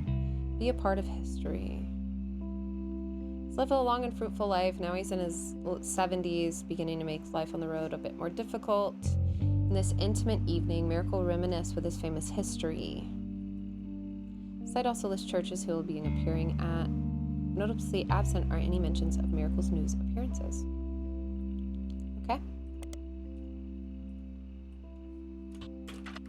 Mary Beth Clementine was reviewed and advertised many times. Positive review of her cover. The Old Rugged Cross. Guess we should search it up again. Mary Beth Clementine. The Old Rugged Cross. Nothing. Okay.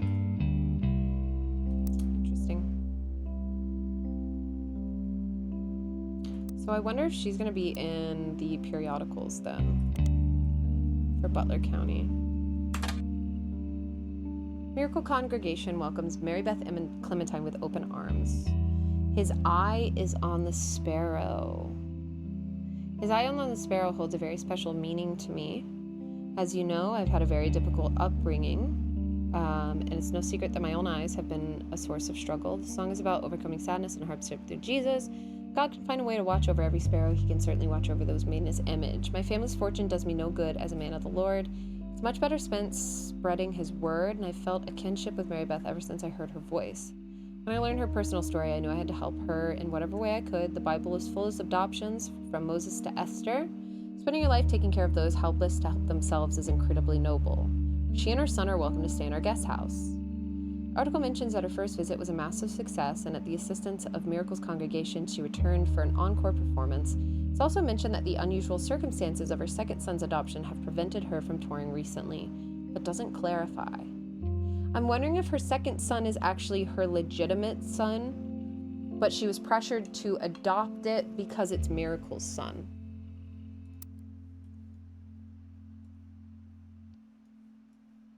You know?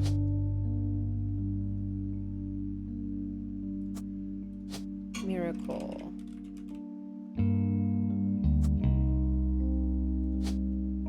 Preacher.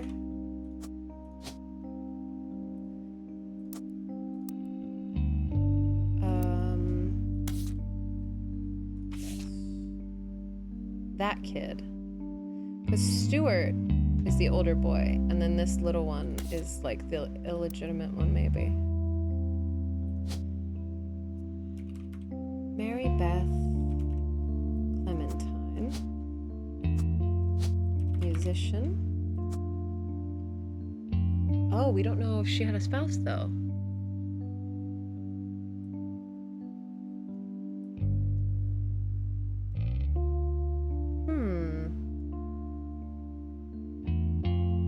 We don't know what any of this is.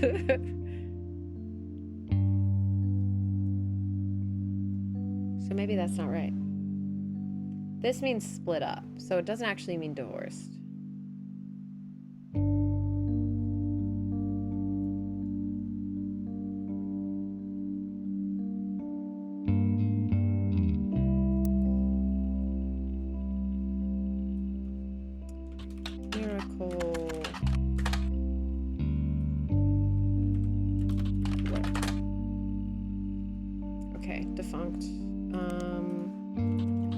Stuart Clementine. Emergency services. It seems he's a police officer. He has no web presence. Stuart Clementine is a police officer. Okay.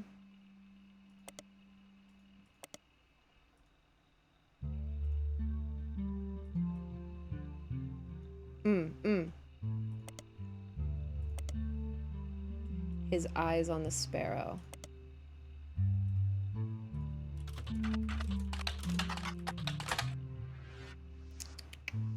Okay.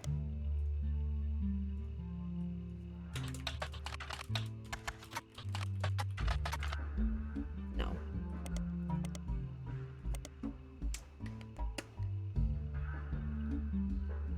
Open arms. 1949. 1953.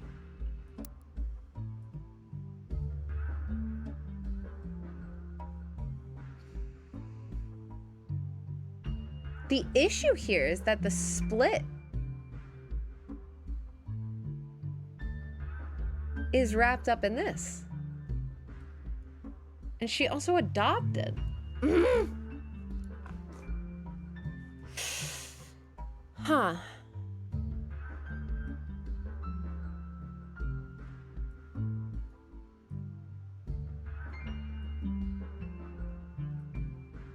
We need to figure out all the secretaries that old boy here boinked.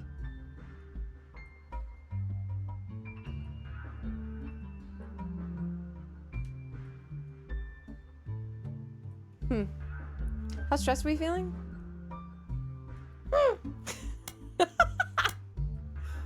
I think I'm just out of gas, so we're gonna just go ahead and do a little save and quit here, and we'll come back to this on Thursday. Because Tuesday, tomorrow, we have a wonderful little lobby planned for you guys where we are going to be playing games with Chris Melberger again, and it's a double Mac and Veeds week. So we've got Mac and Veeds Tuesday and Friday. Let me see if we've fully decided what we're gonna play. Let me find, where's Chris?